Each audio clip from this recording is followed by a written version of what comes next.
Meet Rudiger Chelsea. He is young, born into nobility, and treated like a complete joke by everyone around him. He is a newly appointed professor, whom people mock before he has even entered his first classroom. The students soon discovered that their new professor was not remotely afraid of them. Naturally, the students welcomed him by making him the target of their jokes. Professor, remember that you are dealing with the elite students here. If your magic cannot match our standards, you have no business teaching in this place. Argyle barely reacted before asking, so this is the level everyone here is so proud of. That was honestly embarrassing. The entire room went silent, completely stunned by his response. That was the moment Rudiger chose to give them a proper demonstration of genuine magic. This academy, the powerful noble families act superior and constantly look down on anyone weaker, especially a professor they have branded as talentless. What they do not realize is that Argyle is not even alive anymore. To be precise, the real Rudiger has already died. So calling this protagonist talentless could not be further from the truth. And he certainly is not the kind of man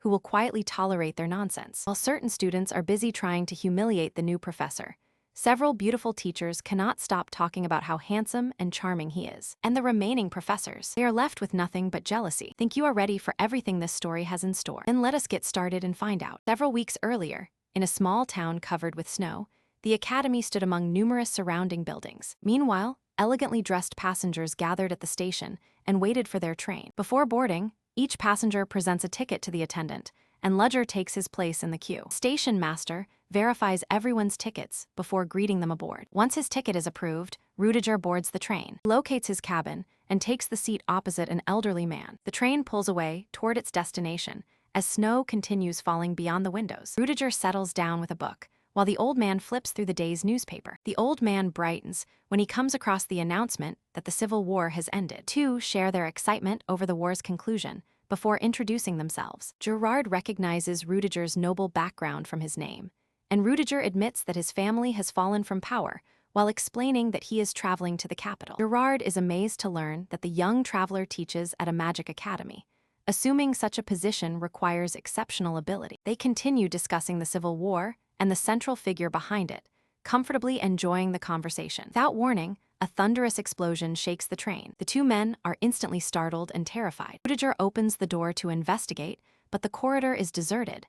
Not a passenger is anywhere to be seen. Gerard wonders whether the other passengers remain in their cabins, believing the protective spell should keep them safe. That protection is useless now, because the spell covering the train's exterior has already been damaged. They realize the blast came from the third carriage, and wonder why the attackers have not stormed inside yet. The old man notes that ordinary thieves would target the first carriage, while Ledger explains that the nobles are probably the reason for that choice. They quietly plan an escape. A thief begins smashing the window behind them. They recoil as the glass explodes inward, and a thief crawls through the opening. Ledger orders the old man to stay behind him, then moves forward with his cane firmly in hand. In the intruders' faces, Gerard can tell that these bandits are already in rough condition. Before either of them can react, a masked attacker rushes forward with his weapon raised. Our guy immediately fires a spell that forms a blue sphere of energy. The sphere slams into the bandit, floods him with electricity, and sends him flying across the cabin. The masked attacker crashes down and lies motionless, completely paralyzed by the spell. Gerard asks whether Ledger killed him, but Ledger clarifies that the paralysis is only temporary. The old man warns him not to get careless, but Argyle ignores the danger and starts interrogating the thief. With one foot pinning the bandit's chest, Ledger demands to know why he attacked the train. The masked man can barely form words.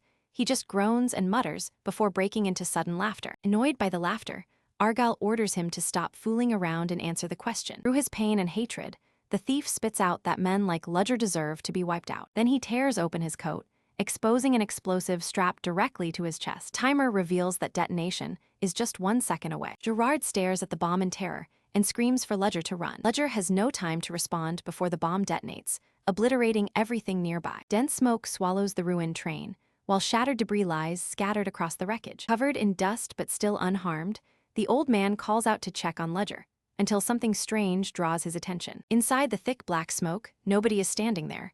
Only a crack remains in the wall. Gerard studies the crack before looking outside for Ledger. While scanning the wreckage, he notices something unbelievable, and his eyes widen. Skin on his face begins peeling away with shocking ease. He bursts into manic laughter, complaining that this disguise cost him a fortune. Pulls away the fake elderly face and reveals his real appearance, a long-haired young man. Because he is always changing identities, he borrowed the name Machiavelli from one of his previous lives. He escaped the princess's army this time, by disguising himself as an elderly man. He still regrets the death of young Rudiger, and realizes these attackers are no ordinary train robbers if they are willing to sacrifice themselves so casually. A train inspector enters the cabin to investigate the commotion. Our protagonist warns the officer to keep his distance because the situation is still dangerous. Concerned for the remaining passengers, the officer wants to evacuate them from their cabins. Realizing the man is becoming suspicious, Ludger knocks him to the floor with a quick kick. He seizes the man's throat and asks whether he honestly believed that cheap act would fool him. The attackers had been waiting for one particular train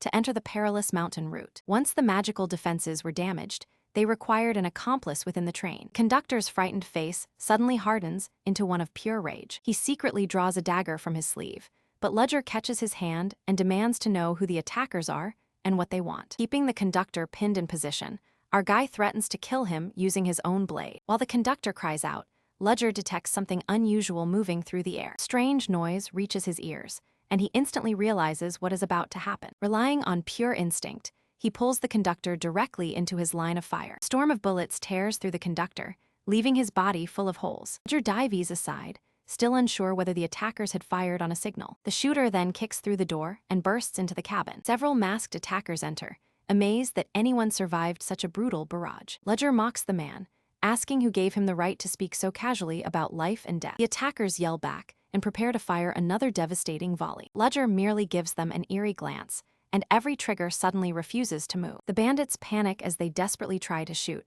completely baffled by the malfunction. One attacker finally notices the long-haired man forming a gear-like spell and realizes magic is locking their weapons. Just before Ludger releases the spell, a powerful impact disrupts and cancels it. The unexpected interruption tells our guy that another mage aboard the train is working with the bandits. A staff-wielding masked mage steps forward, while the bandits order Ludger to surrender if he wants to avoid a painful death. Ludger estimates that the enemy is also a rank 4 mage. Anyone stronger would already be known to him. 10 minutes have gone by since the blast, and crossing Arida Mountain is slow, so reinforcements will not arrive anytime soon. Realizing backup is too far away to count on, Ludger suddenly jumps from the moving train. Bandits stare in disbelief at his insane escape and send someone to see whether he survived. The masked mage peers outside, but finds no sign of anything strange. He reports that Ludger probably leaped off simply because he panicked. But the next second, that bandit is knocked out. Mage then realizes that Ludger is actually standing on the train's route. They wonder whether he used flight magic, and if matching the train's speed is even possible for a human. He sends a group to pursue Ludger, while directing the others toward the first carriage. Several bandits open up with heavy weapons, blasting the roof in an attempt to bring him down. Our guy races across the roof, while the men below follow his position from inside the carriages. When they reach the last carriage, one of the attackers opens its connecting door. The instant the door opens, a hidden trap activates and engulfs it in flames. Surviving attackers cannot understand how he prepared the trap in such a short time. One of them points out that the man's movements are incredibly precise and efficient. According to him, Ludger behaves more like a hunter or mercenary than a conventional mage. Suddenly, an unfamiliar sound reverberates through the train. The criminal mage shouts as he realizes Ludger has detached the carriages and fled across the route. He curses himself for missing the obvious trick, because Ludger has escaped without needing to fight them at all. With the train still racing through the mountains, they hurry back toward their own carriage. Frustrated criminals search the outside of the train, only to realize they have totally lost him. With no way to find him, they decide to continue their mission instead of letting one man stop them. Criminal mage vows that he will never forget Ludger's face, and that they will hunt him down and finish him permanently. But while making that threat, he suddenly feels that something is terribly off. An enormous wave of magic erupts from nowhere, shocking everyone as they search for the source of the sudden mana surge. Then they see our guy standing in front of them with an enormous spell already formed in his hand. He lifts his hand toward the attackers, preparing to release the attack. They have no time to respond. The spell launches, and they realize far too late that they have walked into another trap. Gear-shaped spell explodes forward with tremendous power, swallowing the entire area in blinding light. The criminal mage manages to delay the attack for a moment and screams at his men to flee. He uses both his arm and magic to resist the blast, but once the light fades, every bandit is collapsed on the ground with smoke pouring from their bodies. Our guy thinks the battle is finished, until he spots the mage still alive and standing, though one of his limbs is gone. The injured mage demands to know why Ludger slaughtered his entire group. He asks whether Ludger feels any remorse, since his allies had sacrificed their strength for this world. Argyle snaps back that he never imagined these bandits would be this completely unhinged. He angrily reminds the mage that the bandits attacked him first, making their demand for sympathy utterly absurd. And he asks whether the mage seriously plans to keep complaining while standing over his dead comrades. The long-haired man fires back, asking how the mage can judge him when they were the ones pursuing him. Ledger originally only planned to escape, but everything changed once the bandits saw his undisguised face. Knowing they would hunt him down later, he decides eliminating them now is the safest way to protect his future. Before the bandit can learn his name, an ice spell hits him and ends the confrontation. Ledger is suddenly surprised when a figure in metallic armor arrives on the scene. An elegantly dressed woman wearing armor and a white cape steps into the carriage. She checks whether Ledger is injured and assures him that he can finally relax after everything he has endured. With confidence, she declares that the cold steel knights have arrived and the situation is under control. The bandits realize that the knights flew there, using magic despite the terrible weather. As the criminals fire, the cold steel knights effortlessly raise magical barriers to stop the bullets. The knights immediately ready their spells and rush straight toward the armed criminals. Panic takes over the criminals as the knights rapidly close the distance. Their final sight is a knight unleashing a devastating spell directly at them. Blinding flash bursts out alongside a thunderous impact. The attack wipes out every remaining criminal in the carriage. Communicating through their earpieces,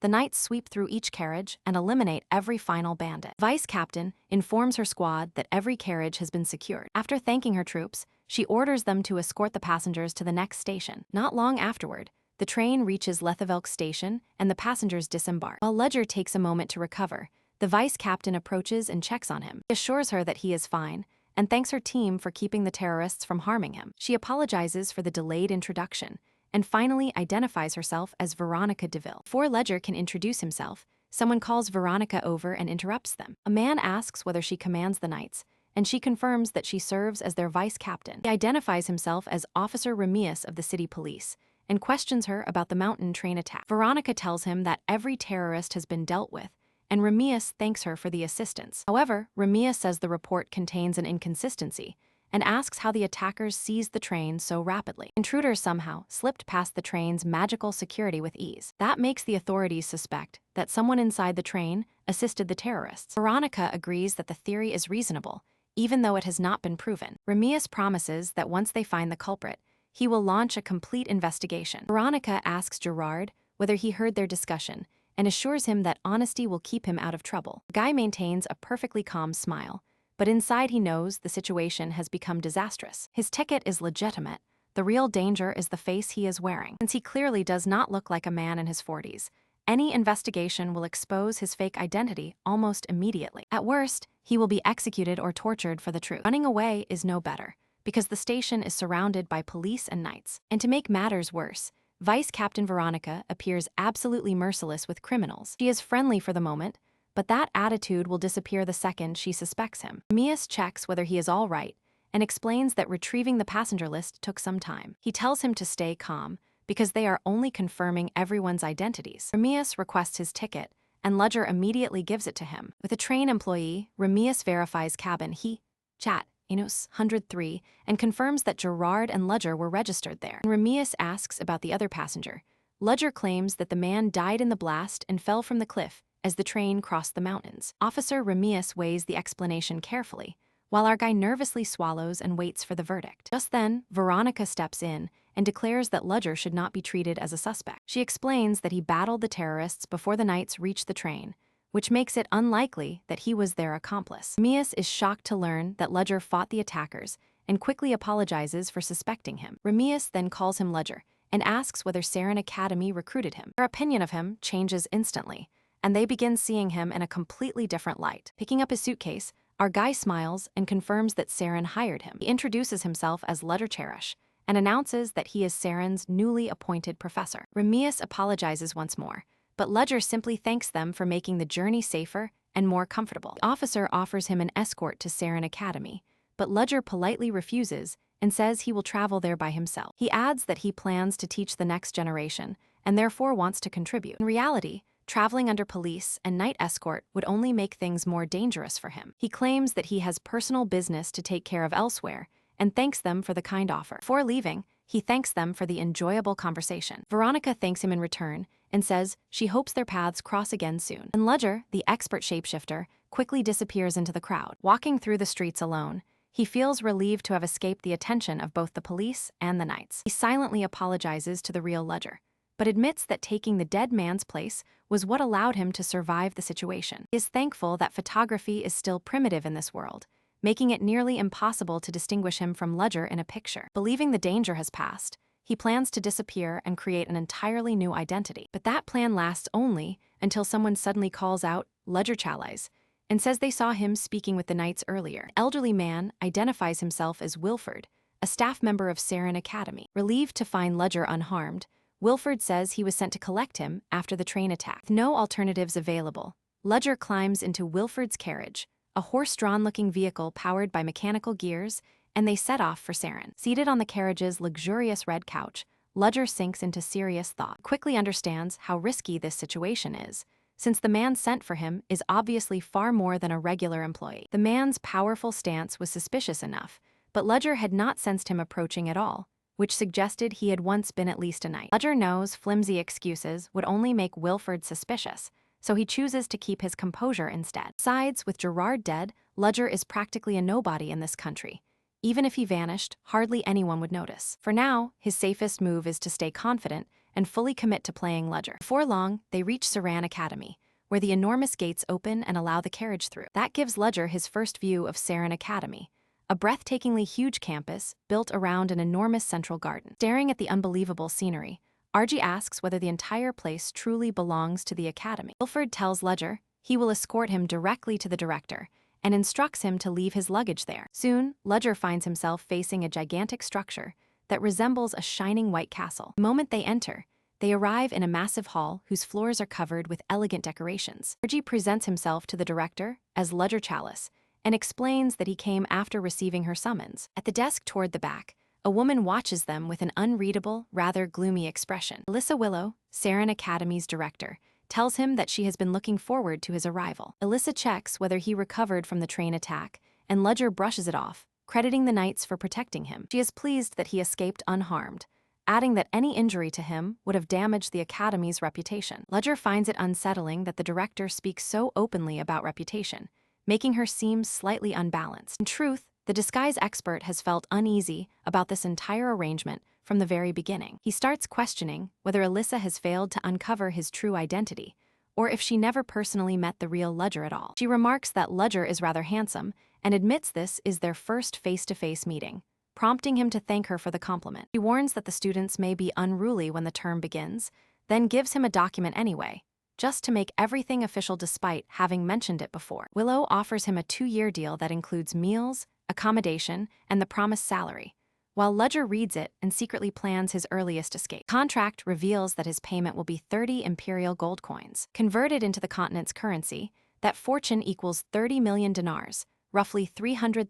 Alyssa asks for his opinion and emphasizes that the package is exceptionally generous. Ledger calmly says the deal looks acceptable, though internally he feels as if he has just hit the jackpot. Of course, such a massive salary comes with equally massive expectations from a Saren professor. Ledger resolves to adjust quickly and live up to those demands, despite being surrounded by countless geniuses. The important part is that he already has the position, and rejecting it after traveling this far would raise far too many questions. So acceptance is unavoidable, followed by the usual deception and manipulation he relies on to survive. Ledger assures her that he has examined the contract and considers it ideal. With years of practical experience and extensive magical knowledge, he believes he can convincingly perform the role of a competent professor. Willow extends her hand and says she is excited to work alongside him. As he shakes her hand, Ledger replies that he feels the same way. All he needs to do is endure these 2 years, after which he can finally walk away free. Night settles over Saren Academy as the full moon pours silver light through its rooms. 3 weeks remaining until classes begin, Ledger has more than enough time to prepare. He cannot help finding it amusing that the academy rented an entire house solely for his use. While resting in his room, Ledger finally begins to feel the reality of his new identity and life as a professor. He reflects on the 27 years that have passed since his reincarnation in this world. His new life began without special powers, leaving him with nothing but memories of a past where neglectful parents forced him to fend for himself. After surviving one hardship after another, he never expected fate to turn him into a Saren professor. Ledger privately acknowledges that this professor identity is simply a disguise circumstances forced him to adopt. He required a fresh persona, and the real Ledger just happened to be the perfect person to steal an identity from. The man was a fallen noble from a small kingdom, an only child with both parents already dead. His incoming letters were strictly businesslike, revealing no close friends or meaningful personal ties. That made the identity nearly impossible to expose, which was exactly what Ledger needed. The only gap in Ledger's preparation is his lack of information about Soren and the subjects taught there. Before he can investigate further, his growling stomach interrupts him. Ledger puts the research off until tomorrow and goes out in search of food. Days slip by. Before long, Ledger is seated in a cafe, casually nursing a cup of coffee. He suddenly notices that 2 weeks have vanished, while he handled his errands and prepared his lectures. With just 7 days remaining before the semester begins, it is time to test all that preparation in practice. Because the cafe will soon fill with customers, he chooses to spend a little longer refining his lessons. Suddenly, someone in a hood takes the seat behind him, expressing relief that he survived and concern that something might have gone wrong. Ledger says nothing, hit by a sudden wave of shock. Despite the surprise, he keeps his expression steady and continues sipping his coffee. The stranger demands to know why Ledger made no contact for 2 weeks, explaining that the members are waiting to hear where Sir First Order disappeared to. Ledger has absolutely no clue what any of this means. Even so, the disguise master wisely keeps his mouth shut. The stranger says they came to verify a few details, and Ledger finally understands that they are searching for the original owner of his stolen identity. They had been hunting the real Ledger, Chelsea, from the very start. The hooded man nervously insists that the train attack was unintended and says they never knew the rebels planned to strike. Ledger finally speaks, saying he requires information about Soren. The stranger is stunned and asks whether Ledger's own group sent him nothing whatsoever. Ledger covers himself by claiming he was merely verifying the accuracy of the information. Internally, Ledger is scrambling to understand who these people really are. To protect his cover, he plays along and asks whether their mission has been completed. The hooded man reveals that, before coming here, they wiped out every important figure in the academy. He casually adds that the organization's traitors were brutally executed and their bodies fed to dogs. That horrifying confession makes Ledger understand both the severity of the situation and the terrifying world the real Ledger belonged to. Ledger stiffens, while the man apologizes for failing to verify the details earlier. Still maintaining his facade, Ledger calmly asks why the man suddenly decided to seek him out. The man explains that Ledger's unexplained absence for half a month forced them to act, and the answer immediately irritates him. Ledger demands to know whether he acted independently at such a critical moment, causing the terrified man to apologize as Chelsea slams his teacup down and orders him to be silent. Ledger tells him that his suspicious-looking clothes were irritating enough already. He asks whether the man is trying to make himself look even guiltier, having noticed his exaggerated reaction to every little movement. His behavior makes one thing obvious. This man is absolutely terrified of Ledger Chelsea. Ledger takes the opportunity to assess their strength and asks how many members have assembled. Purple-haired man reports that 31 Second Order members and 7 Third Order members infiltrated successfully, while the First Order arrived ahead of them to prepare everything. After taking note of the numbers, Ledger tells him to rise, saying he has confirmed what he needed. The man suggests using their previously selected meeting spot next time. Ledger immediately shuts him down, asking whether someone of inferior rank is really ordering him around. The man begins shaking uncontrollably and pleads with Ledger to forgive him. Ledger declares that the timing of the next meeting is his decision, since only someone of his standing has the authority to arrange it. Still trembling, the man cautiously asks whether Ledger belongs to Order 0. Ledger plays along with the assumption and tells his subordinate not to waste his time with trivial matters. He simply turns around and walks away. All the while, he recognizes that these people are incredibly dangerous. They had already eliminated important Academy figures, and Ledger cannot stop wondering what other horrors they inflicted on the traitors. Just as Ledger is leaving,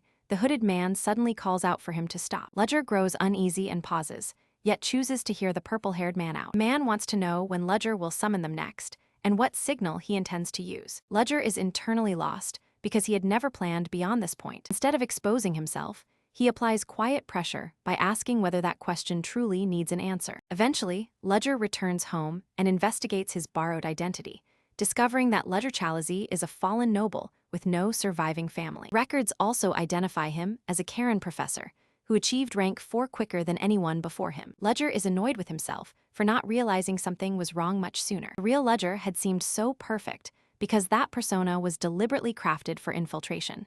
Using his true identity would never have worked. Turns out every letter sent or received in Ledger Chalazi's name was really a coded transmission. The sheer complexity of the situation finally hits him, and his thoughts begin spiraling out of control. He can hardly believe that one reckless decision has carried him directly into the center of a catastrophe. While decoding the letters, Ledger notices that the original Ledger wrote his secret messages in the Kyoto language. The unfamiliar script already worries him, but the bigger issue is what the First Order has been doing. There is no logical reason for him to infiltrate Karen Academy as a professor, while also receiving special treatment during selection. Ledger expects further orders to arrive soon, but Karen is only one of the problems occupying his thoughts. The deeper he thinks about the situation, the more absurd it seems, until it gives him a splitting headache. A high-ranking executive of a secret organization dying in a terrorist attack.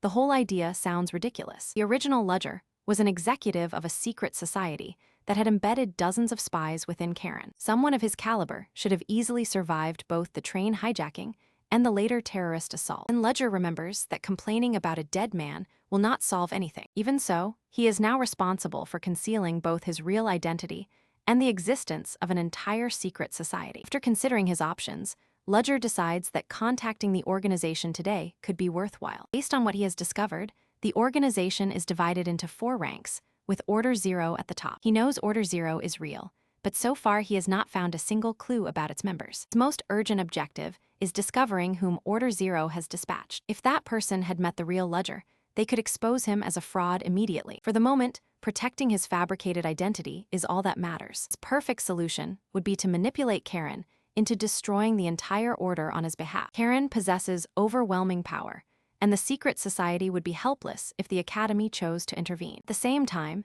he must leak just enough information to keep both sides from discovering the truth. The thought of balancing both sides on such a narrow line is exhausting all by itself. He is already mentally exhausted. Ledger knows the next 2 years cannot be squandered. Morning arrives at magnificent Karen Academy, with students filling the corridors and chatting among themselves. In one spacious classroom, the students start settling into their places. Their conversation centers on the new second-year professor, whom they describe as exceptionally talented. Nobody believes the replacement was arranged in advance, especially since the former professor resigned without warning. They also whisper about the time a student publicly backed the previous professor into a corner. One girl tells Flora that everyone is discussing her, leaving Flora confused about what mistake she supposedly made. Flora insists that she merely intended to correct the professor's flawed magical technique. Students add that he is polished, well-mannered, and has authored multiple papers during his time as a military officer. Another excited student points out that he is not only accomplished, but also a fallen aristocrat. Class is thrilled, assuming someone with such a gentle background will hand out easy grades. Their gossip is abruptly cut short when the professor enters, carrying himself with absolute confidence. He plants a hand on the desk and introduces himself, saying it is a pleasure to meet them and that he is Looter. The room instantly goes quiet, with everyone startled by his dramatic entrance. Because the Academy is currently in a curriculum adjustment period, he explains that the main subject will not begin immediately. Instead, he will teach spellcasting with an emphasis on practical application rather than dry theory. This class will not be limited to second years. First-year students are welcome as well. He orders them to settle down, admits he heard their complaints, and makes it clear that the lessons will not be softened for anyone. One student raises her hand and questions why freshmen have been allowed into the course. The blonde, blue-eyed girl has an unmistakably arrogant attitude, yet Ledger feels he has seen her somewhere before. Ledger answers that a teacher's responsibility is to instruct every student equally, regardless of their year. She points out that his course does not follow the usual format and demands to know exactly how it will work. Ledger refuses to reveal everything in advance, saying she should attend the lessons if she wants her curiosity satisfied. Then turns his attention to those assuming a new professor will hand them effortless grades. He warns that such students will regret their assumptions and tells anyone expecting easy marks to stay away. His lessons are already prepared, and honestly, fewer students would only make his job easier. Making second years share a classroom with freshmen will bruise their pride, while the course's difficulty should discourage most students from joining willingly. Ledger finishes his introduction and opens the floor for questions. The former military officer's intimidating presence leaves the students feeling crushed beneath the tense atmosphere. They also know he is the youngest person ever to reach rank 4, and that reputation silences them despite all their unanswered questions. Before anyone can get a word out, Ledger chooses to bring the introductory session to an end. As he walks out, Ledger is surprised that not one student asked even a simple question about him. The silence works in his favor, although it also renders every answer he prepared completely pointless. Darker possibility crosses his mind. Perhaps the entire class was intentionally ignoring him. The overthinking begins, and Ledger wonders whether a warmer, less intimidating approach would have worked better. While absorbed in those thoughts, he suddenly realizes that his students have gathered all around him. What he had dismissed as a personal theory turns out to be exactly right. Pink-haired girl politely introduces herself as Selena and mentions that, like Ledger, she has also just joined the faculty. Ledger returns the greeting with equal politeness. The friendly smile, Selena asks whether Professor Ledger has eaten lunch yet. Selena then introduces him to Bruno, who teaches golem summoning, while Merylda identifies herself as the hallucination professor responsible for curses and dispelling magic. Ledger Chelsea tells them that he will be teaching spellcasting. One of the female professors admires Ledger's long-haired appearance and says he looks even better at close range. At the same time, a bespectacled man with blue hair casts a sideways glance at Ledger. His expression is oddly suspicious, but he quickly looks away the moment Ledger catches him staring. Merylda identifies him as Professor Chris Benimor and mentions that he belongs to a noble household. Ledger quickly categorizes the new faculty: one fallen noble, one current noble, and 3 commoners. Their social origins are completely different, but each of them is undeniably talented, which means there is a very real possibility that one of them is secretly working for the First Order. He can already tell that none of his new coworkers are trustworthy. Every one of them gives him a bad feeling. Chris suddenly declares that he has had enough, claiming the new staff are far below what he expected. He sneers at being surrounded by commoners and one fallen noble, making it clear that he wants nothing to do with their little group. Chris even orders Ledger to drop the noble act, reminding him that he is nothing more than a fallen noble. Merylda intervenes and reminds Ledger that Chris does not represent every noble, asking him not to let the insult bother him. Ledger sends the other teachers ahead for dinner, and Bruno accepts the invitation without wasting a second. Eventually, Ledger decides that returning to his familiar habit of eating alone is probably the safest choice. Darkness settles over the academy. A bright blue magic circle suddenly illuminates one of its rooms. Several students trade rumors about Professor Ledger, saying he reached rank 4 younger than anyone else, served in the military, joined a cryptid hunt, and even engraved his name on a magic tower. As one girl rests her hand on the circle, she quietly questions whether any of those rumors are true. She reminds herself that Ledger's class is no place to ruin the First Order's plans. Her real goal is to convince as many students as possible to enroll in Ledger's lessons. Another student magically asks whether first years are allowed to attend, and the others become interested enough to register too. Later, Ledger heads through the hallway for his first lecture, wondering how many students remained after he warned them that his course would be brutal. He assumes the students who came had simply run out of better alternatives. Ledger predicts no more than 30 students in his room, while the other classes should be overflowing. The students whisper among themselves while waiting, and only moments later, Ledger walks through the classroom door. The sight waiting for him leaves Ledger utterly speechless. Every one of the 80 seats is occupied, leaving him baffled by the packed classroom. To make things stranger, most attendees are first years who already admire him, and Ledger wonders whether sitting beside seniors makes them nervous. His first suspicion is that the girl arranged this entire turnout from behind the curtain. Still, Ledger considers that he may have underestimated the students' ambition and determination. After all, Saren Academy gathers the most gifted young people from across the continent. He finally understands that his warning only challenged their pride, so now he has no choice but to deliver. Ledger reintroduces himself to the newcomers as their spellcasting professor, knowing he must give this lecture everything he has. The lecture opens with a question concerning the 4 specialization methods. Ledger immediately lays down the rule: nobody asks questions unless he gives permission. He warns that disobeying him will cost points, although students can earn extra points by putting in genuine effort. Responding to the question, Ledger confirms that his course covers all 4 primary specializations. Those branches are release, elemental property, telekinesis, and reinforcement. Most instructors struggle to handle even 2 branches,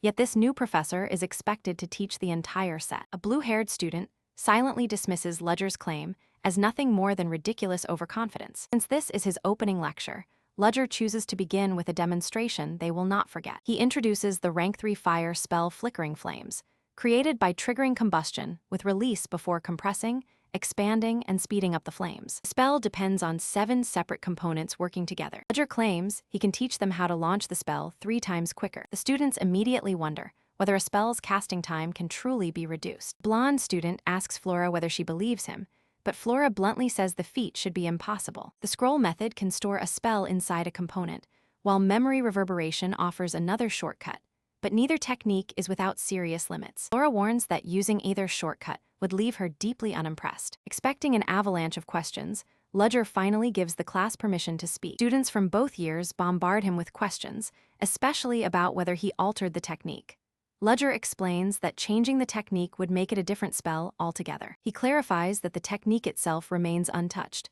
Only the time required to cast it will change. Blue-haired student raises her hand and confidently rejects the idea as impossible. Ledger studies her calmly, looking completely certain of himself. The girl identifies herself as Flora Lumos, a second-year student. Class realizes that Flora has finally stepped forward to directly challenge their professor. Ledger calmly asks her what makes her so certain that it cannot be done. Flora explains that according to established formulas, such speed can only come from endless repetition and practice. He points out that he is promising something even the greatest geniuses cannot accomplish. Ledger fires back, asking whether magic truly cannot advance or whether its users simply refuse to let it change. Class grows confused as Ledger argues that magic has stagnated by clinging too tightly to tradition, while science continues to challenge its position. Ledger makes it clear that he is not choosing science over magic.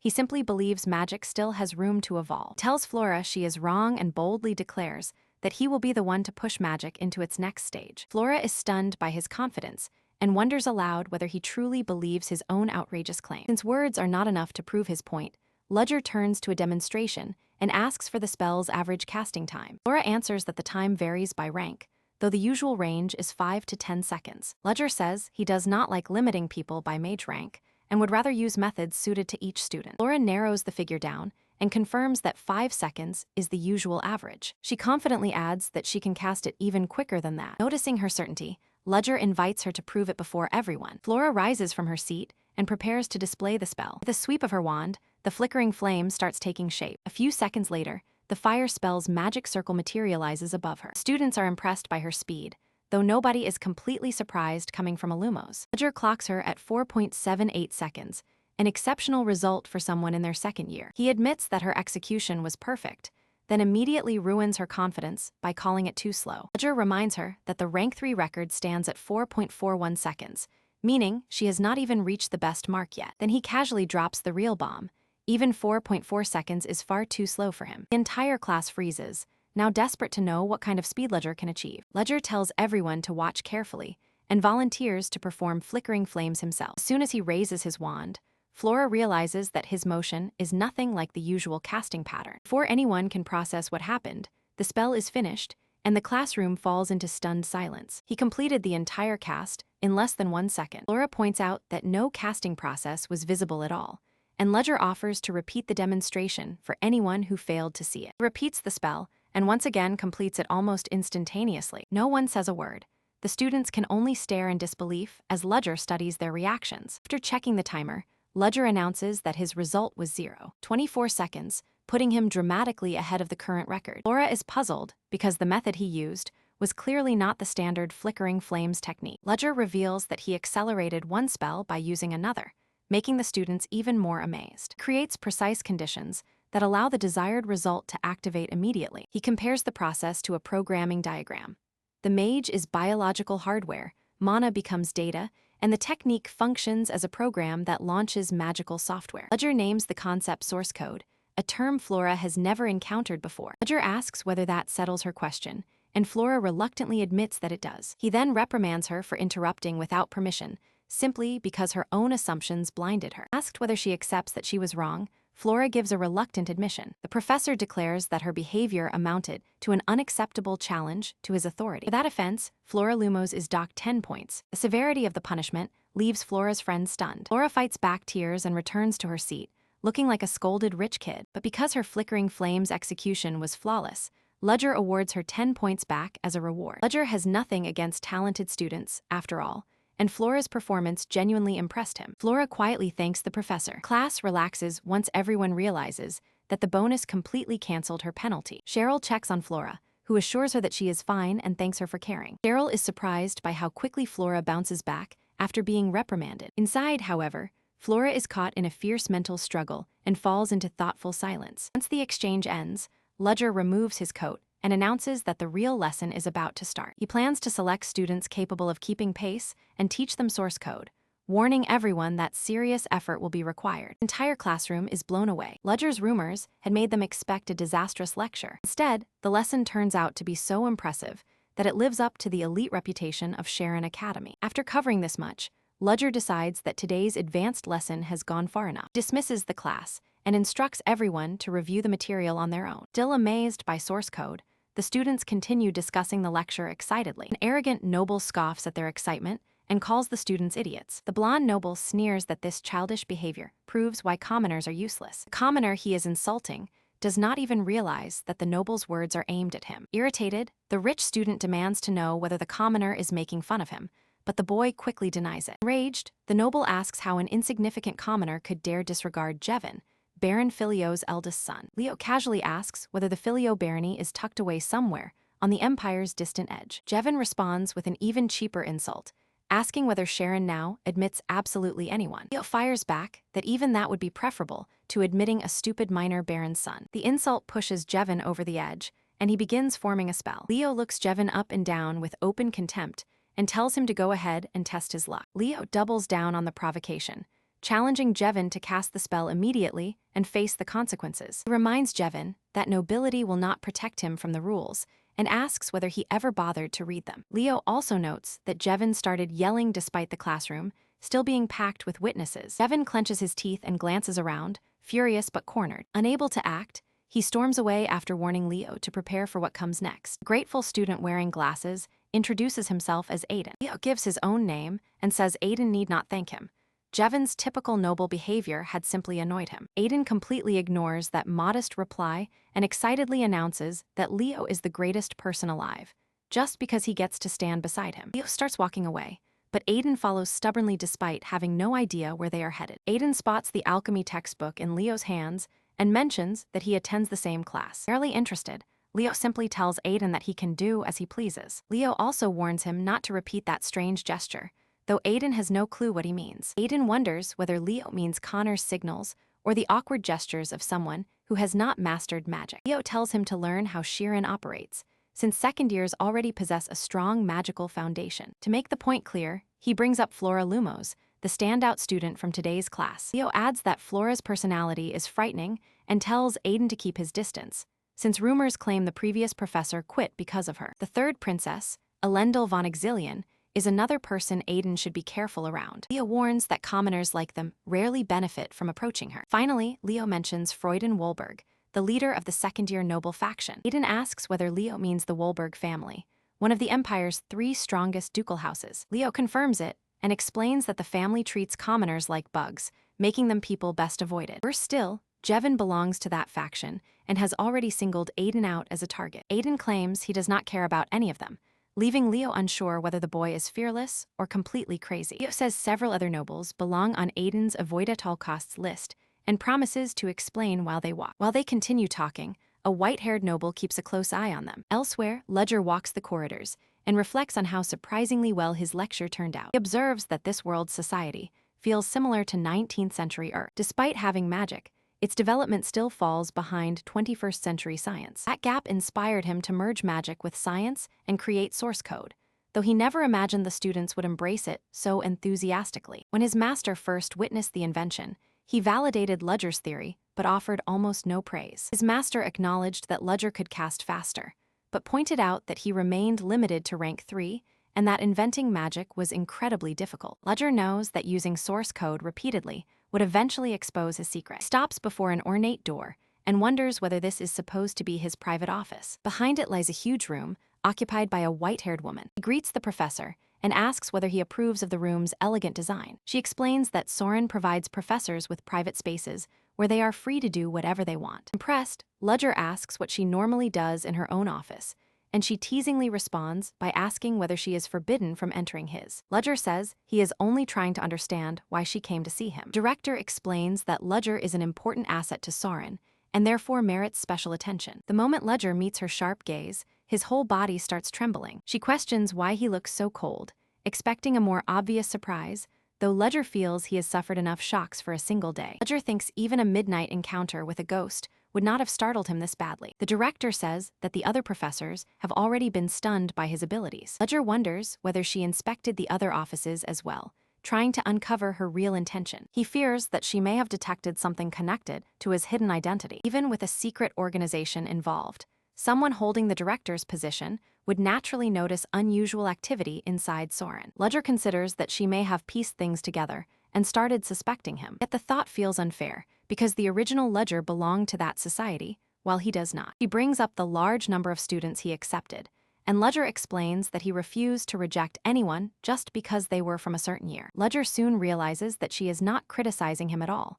She actually approves of his decision. After all, the first-year group contains several exceptional students, including one with a highly unusual form of magic. She asks him to prevent any trouble, particularly because the princess is among his students. The princess does not require favoritism, but any harm coming to her would create serious problems. Ledger is caught off guard, while the director tells him that her expectations of him are extremely high. She is equally pleased that his first class went smoothly and earned strong approval from the students. Ledger offers her some tea, but although she appreciates the courtesy, she declines because many duties await her. Before leaving, she tells Ledger to look after himself from this point onward. Outside the office, an old man asks how the meeting went and whether Ledger is trustworthy. The director honestly admits that she has no answer yet and is monitoring the two people who seem most suspicious. She has drawn no final conclusions, prompting the old man to remark that her presence here must have some explanation. Agreeing with him, she explains that she never expected Ledger to remain unaffected after using her evil eye,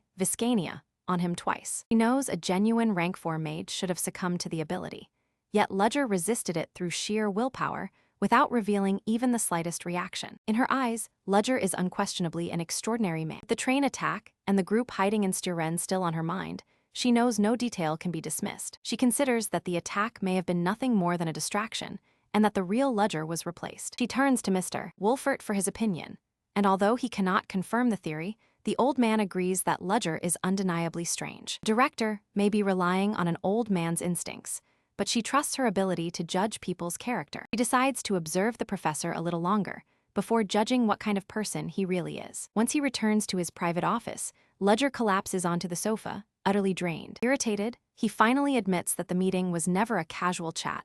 It was a full-blown interrogation. Tension bothers him, but since he has done nothing suspicious, Ledger chooses to continue with his assignment. He moves on by studying Flora's file. Ledger can only hope Flora's family does not come after him because of what happened in class. He figures she should not hold a grudge, especially after he awarded her points to smooth things over. Files reveal plenty of gifted students, ranging from the foreigner backed by the magic tower to the Empire's own princess. When he reaches Four-Eyed Aiden's file, Ledger wonders whether this is the student known for possessing unusual magic. The boy's face seems oddly familiar, though Ledger assumes the memory will return to him eventually. After noticing the director's careful scrutiny, Ledger knows relaxing his guard would be a serious mistake. Trapped between two dangerous choices, he wonders whether joining the secret society would be wiser than trusting Soren. After all, that girl had called him Sir First Order and accepted his altered identity without even questioning it. Ledger briefly considers that the original Lodger might have been highly skilled at disguises and infiltration, but he rejects that theory almost immediately. He understands all too well what could happen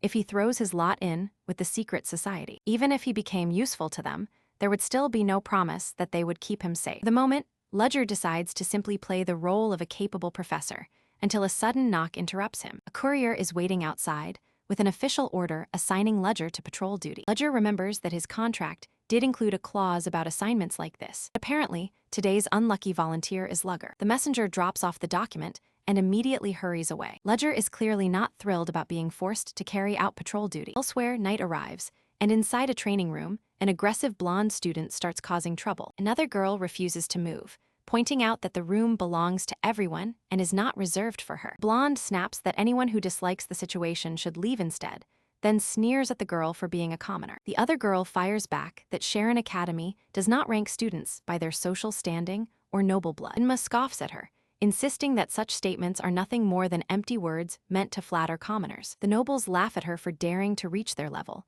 and she realizes that these shallow aristocrats have no intention of listening, no matter how calmly she argues. Inma declares that after spouting such nonsense, the girl should get on her knees and apologize to the nobles. Instead of obeying, the girl simply turns around and walks off, sending the blonde into a rage. The blonde cannot comprehend how a commoner could have the nerve to dismiss her. Consumed by anger, she lifts her wand and starts preparing a spell aimed at the defenseless student. Blue bolts erupt from the magic circle and tear toward the helpless girl. Even the other arrogant nobles are stunned by how far Dinma has taken things. As the spell closes in, the terrified girl lets out a desperate scream. Seconds before impact, the spell is interrupted in the air and breaks apart. Furious at the interruption, Dinma demands to know who had the audacity to stop her magic. Voice cuts in, questioning their behavior and expressing disbelief that someone would cast magic outside the proper training area with no rules in place. He labels the incident a completely one-sided attack and wonders how the academy has already reached this point so early in the year. Luger stands between the spell and its target,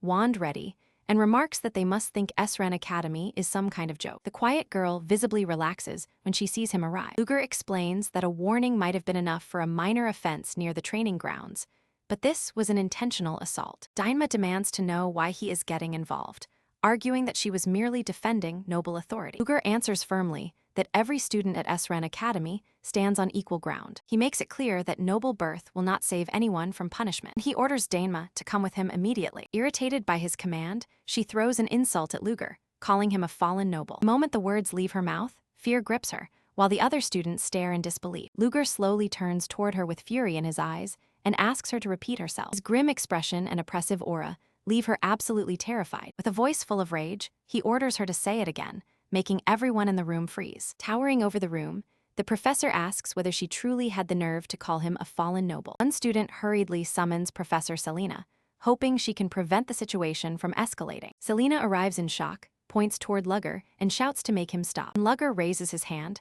Selena urgently yells at him not to do anything. Rather than attack, he calmly rests a hand on the blonde's shoulder as she braces herself for the worst. To everyone's confusion, including the girls, Luger calmly tells her that she is correct. When she asks for clarification, Luger admits that he is indeed a fallen aristocrat, but in Shren, he serves as a professor, making her insult a direct challenge to his authority. Still holding her shoulder, he quietly asks whether his conclusion is wrong. He then acknowledges that adapting to an unfamiliar environment can be difficult for someone her age. For that reason, he will treat her insult toward Slide as a warning this time, but her attack on a fellow student will still receive the proper punishment. Luger checks on Lin, and when she assures him that she is unharmed, he visibly relaxes. After that, he leaves the remaining disciplinary matter in Professor Selena's hands. Watching him leave, Lin is astonished that Luger even knows who she is. After all, she is merely one commoner surrounded by 80 nobles. She never expected someone like him to notice her at all. The statement that everyone is equal in Shren keeps echoing in her mind. Those words give Lin confidence, changing her view of Luger from a frightening teacher to someone she can respect. For the first time, Lin feels she can rely on him and resolves to work as hard as possible. Night returns once again. Luger sits hunched on a bench, supporting his head with one hand as worry weighs heavily on him. A severe wave of pain hits him, forcing him to pull an unusual vial from his coat. He swallows several pills, hoping they will ease the agony. Luger knows these pills are the only reason he can keep going. Without them, he would be in real danger. Irritated, Luger curses the timing of the disturbance, because he came dangerously close to exposing himself in a pathetic state. Symptoms had begun as soon as he entered the training center, though they were still manageable at first. During the argument, his condition rapidly declined, and escaping the room became his only priority. Unfortunately, the blonde chose that exact moment to start shouting. Somehow, despite barely holding himself together, he still managed to produce a convincing excuse. That was the final pill in the bottle, leaving him with enough relief to last only 5 more days. If an emergency forces Luger to use mana during those 5 days, he will need medicine. But buying it from a pharmacy would create a dangerous record. Luger realizes he must reach out to one particular person without delay. Morning arrives, bringing light back to Saren Academy. Selena suddenly brings up a werewolf, leaving Luger puzzled enough to ask what she means. Selena repeats it clearly, werewolf. She explains that several students spotted a shadow moving across the rooftops the previous night. Luger assumes it is nothing more than a ghost tale or an urban legend, and Selena admits that is probably true. Selena adds that other witnesses have reported seeing the same shadow within Saren itself. She admits it could have been something else, yet strange events are common at Saren. Then she brings up the Academy's 7 ghost stories and asks whether Luger knows about them. Luger questions whether the stories are actually true, but Selena confidently insists that they are. Luger points out that Selena seems unusually enthusiastic about ghost stories. She claims she only researched them to connect with her students, but her frantic denial makes her sound even more obsessed.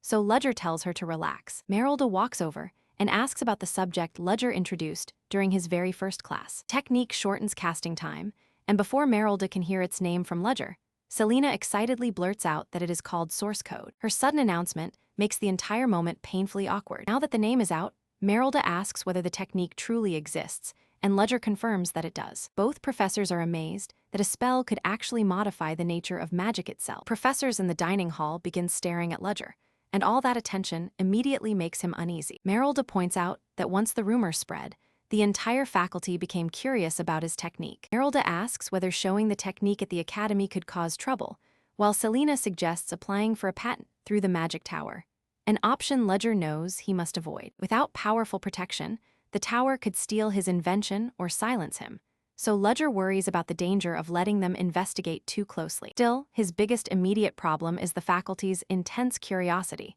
especially the attention of Crispin Amor. His mind then returns to the werewolf rumors Selena had brought up. Darkness covers Saran Academy, and a full moon rises overhead. Ledger waits behind a house and complains that the person he is expecting is taking far too long. He wonders whether the person is still searching the area, unaware that they are already standing directly behind him. Werewolf quietly steps out of the darkness behind Ledger. Without giving him even a second's warning, the creature charges with its enormous claws extended. Ledger avoids the lightning-fast strike with nothing more than a quick twist of his body. Using the opening, he drives a kick into the werewolf and launches it across the area. Ledger complains about the delay, then realizes the whole ambush was merely a prank. The werewolf sarcastically asks whether Ledger could not simply stay still and pretend to be shocked for once. After getting back on his feet, the werewolf greets him after a long time and calls him Big Brother. Ledger agrees that their last meeting was long ago and addresses him as Hans. He jokes that Hans manages to create chaos everywhere, then asks what happened to his appearance this time. Hans asks whether Ledger would enjoy looking like this, all because a tiny dog happened to chase him. Ledger teases him about his ridiculous body, irritating Hans because the transformation is actually the result of a curse. Hans suffers from a condition that changes his body into the kind of beast that bites him. Whenever the curse activates, he becomes a creature that is half human and half beast. Cat bite would turn him into a cat. This time, unfortunately, the culprit was a dog. Hans asks whether Ledger brought medicine, prompting Ledger to produce a syringe filled with green fluid. Once Hans injects the medicine, he says he can finally move around like an ordinary human again. As soon as the medicine takes effect, all of his beast features vanish. Hans knows he would have remained trapped in that form much longer without Ledger's help. When they first crossed paths, Ledger had been assigned to hunt a beast that turned out to be a giant chihuahua, and Hans would have been finished if he had not managed to talk his way out of it. Hans changes topics and nearly reveals Ledger's true name, but Ledger cuts him off and reminds him that the letter clearly named him Ledger Chelsea. Hans wonders why Ledger decided to pose as a professor and how he ended up in this town when their meeting was supposed to happen in the capital. Hans is impressed that Ledger infiltrated the academy, but Ledger says there was never any other option. Hans asks whether the original Ledger was part of a secret society, and Ledger reveals that he held the rank of First Order. Back in ordinary clothes, Hans reflects on the revelation that Ledger had been a First Order executive. He distinctly remembers strangers appearing in the underworld and introducing themselves as the Order. Ledger presses him for the organization's full name. Hans identifies them as the Black Dawn Society, a name that immediately fits Ledger's suspicions. Hans says luck was the only reason he got out alive, because a single minor mistake would have meant death. Ledger agrees, says he will get ready, and asks Hans to hand over the briefcase he requested. Hans gives him the sealed case and jokes that he was not foolish enough to open it, then adds that Sheridan is probably waiting for him. Ledger remarks that, in the end, both of them are surviving with the help of medicine. Ledger asks why Hans waited 2 days to contact him according to the report, but Hans looks completely confused by the question. Ledger brings up the werewolf sightings from 2 nights earlier,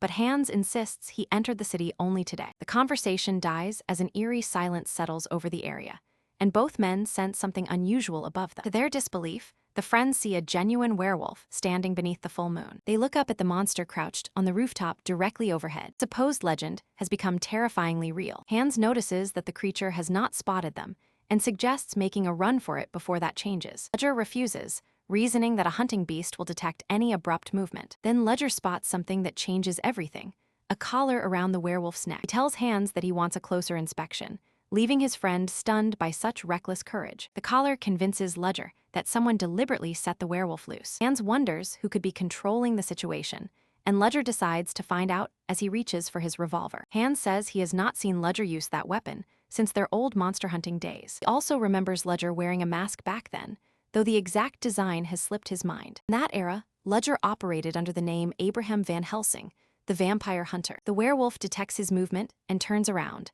but Ledger calmly approaches with one hand in his pocket and no sign of aggression. Chelsea steps into view nearby. The drooling creature exposes its fangs, looking vicious and desperate for a meal. In an instant, it disappears from the roof and crashes toward Lugger with its entire body behind the leap. Its eyes burn brightly, its expression turns savage, and steam spills from its mouth. Collar only deepens Lugger's questions, but he expects answers after capturing and interrogating the beast, just before it unleashes a thunderous howl. Following the howl, the beast tears through the air with a series of savage claw strikes. A blue magic circle beneath Ledger's feet lets him glide past every strike with ease, until the werewolf's final lunge sends it smashing into a wall and traps it with no escape route. Still enraged, the creature launches another high-speed charge straight at Ledger. Ledger remains perfectly composed, answering the charge with nothing more than a faint smirk. The blue magic circles scattered across the ground suddenly lift into the air, grow larger before releasing a compact energy wave directly into the monster. The magical shockwave instantly overwhelms the werewolf,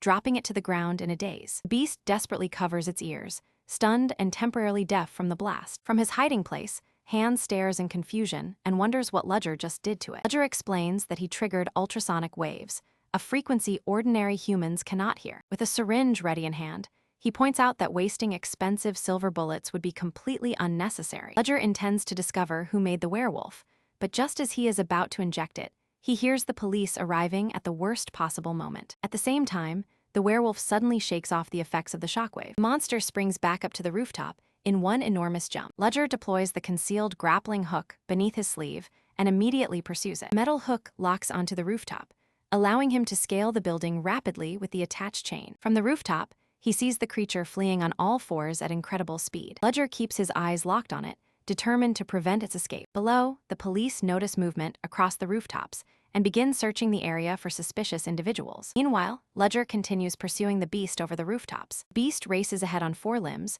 but Ledger has nearly caught up. They jump across one rooftop after another until the monster abruptly stops and fixes its glowing eyes on Ledger. Their chase ends on top of a train inside the railway terminal, where the two finally confront each other. Ledger says he had intended to subdue the creature without seriously hurting it, but the situation has forced his hand. The creature prepares another rush, so Ledger launches a shuriken directly toward it. Beast never loses momentum, twisting wildly around the blade while drool sprays from its mouth, and its glowing eyes stay locked forward. Once the blade misses, the creature barrels straight toward Ledger, but he refuses to move. That instant, the metal star curves through the air and swings around for a rear attack. Yet the beast evades it once more, without even bothering to look behind itself. As the shuriken returns to his hand, Ledger acknowledges that the creature's reflexes are remarkable. Ledger tightens his grip on the cane and declares that his next attack will bring the werewolf down. Brilliant blue energy gathers at the cane's tip before firing straight at the beast. Still holding the cane, Ledger completes the spell with a swift hand gesture. As the energy wave closes in, the werewolf answers with a thunderous howl. Creature keeps its attention locked in and spots Lugger rushing toward it. Lugger barrels forward with a powerful attack while secretly launching another shuriken, which this time buries itself in the werewolf's chest. As the beast cries out in agony, "He Luget," Inus vaults over it and follows up with another strike. But the creature clamps its jaws around the cane, stopping the attack in its tracks. The opening is all Lugger needs to reveal the trick hidden inside his cane, a sword. The werewolf can only stare in shock as Lugger draws the blade. Ledger pulls his arm back, preparing to bring the beast down with one decisive slash. The monster watches helplessly as the sword's trajectory lines up directly with its face. One perfectly aimed blow crashes into the werewolf's head and ends the fight for good. Hans races through the city's cramped streets and twisting alleys, narrowly avoids getting caught, all while wondering when Ledger is going to return. Then a chunk of the werewolf suddenly lands at his feet, making it obvious that the beast has been defeated. Hans recoils with a gasp, completely stunned by what he is seeing. Ledger appears and casually asks whether Hans is impressed, but Hans tells him to announce himself next time instead of materializing out of nowhere. Hans is shocked that Ledger was ready to abandon him, while Ledger simply says he has already gathered everything he needed to know. Hans asks why he carried the creature's remains over. Ledger admits he only brought them along to give him a little surprise. After examining the corpse, Ledger determines that the werewolf is an artificial, Inus, born from experimentation. He insists they should continue with their original plan, although Hans does not look entirely convinced. Luger suggests building their base here, since this city offers them a much better position than the capital and is worth staying in for now. Hans reminds him that Surin is crawling with the madmen, who unleashed both the cryptid and the secret organization. Luger explains that any serious disturbance will attract their notice, so he assigns Hans the job of gathering intel, leaving his friend to wonder whether he is expected to do everything alone. Luger says the academy is keeping him under close observation, which means he cannot afford to take reckless action. He tells Hans to collect the details and report back, allowing him to move once the perfect opportunity appears. Hans agrees, proudly claiming that information gathering is exactly where he shines. Still, our man already knows this operation is unlikely to be simple. Because he cannot act openly just yet, his only option is to quietly strengthen himself first. Taking everything into account, he doubts some ordinary underground gang created the werewolf, especially after spotting a laboratory insignia on its collar. Creating a monster of that level would require far more than a little effort. Even so, he decides those questions can wait for later. The beast is already dealt with, and all he wants now is to avoid attracting more trouble. Before long, reports claim that the Lethovic killer survived and has started killing again. The report says 5 additional people died in the city last Sunday. That pushes the confirmed death toll up to 10. The killer's identity remains unknown, though witnesses insist the attacker was a black-furred beast. Police label the attacker a madman and swear they will catch him soon. Lugger is left speechless when he reads the article, since he killed that werewolf on Saturday, not Sunday. That makes him question whether Lithuvelk has more than one werewolf prowling through its streets. Inside Professor Lugger Chelsea's office, a mysterious orb suddenly begins radiating blue light. At the same time, Serene Academy's professors assemble around a long table for an important meeting. As Lugger enters, Professor Selina immediately invites him to sit beside her. Remaining professors quietly gossip about Lugger, focusing on his unusual magic and suspiciously mysterious history. Selina asks whether he has heard that 2 second-year students were attacked the previous night. Thankfully, neither student died, but both suffered severe wounds from deep claw slashes. One victim said they woke in the middle of the assault and found a horrifying monster looming over them. Selina realizes the rumors from earlier in the week were accurate, and the attacks have now reached Lithuvel. Another professor announces the headmistress's arrival and calls for silence. Selina explains that the headmistress is Mary Ross, the pharmacology department head who has served Serene for 20 years. The headmistress steps forward to deliver a serious announcement to the faculty. She wastes no time and reveals that a mysterious attacker has struck within Serene itself. 2 students were viciously attacked last night, and witnesses claim the unknown assailant looked like a werewolf covered in black fur. A professor objects in disbelief, arguing that a cryptid appearing inside the academy is impossible. He then looks toward Professor Hugo Bodtag, and asks whether he shares that opinion. Hugo reminds everyone that Serene is protected by the Axilian Empire, so monsters should not be able to exist here in the first place. To him, it is ridiculous that students are losing their minds over what sounds like a childish urban legend. The headmistress counters that this werewolf has already attacked 2 victims. Despite that, Hugo refuses to accept that the attacker is a monster and asks whether both victims belong to the nobility. Hugo's theory is that the true culprit is a commoner student from Serene Academy. The headmistress is stunned by his accusation, but Hugo doubles down, stressing that every victim so far has been a noble student. He flatly rejects the idea that a werewolf is stalking the academy. Instead, he suspects that someone is wearing a monster disguise to carry out the attacks. Lugger had assumed the Black Dawn Society was cornered, but the situation proves him completely wrong. He grows irritated as the professors argue among themselves rather than joining forces. For the first time, he wonders whether this chaos is what life is really like at the continent's greatest academy. Without warning, an insect drops onto Lugger's left shoulder. He examines it carefully, trying to identify the strange creature that landed on him. Lugger pinches the bug between his fingers and crushes it, revealing a tiny piece of paper concealed within. The message says that 3 test subjects have escaped and commands him to capture them or kill them. If somebody reaches the escaped subjects before him, his true identity may be revealed. He conceals the note and wonders in frustration why trouble seems determined to follow him everywhere. Selina notices his expression and asks whether he is injured, but he quickly assures her that nothing is wrong. He had never imagined that this entire incident would connect back to the Black Dawn Society. Judging by the chaos unfolding, even the organization seems to have been caught off guard by these bizarre developments. The possibility of his true identity being exposed hits him like a shock. He cannot afford to wait around, so he decides to find the beast before the organization can reach it, because exposure would destroy everything. Back in the meeting room, the headmistress tells Hugo he may believe whatever he likes, provided he fulfills his duties. He orders patrols to guard the academy at night and bans students from leaving their rooms after dark, warning that violators will be punished. Once every professor accepts the plan, the headmistress officially ends the meeting. Outside, Lugger catches a faint sound behind him and commands whoever is hiding to come out at once. A girl crouched behind a tree panics the moment Lugger catches her. Lugger fixes his gaze on her as she nervously peeks out from behind the trunk. He recognizes her as the same girl who approached him earlier, now hiding her identity beneath a student's disguise. Once he is sure of her identity, Ledger asks what she wants, making her stumble over her words. Ledger orders her to walk with him, and she immediately falls in line. Still looking painfully awkward, she suddenly asks whether he likes coffee, leaving Ledger utterly confused. Two enter a nearby cafe, take a seat, and order a pair of coffees. When Ledger asks her name, she introduces herself as Sedna Roshan. Ledger recognizes the surname as something a commoner would not normally have, so he demands her real identity. Shaking nervously, the girl insists that Sedna is genuinely her real name. Ledger finds it suspicious that she has not bothered to use an alias. He tells her to get to the point, since she would not have followed him without important news. He casts a soundproofing spell around their table, catching her completely off guard. Ledger warns her never to address him as First Order while they are in Shren, and she apologizes for slipping up. He makes it clear that she must not use that title around other people, and she agrees. Turning to business, he asks Sedna what exactly she came to tell him. Sedna reveals that the werewolf incident is connected to one of their affiliated organizations. Dark mages at Shamsus Academy had been conducting experiments on cryptids. That academy is filled with mages banished from society because of their unethical research. The experimental creatures escaped, and one traveled through the sewers before surrendering, leaving victims in its wake. Ledger is stunned by the revelation, while Sedna nervously apologizes for revealing so much. She goes on to say that the organization will manage the incident, but one part of it directly concerns Ledger. After all, Ledger had once allowed Victor Dreadful, another First Order, to use his name. Ledger says he merely gave permission to use his name and never expected the situation to spiral this far,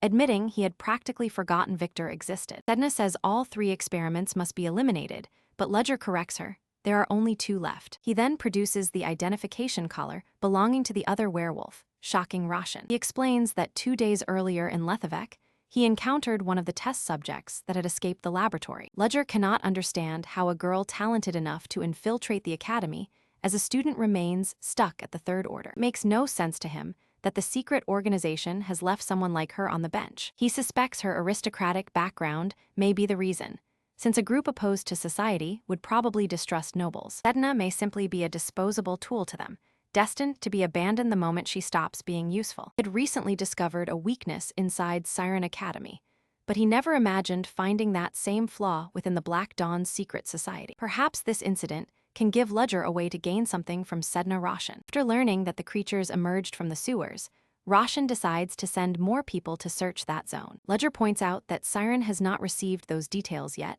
and the girl confirms it, though she cannot say how long that advantage will last. After hearing her report, Ledger says he hopes they will cross paths again when circumstances allow. He also compliments her, saying she explained herself far more clearly this time than in their first encounter. Once the compliment lands, Ledger removes the sound barrier, rises from his seat, and leaves the cafe. Sedna Roshan looks absolutely delighted that a First Order praised her. Outside the cafe, a watcher notices that Ledger had been casting magic inside. Flora wonders what sort of conversation requires magic, and starts questioning the true identities of the pair. Later in class, Flora Lumos remains visibly bothered by the strange scene she witnessed. She keeps thinking about the spell she noticed through the cafe window. Its color made the spell's purpose obvious. It was designed to block sound. Ordinary people cannot perceive magic's scent or color, but Flora is an exception. She cannot stop wondering why they needed that spell and what secret conversation it was hiding. The professor brings the lesson to a close. He warns the students not to trust rumors and says anyone spreading them will face punishment. Students immediately start discussing the werewolf rumors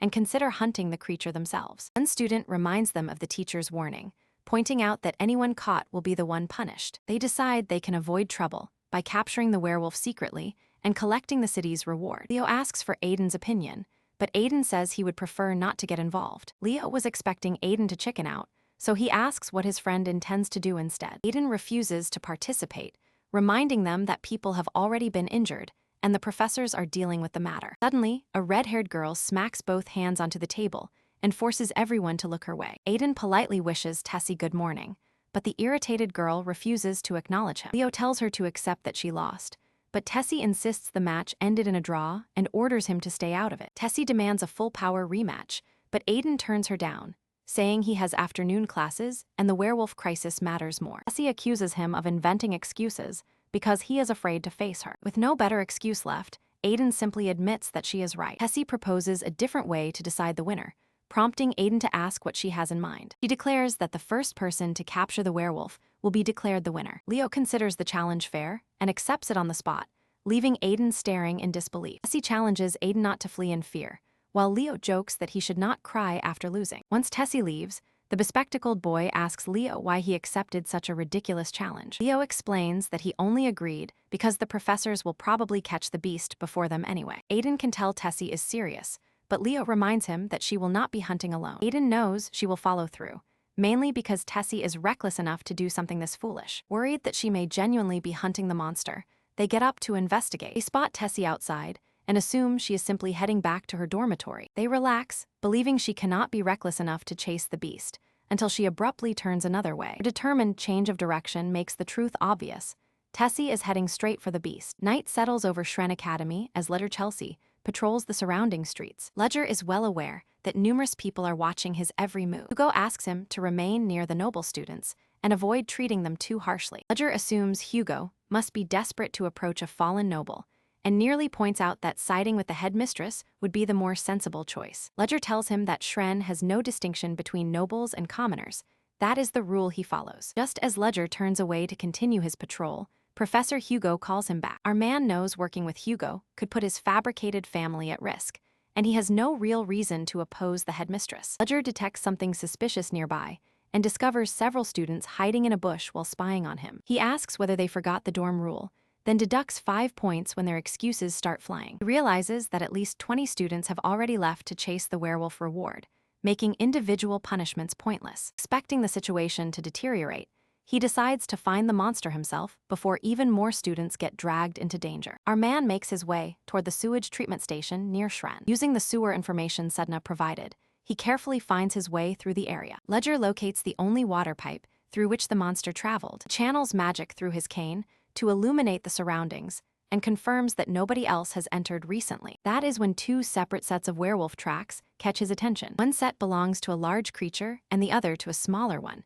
yet both trails lead the same way. Following the trail, he arrives at a damaged iron gate deep within the sewers. Closer look reveals that the 2 monsters separated right at this location. The larger creature headed toward the school, probably searching for its next victim. Ledger recognizes it as the more dangerous beast, one that could strike anyone without warning. Suddenly, a sharp scream tears through the distance. He abandons the tracks and sprints toward the scream, knowing that following the trail would waste precious time. When he reaches the scene, he finds a black-furred werewolf attacking 2 students from Shren. With the girls in immediate danger, Ledger chooses to take an action he normally tries to avoid. He rushes into the fight and channels a spell through his cane. A magic circle flares orange, releasing a beam of energy straight toward the beast. Werewolf reacts a moment too late and raises its arms for protection, but the blast hits with enough force to launch it through the air. Ledger moves between the fallen students and the beast to shield them. Girls identify him as Professor Ledger, and he realizes they are Lynn and Elendil Exilian. He calls their names, then deducts 5 points from each of them the moment they respond. The 2 girls are utterly stunned by his reaction. Elendil protests that he should have checked on them before handing out penalties,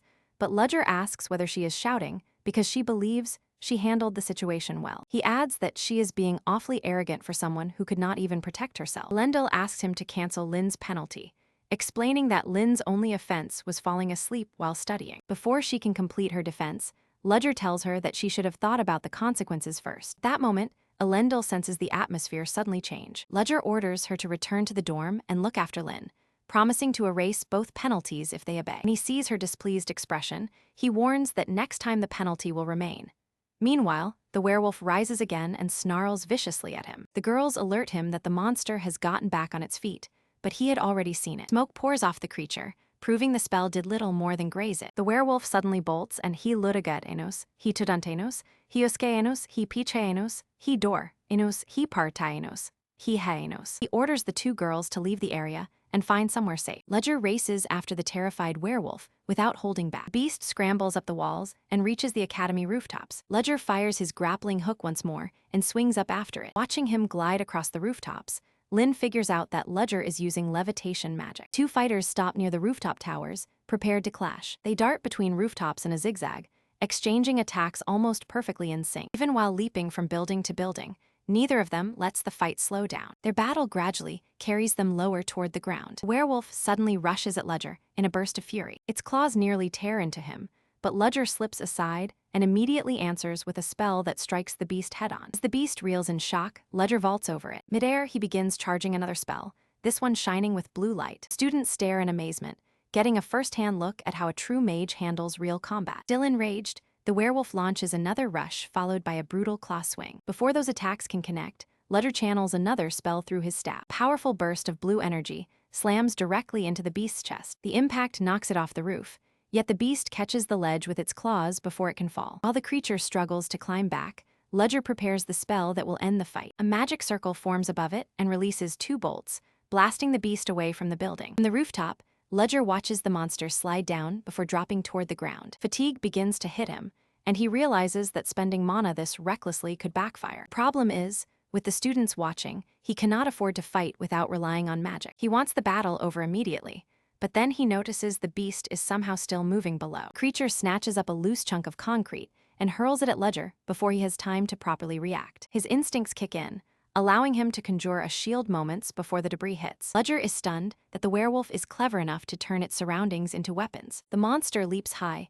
and crashes into the ground with tremendous impact, misses Ledger entirely, smashing only the stone floor while he remains unharmed. Still, Ledger cannot get over how effectively the creature is weaponizing its surroundings. A wolf-made monster should not possess intelligence like a human, so Ledger starts questioning whether these things are even true werewolves. Elsewhere, Aiden and Leo search the forest near the academy while calling out for Tessie. Leo considers calling it quits, figuring Tessie will eventually find her own way back if they cannot locate her. Aiden reminds him that they share the blame because they went along with Tessie's plan. Leo wonders whether Aiden believes Tessie is hunting for the werewolf as well. Aiden cannot speak for anyone else, but he is certain Tessie would absolutely try it. Leo gives the search 30 more minutes. After that, they will return if Tessie is still missing. The moment he says it, a piercing scream rings out around them. They instantly recognize Tessie's voice and sprint toward where the scream came from. They tear through the woods surrounding He Academienos at full speed. Aiden spots something odd in a bush, but before he can inspect it, he mysteriously drops to the ground. Leo hurries over and finds his friend clutching his head in intense pain. They then discover Tessie nearby. She had also fallen after crashing into Aiden and now wants to know why he came. Aiden says they came because they heard her cry out, but Tessie firmly denies making any scream. They pause and listen again, after which Tessie signals them to remain silent and come with her. Students quietly sneak toward a bush to investigate the source of the noise. Buried beneath a heap of leaves, they find a tiny werewolf cub. Tessie celebrates her victory, but Leo points out that locating the creature is not the same as catching it. Before Tessie can touch it, Aiden notices that the cub is wounded and hiding all alone. He reasons that an injured cub, this young, could not possibly be responsible for everything they experienced. Tessie wonders if another werewolf is nearby. Aiden has no answer, but he can tell someone has been caring for the cub. Then Aiden notices something glinting among the cub's fur. It seems to be a chain, but as they examine the cub's neck, a massive werewolf suddenly emerges behind them. The monster bares its fangs, drool hanging from its mouth as hot breath pours out. Leo detects the creature instantly and shouts a warning to Aiden in alarm. Just before the werewolf strikes Aiden, Leo shoves him away and steps directly into danger. The beast's attack catches Leo and launches him through the air. After looking again, Tessie realizes they are facing an actual werewolf. Tessie raises her wand, determined to defeat the beast and restore her family's honor. She loses focus for a moment, giving the monster an opening to strike until Aiden rushes in. Tessie is stunned when Aiden grabs her and pulls her clear of the incoming blow. Wounded Leo calls out to Aiden, while Aiden checks on Tessie and she demands to know why he saved her. Aiden simply says he could never stand around while a friend was in danger. The werewolf remains feral, clearly prepared to wipe out the young students. Aiden realizes the creature is only behaving this way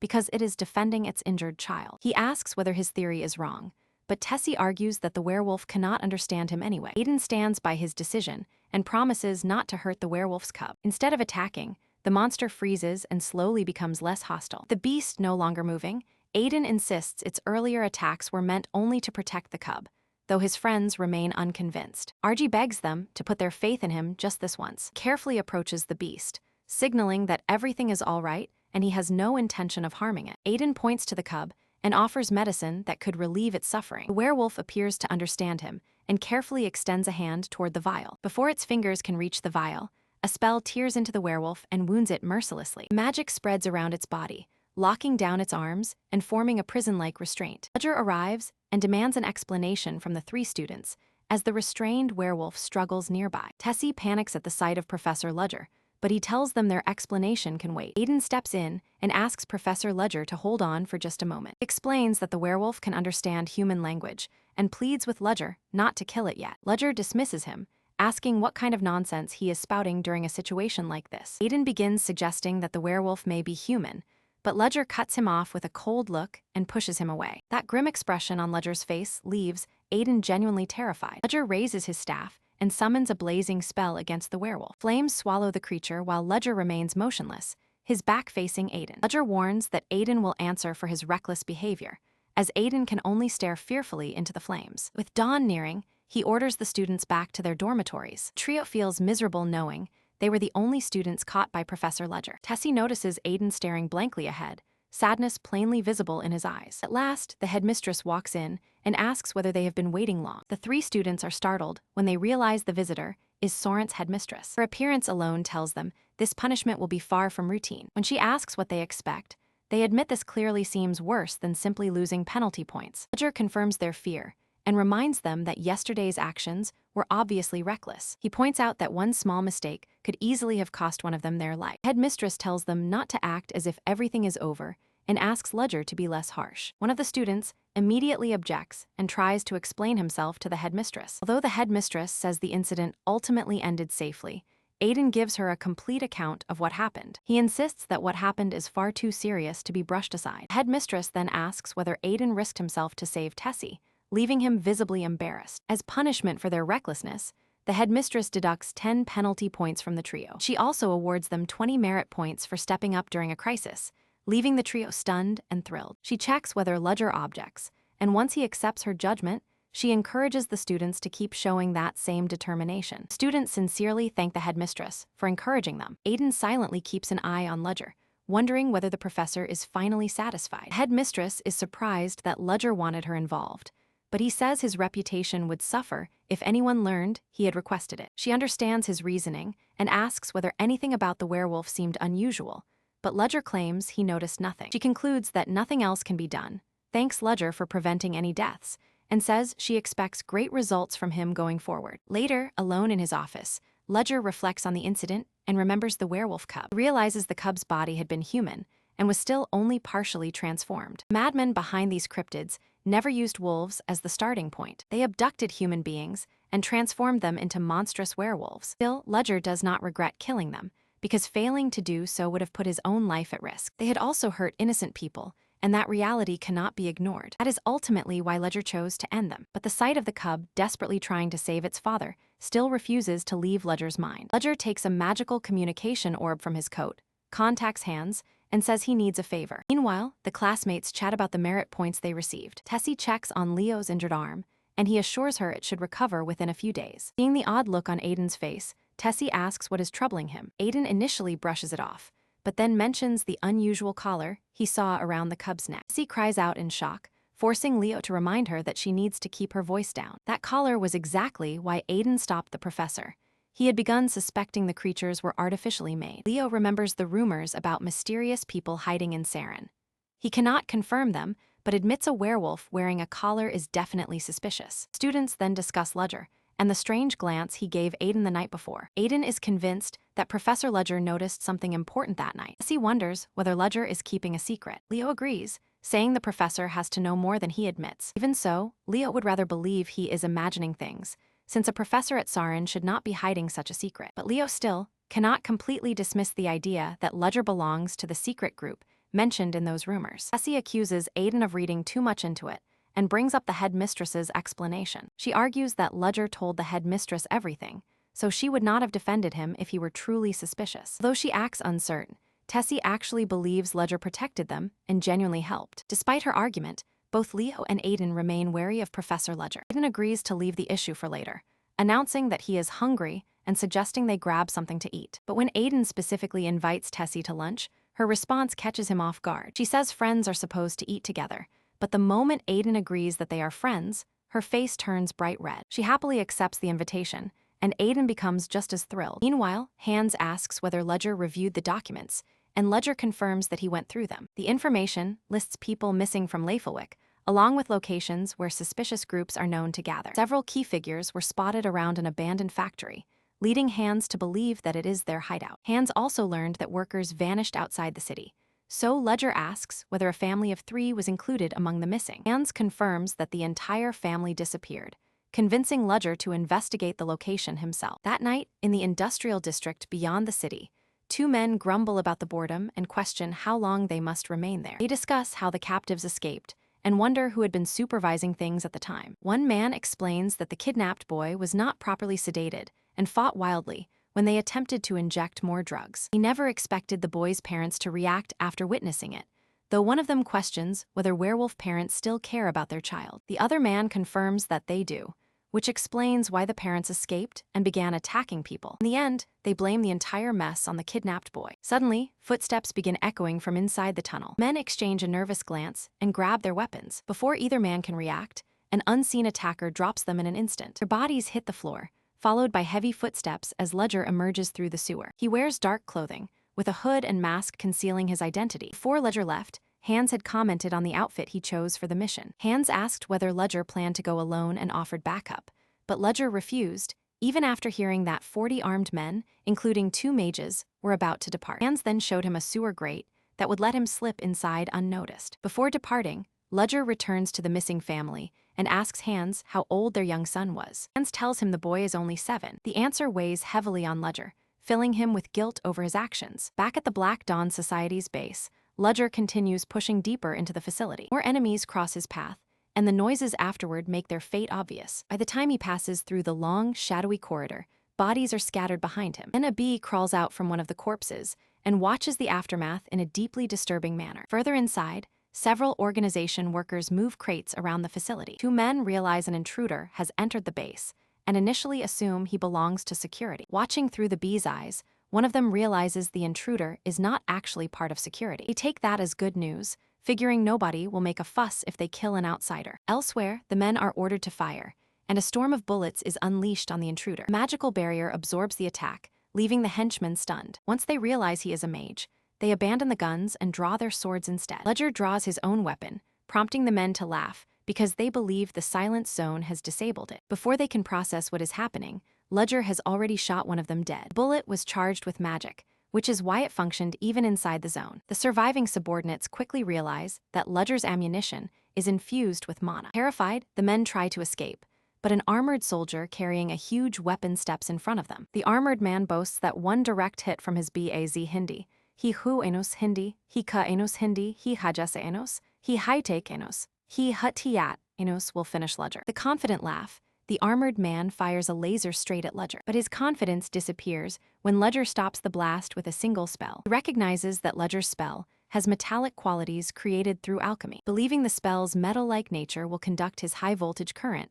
he charges up for another attack. Suddenly, Ledger fires a mana-charged round that strikes the energy tube on the man's back. The armored man watches helplessly as energy races through the tube and spreads into the nearby henchmen, causing them unbearable pain. One spell is enough for Ledger to bring down almost 10 enemies simultaneously. Ledger looks up after sensing something unusual and fires at the ceiling, destroying the bee hiding there. He now knows an insect was spying on him, confirming that someone has been monitoring his movements. Wonders whether the spying was done by the notorious underworld siblings, known for using insects as spies. For a moment, Ledger considers wiping out every insect in the area before moving on. He suddenly stamps the ground, sending expanding waves of magic toward the bees flying overhead. The unseen waves strike the bees, killing them instantly as their lifeless bodies tumble down. The insect controller, who had been watching through their eyes, suddenly realizes that his little spies have gone offline. Just before the insects died, he sensed strange sound waves and vibrations tearing through them. From that, he deduces that Ledger commands metal and wind magic, which makes him seriously dangerous. Since tiny flyers cannot withstand powerful wind, he chooses to unleash something far bigger. He orders a bald man called Vatag Inus to prepare, and Varang immediately gets into position. Everyone prepares for the attack, expecting the intruder to smash through the door any moment now. But right while they are waiting, the entire room suddenly plunges into darkness. 2 men assume the intruder killed the power simply to mess with their heads. When refuses to answer, the blond man calls his name, only to discover his headless body standing motionless nearby. The bald man's severed head lies on the floor, and his companion completely loses his nerve the moment he sees it. Realizing the intruder slipped in during the blackout, he decides to strike first before he becomes the next victim. At once, a gigantic centipede crawls from his sleeve and launches itself off his arm. Criminal then notices the silent, hooded figure in a mask standing directly behind him. He Adgile, Inus raises his cane and lines up a direct hit on the criminal. Confused by a mage choosing close combat, the man retreats, hoping to create some distance. That opening is all Ledger needs to activate his magic. Blonde man spots the flames forming in midair around Ledger and goes completely stiff. What scares him even more is the ridiculous speed at which Ledger completed the spell. Before he can even react, the spell erupts, sending a wave of fire straight at him while he screams. The flames slam into him and launch his body across the room. Henchmen stand frozen, watching the intruder storm in and take down their boss. The boss writhes on the floor, demanding the intruder's identity, as Ledger draws a weapon and points it straight at him. Gunshot echoes through the room, leaving the henchmen even more horrified as they wonder how he defeated the insect brothers without breaking a sweat. The moment Ledger looks their way, his icy stare sends pure terror through every henchman. Out of nowhere, an attack hurtles toward Ledger, but he notices it at the last second and springs away. A huge insect limb cuts through the spot he had occupied, revealing that it came from Hindi. He va enos Hindi, he da enos Hindi, he ha enos Hindi, he na enos tikas fallen body. Despite having no head, the body still moves, wielding a grotesque giant insect arm and even speaking. A mouth splits open in var Hindi. He ha enos Hindi, he na enos tikas palm, and starts whining about how much it hurts. Creature cannot believe it was ambushed and defeated in such a short time. Seeing it speak despite losing the upper half of its body, Ledger asks whether it is some kind of insect monster. Creature proudly claims that its body has surpassed human limits, just as something begins forcing its way out of its stomach. Thunderous sound fills the room while an enormous shadow forms in front of Ledger, instantly putting him on alert. A gigantic green leg crashes down onto the floor. A colossal insect monster rises before Ledger, declaring that it has no time to mourn its younger brother's death, while every subordinate screams and flees in panic. The enormous insect launches into a rampage, knocking several henchmen through the air with every blow. As Ledger keeps evading the non-stop assault, he wonders whether the monster has even the slightest concern for its own followers. Ledger pulls out his magic gun and fires repeatedly, yet the rounds do little against the creature's armored shell. The monster answers with a crushing sweep of its enormous leg. Ledger hops out of range and immediately begins preparing another spell. The instant flickering flames appear, the giant centipede makes a quick sidestep. Ledger is caught off guard by how easily something that huge can move. The creature lunges with its claws and successfully snatches Ledger. Pinned inside its grasp, Ledger casts magic in an attempt to force himself loose. This time, the flickering fire strikes the giant centipede at point-blank range. But once the smoke fades, the monster's armored face and razor fangs remain perfectly untouched. Ledger is stunned that a direct blast from such close range failed to hurt it at all. Creature then flings our guy across the room like he weighs nothing. It mocks Ledger, saying anything below a 4th level spell will never be enough to burn it. A thunderous roar, the beast sweeps its legs through the place where he, Ludaget, Enos had been standing. Its claw crashes into the wall, but Ledger is already gone, leaving nothing except a fresh hole behind. The winged insect scans the room in disbelief, unable to understand how Ledger vanished so suddenly. It finally spots Ledger clinging directly above it on the ceiling, so it smashes a pillar in an attempt to bring him down. Ceiling-linked column splits apart and crashes down, giving Ledger just enough cover to slip behind it. The monster admits that the young mage is quick, much like the winged insects under its command. Ledger understands that neither his weapons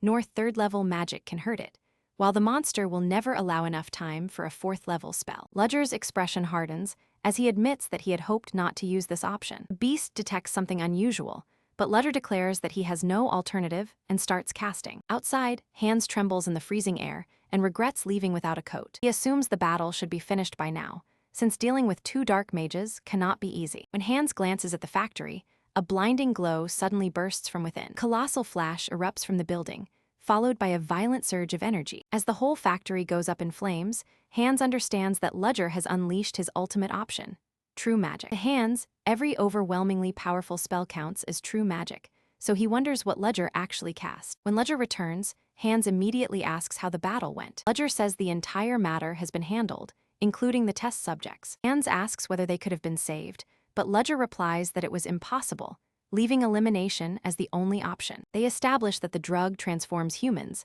and Hans suspects a powerful sponsor is funding the entire operation. Ledger tells Hans not to worry, because he has already identified the person behind the experiment. Hans is stunned that Ledger has already uncovered the mastermind. Realizing there is no point arguing with his friend, Hans gives in and returns to the hideout ahead of him. Ledger remains behind by himself, watching the factory reduce to ashes. Elsewhere, during an extravagant dinner, a nobleman angrily hurls a plate at one of his servants. He insults his maid and declares that someone like her has no right to eat his food. The old nobleman continues humiliating every maid simply because they are poor. Fed up with everything, he rises from the table and blames his useless staff for his frustration. His thoughts turn to all the money wasted on test subjects who were handled so poorly. He has no idea who caused the failure, but assumes someone must have dealt with the subjects. Regardless, the experiment is nearing completion, and its results will soon belong to him. He wants the drug to return his body to its former physical peak. He dreams of reclaiming his youth and emerging stronger than he has ever been. That substance is supposed to restore the youth he sacrificed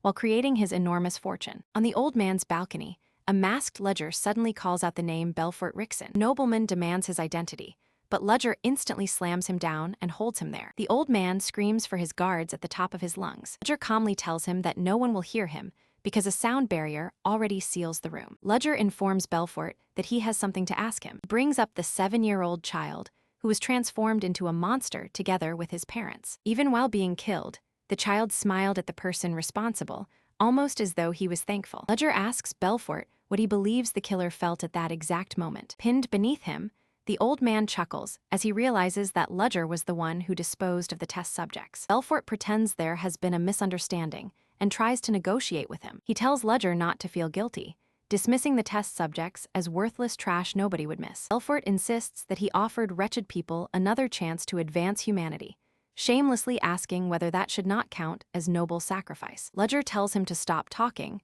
says that Answer tells him everything he needs to know, and injects the serum directly into him. Belfort lets out a shocked scream, suddenly terrified of what the serum will do. Belfort's answer was sufficient, so Ledger does not waste even a moment losing his temper. Enraged, the old man demands to know what Ledger has done to his body. Ledger explains that the records show even a tiny amount of the serum can transform a human into a werewolf. And he wonders aloud what might happen if someone consumed an entire bottle. Almost immediately, the man on the floor begins screaming in agony. His body twists into a gigantic hairy beast covered in claws and vicious fangs. The masked man says that, since Belfort could never understand the protagonist's pain, he will force him to experience it himself. Terrifying sounds begin echoing throughout the mansion. Hearing the commotion from Lord Belfort's room, the people nearby rush toward it. Suited men burst through the door, confront the monster, and demand to know its origin. They immediately decide to finish it with the spells stored in their wands. Those without magical abilities are ordered to search the mansion for Belfort. Unaware that the monster is actually Belfort, the group bombards it with flames. When the creature survives, they pour even more power into their attacks. Outside, a man hears the uproar and wonders what is causing it. He picks up a few tools and quickly conceals everything else. He wonders whether this is a hidden base and suggests searching the area. The man in the black cloak tells him to stay calm. He says he will come back after finding the perfect identity for working in the underworld. His friend tells Hugh Enos to take a break and rest. The protagonist walks through the city, staring toward the horizon with his fists tightly clenched. Nobody can accept that the wealthy Lord Rickson was actually devoured by a monster. By the time the guards reached the scene, the only thing left was the beast. The creature was so durable that local mages needed an entire hour of fire to bring it down, sparking rumors about dark magic. Soon after, the journalists are startled when a group dressed in bright uniforms arrives. Newcomers are the security department and the Nightcrawler Order of Knights, commanded by border guardian Tarina Lionhall. Their arrival signals a serious case, sending reporters scrambling to uncover details about the investigation. Tarina orders the mansion gates to be opened. The guard protests that entry is prohibited, but eventually obeys and allows them inside. Tarina enters the mansion with her vassals, where Inspector Teberin comes forward to welcome her. After thanking him for handling the scene, she asks for every piece of evidence collected so far. Because the security department has taken control, Teberon Enos immediately agrees. The team begins a meticulous examination of the crime scene. Nia apologizes to the veteran Lloyd after accidentally dropping the formal honorifics. She argues that there is no need for stiff formalities when they are alone. Lloyd counters that a Nightcrawler's dignity must be maintained at every moment. Tarina interrupts and clarifies that Lloyd only has to maintain that formality in front of outsiders. She reminds them that their priority is the burned corpse and the rumors linking Belfort to cryptids and dark magic. Lloyd admits that the witness's story about a monster swallowing Rickson seems believable, as Enya examines the creature's burned remains. The team decides to inspect the room itself. Noticing that the wallpaper behind one painting is untouched, Tarina lifts the painting away. Behind it, the group discovers a hidden compartment that has been emptied. Its size and position make it an ideal place for hiding the businessman's illegal fortune. Clean patch of floor confirms that a safe had been sitting there until the previous night. That connects the sudden death with both the monster's arrival and the vanished safe. There are far too many links here for this to be random. Someone orchestrated the murder and managed to erase every trace. Tarina wonders what kind of person could have carried out such a flawless job. Her thoughts turn to the man in the hat and cloak, Arsène Lupin, but she keeps that suspicion private. Tarina then asks Lloyd whether anything unusual occurred elsewhere in He Laid It, Enos. He Belk Enos. Veteran confirms that an abandoned factory burned down at roughly the same time as Belfort's death. Tarina suspects the ruins are hiding something and leads everyone toward the factory. Meanwhile, the protagonist wakes in his room with a splitting headache. The pain is the consequence of using magic that drained an excessive amount of mana. Because even breathing now saps his energy, he would be in serious danger without the pills he prepared. He decides that the werewolf operation is no longer something he needs to worry about. He already reduced the entire facility and its contents to ash. Even so, he knows one piece of evidence survived because Aiden is still alive. Aiden's desperate attempt to stop him from dealing with the monster felt suspicious, especially since the boy was standing closest to the scene when the flames swallowed everything. If Aiden witnessed anything important, Ludger may need to silence him, because there is no guarantee the student will keep the incident secret. The protagonist briefly considers killing the boy, but changes his mind after remembering Aiden standing between him and the werewolf, insisting that it should not be harmed. That strange memory makes him reconsider, since killing a special student under the principal's watch would create far too much suspicion. For now, he chooses recovery, while promising himself to investigate more carefully the strange coincidence involving the man who supposedly learned magic from a wanderer. A special team reaches the factory only to find it completely destroyed by fire, making any investigation extremely difficult. Arena suspects that black mages and lycanthropes were conducting research there, and deliberately set the facility ablaze to destroy the evidence. Since too many events coincide with Belfort's death, Tarina dismisses the idea of chance and wants to identify everyone who knew about the facility. She asks Lloyd about recent incidents, and he brings up a werewolf that entered Soren Academy through the sewers and caused a major disturbance. The veteran explains that the beast wounded 3 students before a professor defeated it, and its body was burned entirely to ash. Although the burned factory makes the connection tempting, Tarina refuses to rush to the academy and chooses to collect evidence here first. She considers it premature to connect the 2 cases solely because both involved fire, but keeps the possibility open so she can eliminate any threat to the Empire, as the Nightcrawlers are meant to do. Meanwhile, the group discusses Ludger's decision to kill the werewolf, considering his military past hunting creatures like it. Back at Soren Academy, a girl enters the classroom, but cannot find a seat because the students in the middle refuse to make space. After the previous incident, everyone avoids Line, leaving her with just one available seat beside Elendil. Her Highness welcomes her and asks how she is doing, while Line answers nervously, already imagining the gossip caused by a commoner sitting beside royalty. As Line sits down, she recalls the previous night when they saw the professor hunting werewolves and wonders whether such a strong, respectable man is safe. Before Line can settle in, Elendil asks why she is late, wondering whether nobody woke her and joking that the librarian deserves a scolding. Line admits that she overslept, while Her Highness explains that she had been helping students get back to the dormitory. Elendil asks Line to call her Sunby, reminding her that Soren treats everyone as equals. Line remains tense, completely stunned that Her Highness is helping her so casually and personally. Just then, Ludger enters the classroom and begins the lesson. Professor introduces elemental property conjuration, the most important and widely studied of the 4 major magical fields, promising to cover its fundamentals and reveal a new technique. Blue-haired girl asks about the new method, and Ludger explains that it can amplify an element's power by anywhere from 20 to 80%. The class greets that claim with obvious disbelief. Ludger asks Anthony which properties he can control, and the boy lists water, ice, and occasionally plants. Ludger tells him to manifest the element he knows best, and Anthony produces a small ice cube. Professor judges the result as ordinary and unimpressive, leaving Anthony visibly disappointed. Then Ludger tells everyone to pay attention, and instantly compresses a huge sphere of ice into a flawless snowflake. Students begin wondering whether both examples consumed the same mana, with the difference coming from efficiency alone. Seeing everyone intrigued, Ludger moves on to the fundamental theory, immediately catching Flora's interest. He explains that these specializations have served as magic's foundation for centuries, contrasting the original 4 simple elements with the more than 10 recognized today. Professor promises 5 points to whoever can explain how magic evolved, using fire as the example. He rejects the suggestions that fire was created to illuminate darkness or clear forests, and dismisses the idea that it freed humans from fear of the dark. Flora raises her hand and gives the brutally honest answer. Fire was meant to burn people into ash, and Ledger confirms she is right. He explains that warfare pushed these abilities forward, since fire, floods, blades, and earthquakes were all used in battle. Elemental attributes developed around human needs, from surviving freezing weather to turning wheels and creating light. With that explanation in mind, the class moves on to practice by forming elemental spheres of their own. Ledger orders everyone to pay attention to their mana flow, privately wondering how second years can still be this helpless. He tells Irina to picture fresh buds opening, since her plant magic currently resembles nothing more than withered leaves. When Ledger checks on Aiden, he finds the boy has produced absolutely nothing. That makes Aiden's friend wonder what is wrong. Professor stops before him and searches for an explanation, dismissing both personal resentment and any remaining trauma from the werewolf incident. Asked which element he belongs to, Aiden admits that he cannot bring any elemental power out. Ledger considers it ridiculous for Soren's special student to struggle with the fundamentals, yet he refuses to abandon him. Since Aiden already understands fire, water, and wind, the professor chooses fire as the first attribute to train. Ledger tells Aiden to gather his magic, turn it into elemental energy, and recall fire through everything his senses remember about it. Aiden searches his 5 senses for an old memory.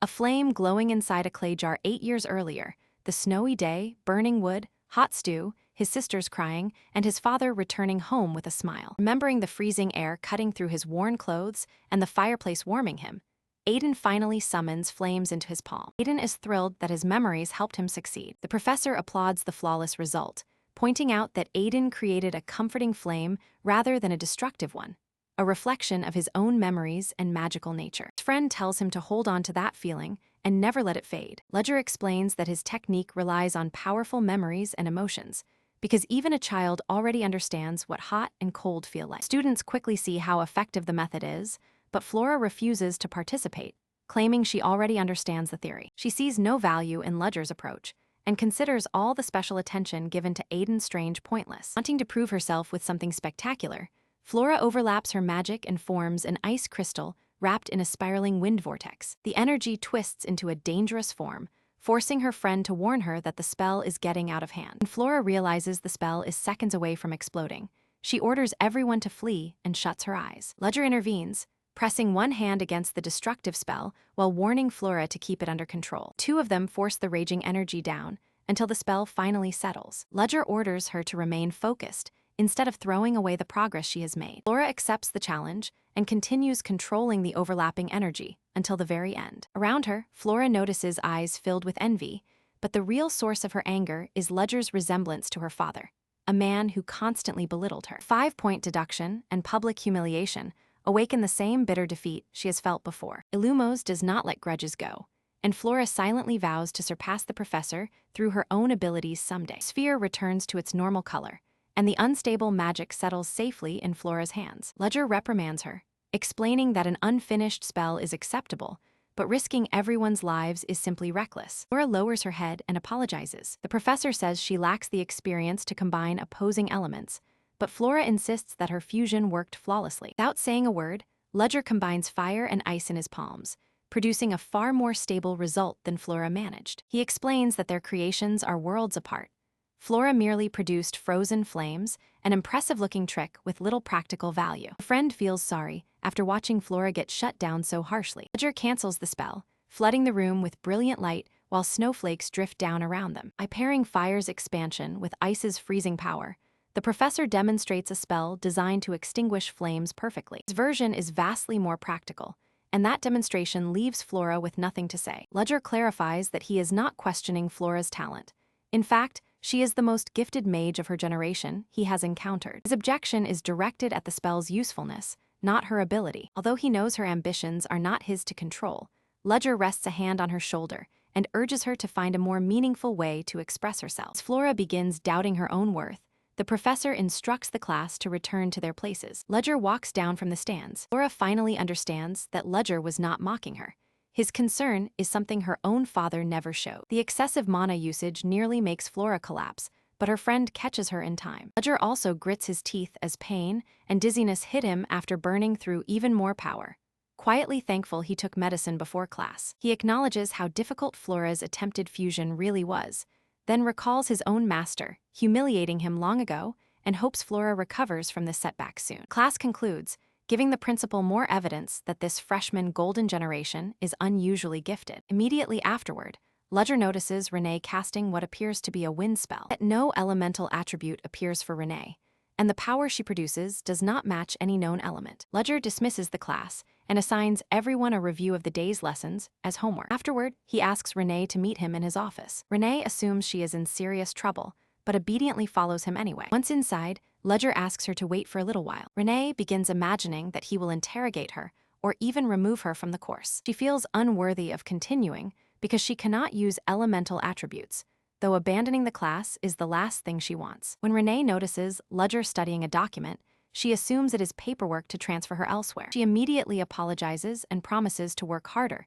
if he lets her remain in his class. Confused by her words, Ledger hands her a book and tells her that this is what she should study from now on. The book covers the basics of non-elemental mana, opening an entirely different magical route for Renee. The professor explains that an acquaintance gave him the book, and its contents represent that person's life's work. Renee realizes she was not the only person with non-elemental mana, but Ledger reveals that this acquaintance is already dead. That revelation makes Renee question why elemental magic remains beyond her, and regret never gaining an element of her own. Ledger asks whether Renee really believes that a person limited to one element must be talentless. He explains that specializing in one element offers limitless room for mastery, eventually allowing the mage to influence natural phenomena themselves. Renee begins to understand the depth of that discipline and asks how non-elemental magic actually functions. Professor says it is still unclear whether their power comes from having no properties at all, noting that metal was classified as earth for a very long time. He tells Renee not to lose heart because magic is always evolving, then urges her to study the book carefully. Later, Ledger reflects on how extraordinary non-elemental magic is, though he never expected such judgment from someone capable of distinguishing right from wrong. With so much still unknown, Ledger has no definite answers, yet he cannot believe that the person's book has somehow reached Renee. He cannot help wondering whether this outcome was destined from the beginning. The Academy welcomes another day. Aiden creates magic shaped like spirals and light, finally recognizing how valuable Ledger's method really is. Remembering Ledger's genuine passion, Aiden decides there is no reason to doubt him or feel guilty about enjoying magic. Aiden then spots a crowd and wonders about the black-haired student surrounded by nobles, who clearly appears to hold some importance. As Aiden approaches, the blonde noble Javan sneers that spending time with someone unable to use even one element is pathetic. Leo, a blue-haired boy, immediately fires back with insults, but Aiden tells him to calm down and attempts to settle things peacefully. Aiden apologizes to Javan, explains that no offense was intended, and suggests they simply forget the incident. Javan says there is one condition before he lets it go. Aiden must kneel before him. Red-haired girl tells Javan to show some dignity, but he dismisses her as a fallen noble with no right to interfere. Aiden tells Javan he can insult him all he wants, but crossing the line with his friends is something he will never forgive. Javan says Aiden's forgiveness means nothing to him, then challenges him to a magic duel to see what the commoner can really do. Leo and the red-haired girl try to prevent the fight, but Aiden agrees to the duel. Aiden declares that Javan will have to apologize to his friends if he loses. The noble accepts, completely convinced that Aiden has no chance of victory. Professor Ledger arrives and demands to know what the students are up to. Seeing Aiden caught up in yet another disturbance, Ledger orders everyone to explain the situation. Evan explains that he officially challenged Aiden to a magic duel, and that Aiden accepted. Ledger says first years should not be arranging duels and questions what made them behave so foolishly. Notices the black-haired student posing behind the crowd and wonders why the boy is staring at him like that. Still, Ledger refuses to punish them for a duel that has not taken place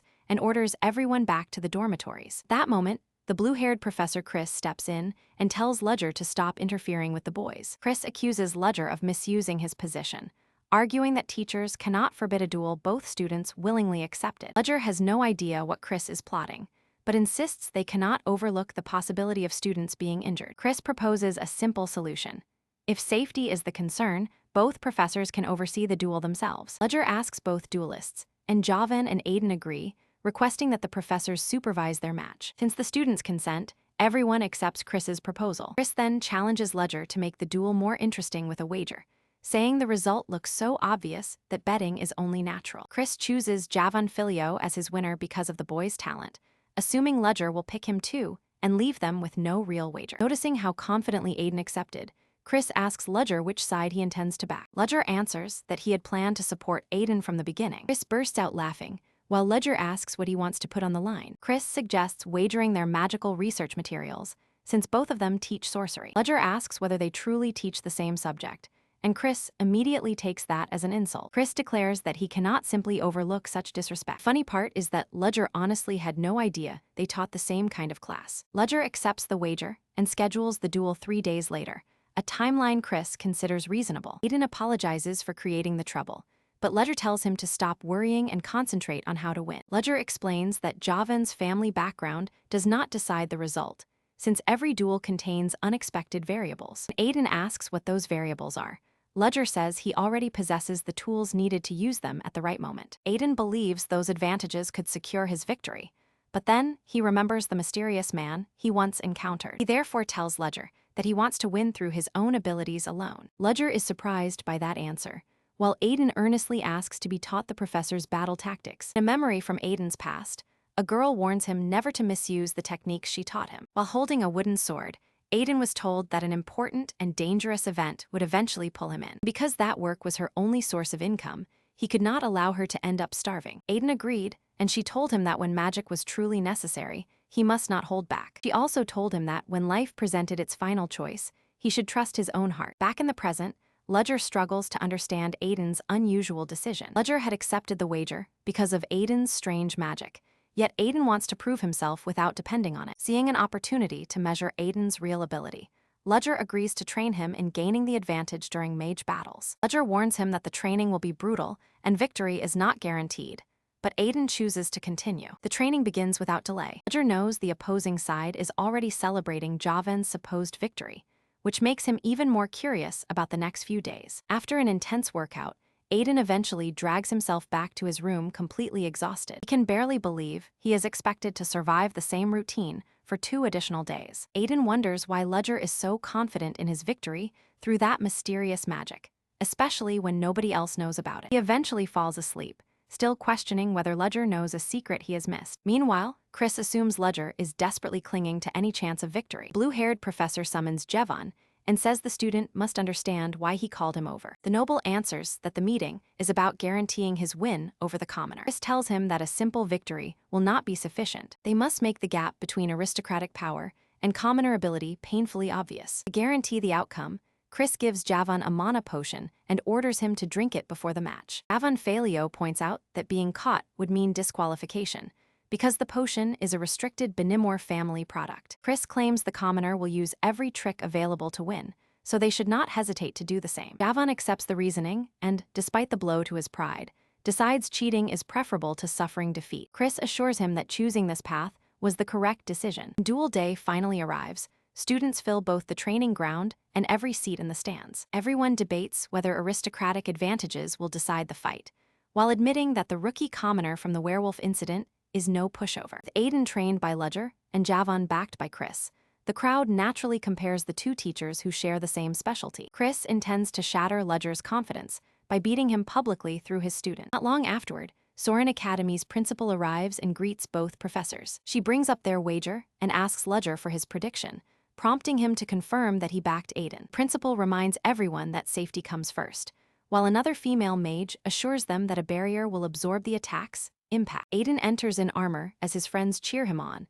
and tell him to wipe that arrogant smile off his opponent's face. On the other side, the nobles urge Javan to protect aristocratic pride. After confirming the rules, the referee watches as Aiden reminds Javan about their agreement. Javan replies that Aiden can ask for an apology only after earning victory. The referee then asks about the strange object inside Aiden's sheath. Aiden explains that it is a sword-shaped staff, which is permitted because it has neither an edge nor a pointed tip. The referee announces that whoever loses all their protective magic first will lose, then starts the duel. Aiden immediately channels an ice spell through his staff, but Javan counters with fire just as fast. Aiden predicts that his opponent will soon switch to a spell with much higher offensive power. Javan recognizes the elemental disadvantage, yet the potion boosts his flames enough to overpower Aiden's ice. Aiden throws himself aside, narrowly avoiding the hit. As the attack smashes into the wall, the rookie finally understands how ridiculous the power gap is. Javan boasts about the enormous difference between them and continues mocking Aiden. Aiden forms a magic circle at his staff's tip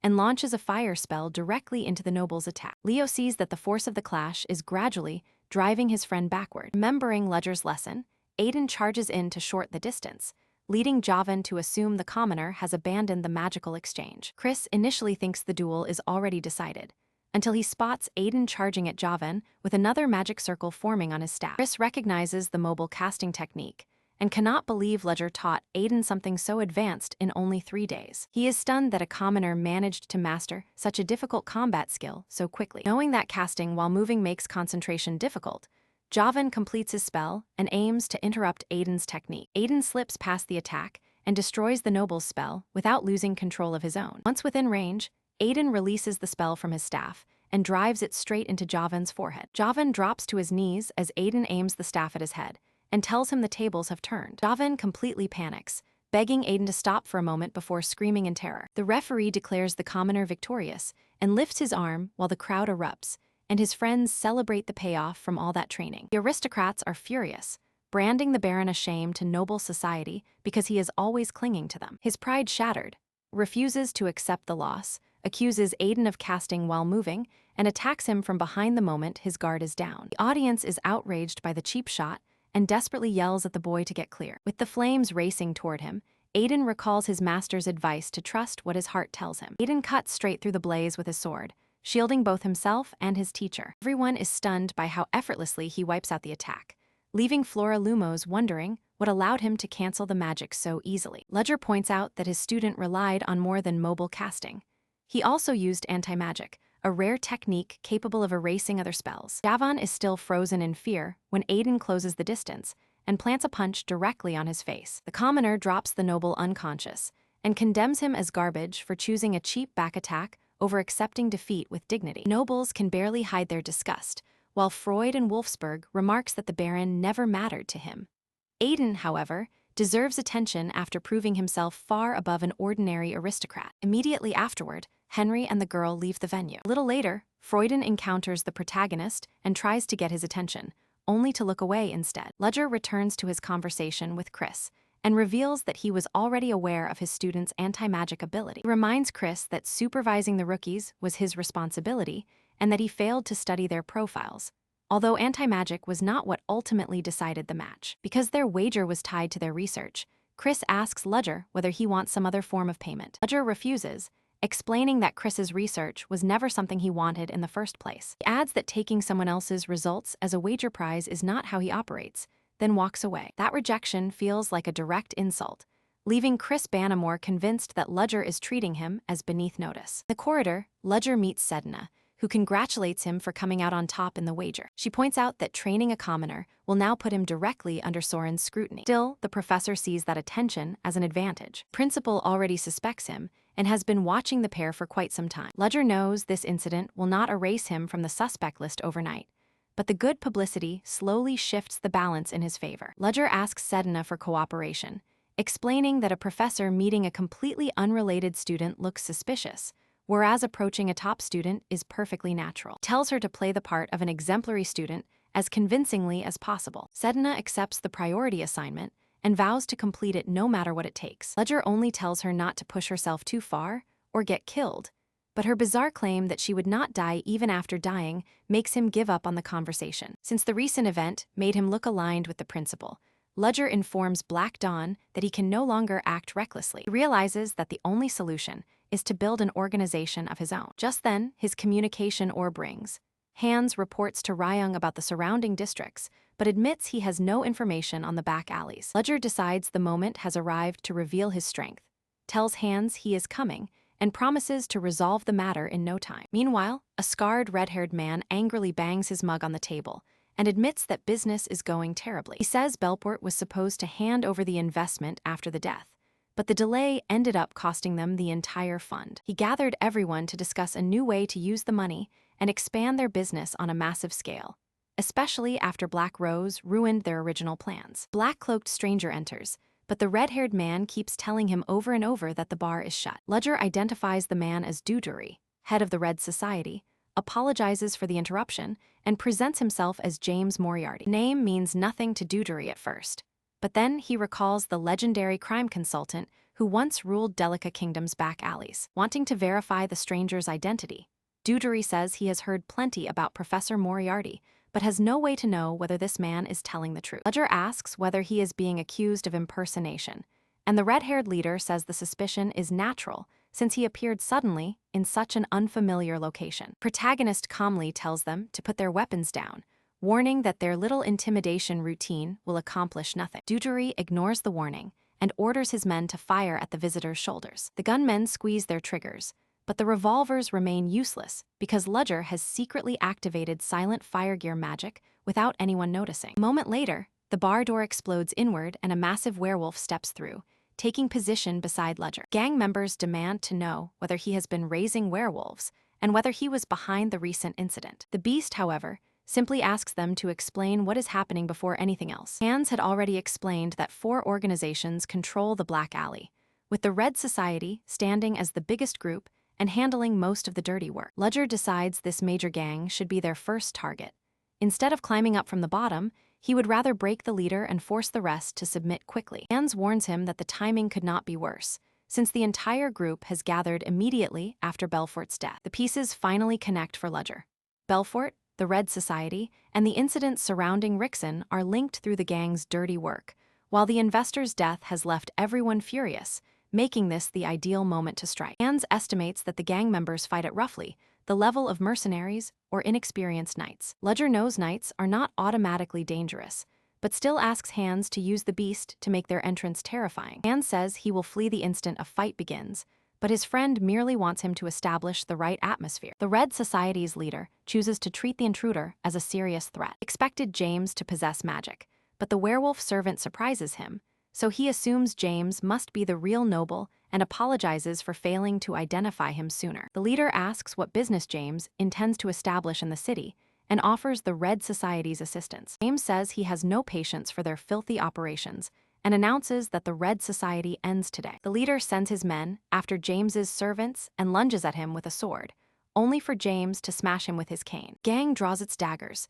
and Hans points out that none of the enemies are retreating. James tells Hans to prepare for a quick escape, then drives his staff into the floor. Darkness instantly spreads across the entire bar. The room becomes pitch black, rendering the enemies helpless because they cannot see even an inch ahead. James then draws a razor-sharp blade concealed within his cane. He activates the Tier 3 spell Fool's Dream, blending darkness with a curse that attacks the enemy's minds. With everyone disoriented, James starts taking the bar's occupants down one after another. The leader orders his men to kill the intruder immediately, but the darkness leaves them unable to land a single attack. James coats his sword in purple energy and swings, sending a slash bright enough to illuminate the entire room. The leader collapses when the light reveals James still standing and every subordinate beat, unable to understand how the massacre happened so fast. The accompanying knights use their auras to break through James's spell and immediately move in to strike. James evades their sword blows one after another, then casually lets a glass container fall to the ground. Poisonous smoke floods the bar, forcing the enemies back even as they trust their internal mana to shield them. Then daggers come flying out of the smoke straight at the knights. One knight knocks the daggers aside with his sword, only for the blade to break apart. The poison splashes onto the knight's skin and eats several holes into him.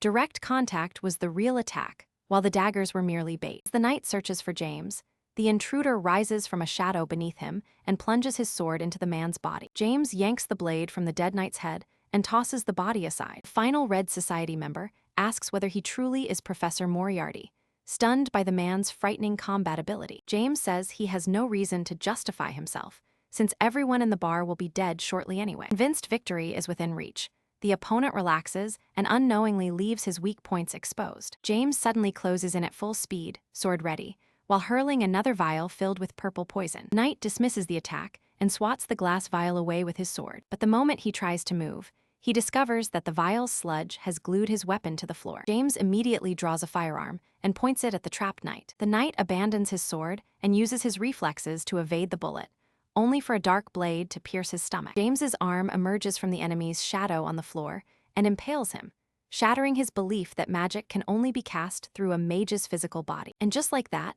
James wins without ever having to fire the weapon in his hand. The knight collapses dead, while James advances until he stands before the Red Society's leader and tells him their conversation is finally going to continue. Once the fight is over, James removes his disguise as someone nearby fills a glass with liquor. Hans wonders how James can drink right now, explaining that his sensitive nose makes the smell of liquid unbearable. James explains that he kept the organization's leader alive, so he can extract every piece of information before handing him to the other groups. Confident that James has everything under control, Hans asks about the drink and learns that it is 38-year-old Gorgonha. The helper decides he wants a taste as well, then asks what will happen to the remaining members of the Red Society. James says he will select a handful of members who appear to be decent people. Hans says the second-floor office contains documents and a hidden ledger that could help, though sorting through everything would be too much for only the two of them. James says he has already considered the workload and happens to know more than enough people who can assist. Hans doubts him, but James assures him those people will arrive after completing another assignment, then asks whether his partner really dislikes them that much. Hans confirms it, insisting that not one of James's acquaintances is remotely normal. Despite Hans's objections, they proceed with the plan they already established. Hans recalls the headmistress's suspicions and asks whether that situation is under control. James tells him not to worry, because the mages will not dare follow them while they lack concrete proof. With the opposition keeping an eye on the headmistress, she cannot make any move that might backfire politically. Aware of their plan to seize control of Leatherbelk, Hans says things appear to be progressing smoothly and asks what they will call the new secret group and how many members it has. James says they currently have around 10 members and proposes the name He-Uenos. He explains that the name reflects their goal of remaining unknown to everyone else. Hans approves of the name, and the two share one final drink while toasting the secret organization they have just formed. Later, a woman approaches Professor Ledger and asks why he still works without an assistant. Caught while eating, the protagonist thinks for a moment and says he simply has not needed one so far. She assumes teaching 80 students alone must be exhausting, but is stunned when Ledger says it is not particularly difficult. The funny part is that Ledger had been working himself ragged for no reason. He simply never knew assistants were available. He asks Professor Selena about her staff, and she says she currently has 3 assistants despite not really requiring so many. Ledger notices Selena has fewer assistants than Benimor and begins to wonder whether professors normally keep as many as 10 helpers. Professors encourage him to recruit a team, estimating that he needs at least 5 assistants because handling everything alone is unreasonable. Ledger thanks them and returns to his office to consider the idea more carefully. There he learns that assistants receive bonus points and unlimited private lessons, while even newly appointed professors usually have at least 6. Because some students would rather study magic under tutors than graduate, the academy operates much like a 21st century college. Thinking an assistant could handle the small chores, Ledger scans the name list until one particular student grabs his attention. He heads toward the student's room, but detects someone tailing him and orders the person hiding behind the door to come out. His secret business partner steps out and apologizes, saying she happened to see him walking past and wanted a word. Ledger lets her off with a warning, then asks whether she is free on Tuesdays and Thursdays between 10 and noon, his usual teaching hours. The girl confirms that she is available during those hours and asks whether he needs something from her. Her schedule is exactly what Ledger needs, so he offers her the position of his assistant. She agrees but asks how the arrangement will work, and Ledger explains that the role gives them a natural reason to stay close without raising suspicion, especially because she is officially listed as an excellent student. He tells her to bring the registration papers in 2 days, knowing that keeping her nearby will also help him slowly collect information about Black Dawn. Barely an hour later, she returns with all the paperwork finished, and her efficiency leaves Ledger seriously uneasy. Surprised to gain an assistant almost instantly, Ledger praises her work and leaves to prepare for his lesson. Elsewhere, several female students notice the academy buzzing more than usual because rumors are spreading that the professor wants assistants. The announcement instantly draws attention because Ledger had never selected an assistant before, leading many students to assume he did not even know the position existed. Alongside the assistant gossip, the students discuss the legendary Universal Stone, an artifact said to grant wishes and be hidden somewhere inside the academy. One girl doubts the artifact is real, but her friend insists it must exist because the academy is magic center and is packed with mysteries no one has solved. Flora Lumos overhears them and dismisses the discussion as childish, convinced the stone is fictional and that the nobility would have claimed it ages ago if it were real. Turning her attention to the assistant openings, Flora decides her abilities would make her an excellent candidate and considers applying if the professor personally recommends her. The room falls silent when Ledger walks in, followed by his newly appointed assistant. Nobody knows who the girl is, and even Flora Lumos is shocked that Ledger managed to pick an assistant so soon. Ledger praises Cyanida for completing her task and sends her out of the classroom. Ledger cannot understand the odd looks around the room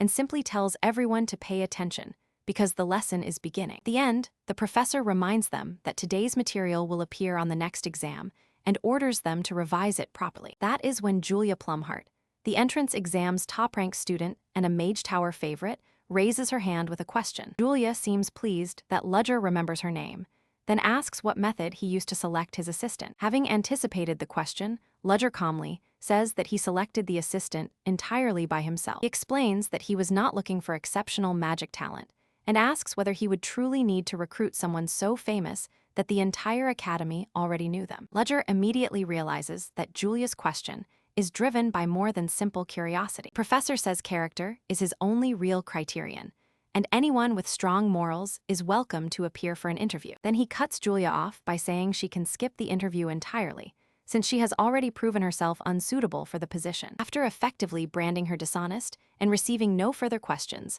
Ledger reminds everyone to prepare for the approaching first exam and walks out. While walking lost in thought, Ledger notices something that draws his attention. He finds his assistant waiting nearby, asks whether she has been there all along, and instructs her to wait in the assistant's room next time rather than the corridor. The girl awkwardly dodges the question by wishing him a productive day, prompting Ledger to hand her a pile of papers. Immediately afterward, Flora Lugos approaches him, and Ledger asks what she wants. She says she heard about his assistant selection, so the professor asks whether she is interested in applying. Flora quickly denies wanting the job, leaving Ledger to ask why she came to find him. Flora falls silent for a moment before admitting that she came to thank him for saving her previously, and that his advice had been correct after all. The hero modestly says he was only doing his job, adding that he is pleased she is taking his advice seriously. Flora checks whether he is all right after spending so much magical energy, but Ledger assures her that he is perfectly fine. Then she asks how many elements he can handle, having already watched him use 5 of them in class. Professor pretends that those 5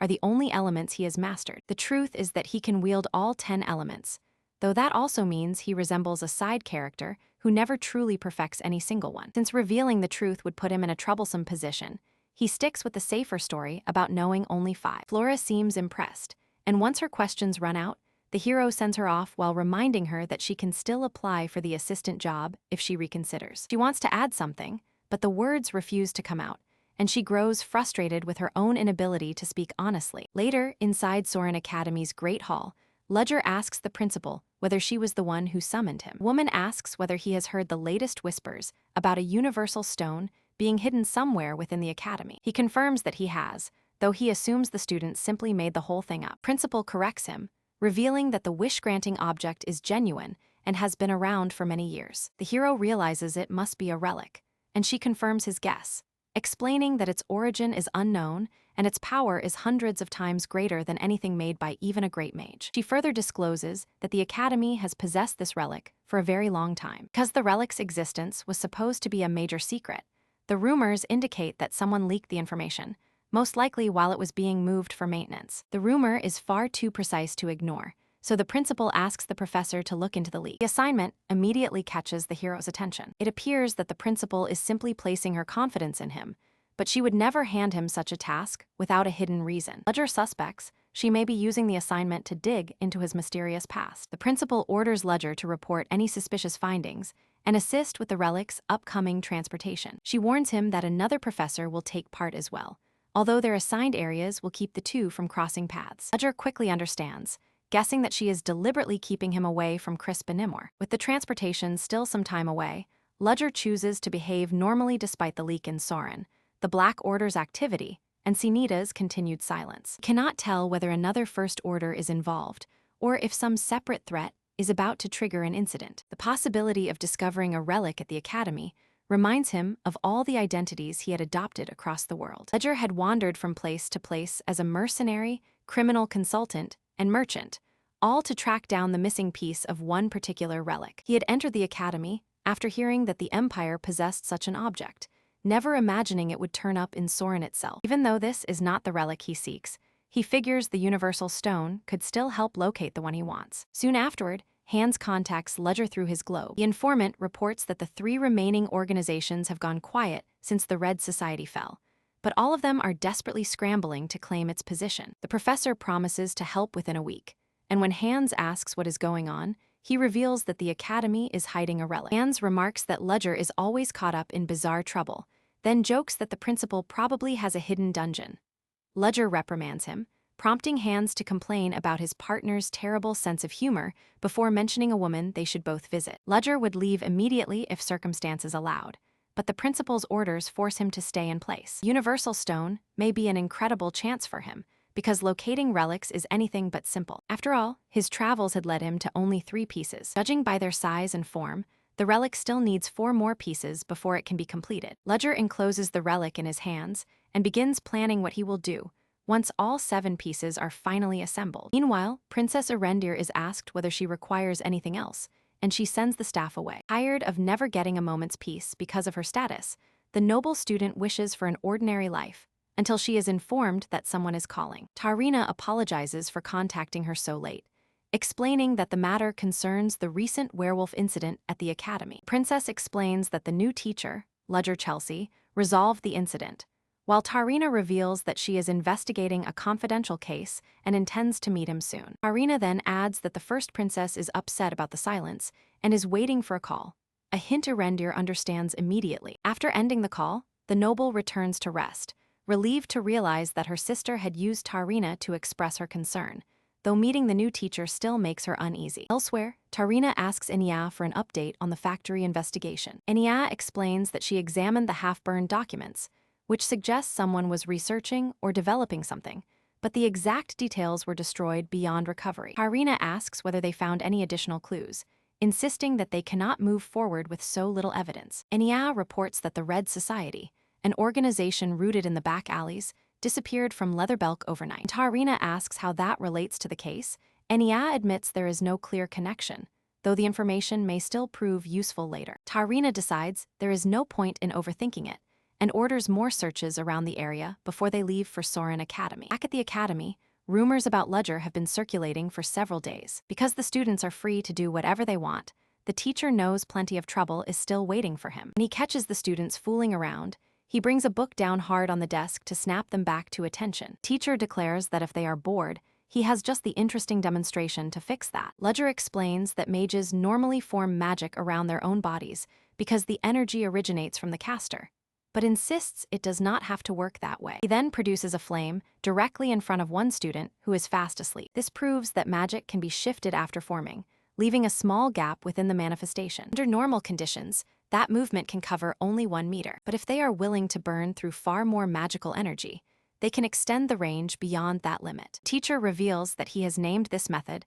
the coordinate formula. Floralumos and the others have never encountered the technique before, leaving them to wonder where he learned it. Ledger points out that despite its novelty, the technique is merely a small adjustment to existing magic. He warns them that their future depends on paying attention in class, then offers merit points to anyone who can work out the formula and visit his office. Immediately afterward, his underworld assistant arrives and starts talking to him. Ledger asks the girl to wait outside, then places his hand against a barrier because he knows contact must be established. Headmistress delivers an emergency update. The Universal Stone has been stolen. She admits that she misjudged the enemy, who knew about the backup room and struck before the Academy could respond. Headmistress explains that her forces are pursuing the thieves, but things could become disastrous if the stone is activated. They likely have only until midnight. Ledger says there is no time for questions and accepts the mission from her. He had expected trouble like this, just not this soon. His doubts about the headmistress remain, especially since she could belong to the organization, so he wonders who stole the relic and how they pulled it off. Ledger summons his assistant into the office and notes that one of their subordinates made a move without permission. Once she agrees, the teacher asks her to start at the beginning and explain exactly how the stone was stolen. The assistant reports that a Third Order member discovered a document about the Universal Stone in Soren and began spreading rumors about it. The member believed the document, located the stone, and informed the Second Order, but they chose to launch the operation without notifying anyone else. The operation is being led by Demles, a government-connected man who specializes in this sort of work. Ledger points out that an object this important should have been reported directly to the First Order. The assistant suspects Demles wants a seat in the First Order, especially after Order Zero declared that the 7 seats are not permanent. Lacking the talent to rise through the normal route, the young man chose to make a name for himself by stealing the stone. Professor asks where things currently stand, and the girl wants to know whether he intends to handle the mission by himself. Ledger confirms that he will go alone, since the thieves are already under pursuit, and one mistake could expose the identities of the entire group. The assistant says the thieves escaped in the direction of the silent forest immediately after the theft. The professor decides to pursue them without wasting another second, praises Seynita for gathering the information so efficiently, then asks her to keep an eye on the academy while he deals with the crisis. As Ledger exits, he notices that his brief praise has made the girl unusually proud, leaving a peculiar look on her face. He wonders whether her reaction comes from loyalty to the First Order or from some personal motive, but pushes the thought aside to concentrate on the immediate danger. Ledger casts Etern Nocturnus, summons a tree known as the Magic Path, and disappears into its shadows. The spell devours a huge amount of power, but in exchange it wipes out the caster's presence completely, making detection impossible. As he slips past Flora Lumos, the young girl suddenly turns around, prompting her friend to ask what she noticed. Flora feels a magical aura and realizes that something invisible has just moved past her. Curious, she decides to investigate and turns her gaze toward the professor's direction. At the same time, 3 guards discuss the silent forest and regret not bringing reinforcements before stepping into such a dangerous area. With his presence concealed, Ledger quietly passes straight by the 3 guards. Guards explain that the forest constantly expands and drives its visitors mad, so they conclude that sealing the entrance is the safest choice. Inside the forest, the professor finds the group, with one man on the verge of losing his mind while another desperately tells him to stay calm. Pink-haired member asks Demlys for the plan, pointing out that their pursuers have them surrounded and the group cannot survive in the forest for long. Demlys snaps at his subordinate to keep quiet, insisting that he already has everything under control. But his confidence vanishes when the supposed universal stone fails to respond, despite giving off genuine magical energy. All at once, Demlys feels someone nearby and demands to know who is there. Ledger steps into view and notices that only a few members remain, asking whether the others were captured or left behind. Demlys recognizes John Doe and begins trembling, aware that the First Order knows everything and shows no mercy. Ledger asks whether the Second Order understands why he has come personally. Demlys drops to his knees and presents the green stone, insisting that it is the universal stone relic. Professor accepts the object, compliments Demlys on his work, and bids him farewell before fading into the shadows. The moment he turns away, however, he kills all 3 members by driving shadow spikes through them. As he lies dying, Demlys asks why the First Order betrayed him. Ledger coldly replies that explaining the reason would be nothing but a waste of time. Yet when he examines the stone, he discovers something unexpected. It contains immense magical power, but it is not the genuine relic, contradicting the principal's claim. Without warning, a light forms overhead, and a devastating pink beam crashes down on Ledger, triggering a huge explosion that sends petals flying and blasts open a massive crater. When the smoke clears, the green stone is the only thing left in the crater, until a woman arrives and retrieves it. She remarks that she fired with tremendous power and never expected the stone to survive without even a scratch. Principal declares the operation finished as she picks up the fake gem, hoping the bait paid off while also hoping the professor was not caught in the blast. From a nearby treetop, the injured hero watches and realizes just how close he came to disaster. The instant he spotted the incoming attack, he activated Ether Nocturnus and escaped with the fake stone. Because this world has no teleportation magic, he relied on his coordinate formula to get away from the blast. Protagonist concludes that rank 6 Principal Elise Willow discovered his identity and used the fake stone to lure him into a trap. Escape consumes a large portion of his mana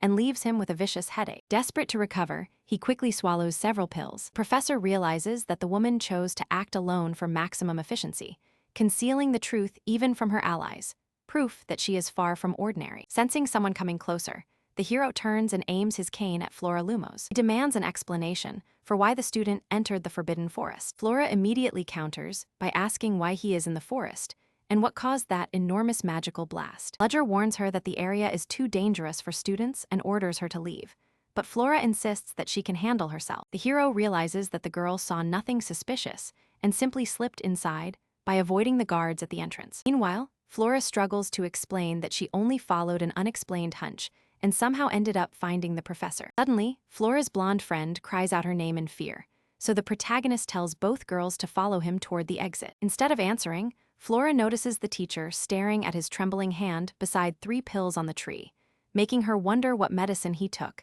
and whether he is ill, just as the principal arrives. Ledger tells the principal that he found the students wandering through the silent forest and escorted them back, after which Flora takes responsibility and claims that Cheryl merely followed her. Elise understands what happened and asks what they should do next, casually mentioning that she has already handled an urgent matter. Hiro recognizes that she was behind the earlier attack and volunteers to escort the girls back to their dormitory. Later, the principal tells an old man that Ledger is no longer a suspect after his reaction convinced her of his innocence. When the man asks why they are spreading false rumors, she explains that the bait is necessary to draw the rats into their trap. They move to another location and enter the hall to verify that the genuine relic is still secure. Relieved to find the stone unharmed, they remember that this dangerous object once destroyed an entire kingdom and prepare to leave. A short while later, the protagonist's shadow slips into the hall, allowing Ledger to sneak inside. He had planted a tracker on the fake stone, knowing the principal would immediately inspect the real one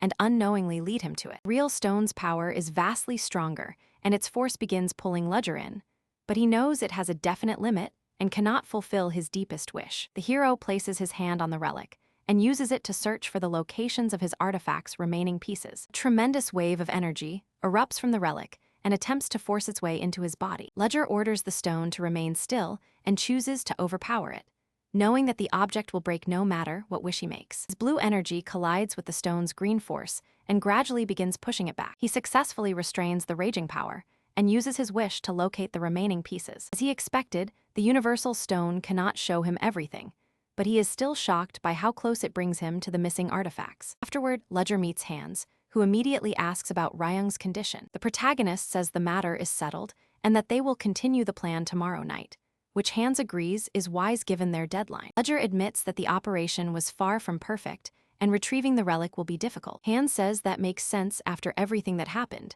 adding that one artifact fragment hardly seems worth this much trouble. Without explaining everything, the hero reveals that 2 pieces are involved and that the other one is located in Liederberg. From the vision, the stone revealed, Ledger deduces that the object is being kept in an auction house. Hans identifies it as the Kunst, the city's only auction house, and warns that a major event will take place there soon. The protagonist asks Hans to inspect the auction catalog, and his friend assures him that it will be a simple task. Ledger says that he and Ryung will meet the next night, and the 2 friends end the conversation. The following morning, the teacher finds Flora Lumos outside his office and asks what she is doing there. She had not realized he was inside, and now listens as Ledger asks what she wants from him. Flora hesitates between asking about the unusual magic from before or the medicine he took, but she cannot bring herself to ask him outright. The hero warns her that he will return to his office if she has nothing to say, making the girl hurriedly ask him to wait. Suddenly, a water droplet fires at Ledger, followed by flames and ice forming around him. Flora proudly asks for his opinion on her coordinate formulas, pointing out that she can cast magic beyond her physical body. The teacher is caught off guard because he had no idea any student was already applying the technique in practice. Calling herself a genius, Flora demands a special reward for being the sole successful student and turns down a perfect score, insisting that her hard work deserves something better. Luger grows pensive and tells Flora to come with him to his office. Flora notices that she has never visited the office before, then learns that a research laboratory is located close by. Luger unlocks the laboratory while Flora watches, curious about his research after noticing that the arrangement follows a deliberate pattern. Luger never imagined Flora would truly apply the mathematical model to mana control, leaving him unsure what reward could possibly satisfy her. Flora had merely recreated what she observed and worked out its mechanism, so Luger chooses to teach her something original by taking a wand and sketching with magic in midair. Flora stares at the bizarre shape forming in the air, wondering what Luger is doing as it begins to resemble a wormhole. Horrifying pressure overwhelms Flora's mind, draining her strength until she finally passes out. When Flora comes to on the office sofa, her first question is how long she was unconscious. Luger tells her that roughly half an hour has gone by. Flora asks about the spell from before she collapsed, and Luger identifies it as a Klein bottle, an experiment inspired by something he had encountered in the past. Luger suddenly checks whether her eyes and nose are functioning normally, leaving Flora completely puzzled. He reveals that Flora experiences every magical sensation differently from ordinary people, and she is stunned when she realizes the formula she witnessed was something unprecedented. Flora wonders whether Luger has no interest in investigating her unusual ability. Ledger claims it does not interest him, but warns that other mages may feel differently, so keeping Flora's sensitivity secret would be safest. Noticing how late it has become, Ludger sends Flora back to her class. Flora realizes that Luger has already understood her special trait, yet his calm reaction makes her wonder whether he has encountered someone like her before. As she replays the incident in her mind,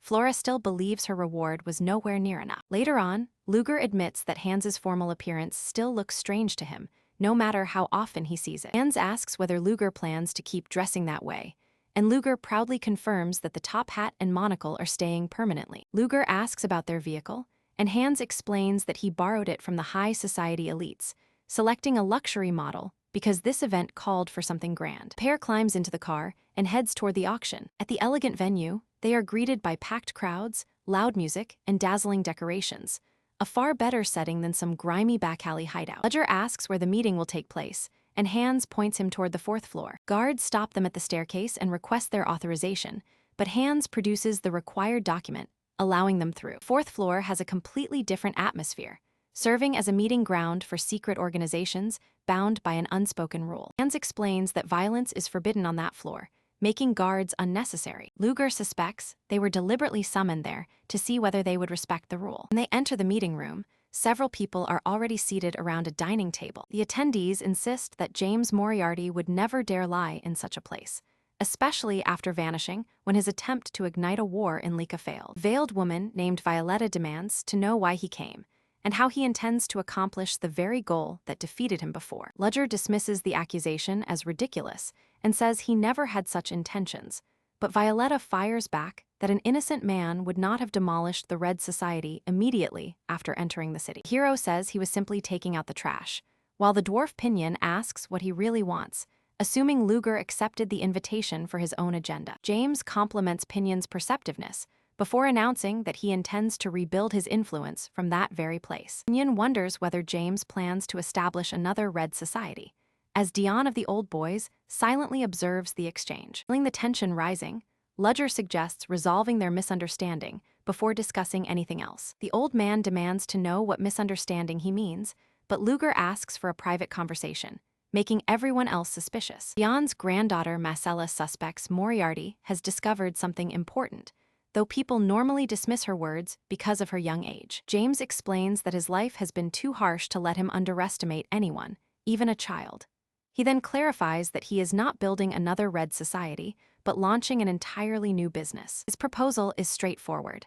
The organization leaders can work with him and earn a huge amount of money. Hans immediately questions Luger, convinced that he has completely abandoned the original plan. Violetta claims his business would simply become another Red Society, and accuses him of planning to pressure them through violence. Luger rejects the accusation, saying he would have used force already if that were his intention.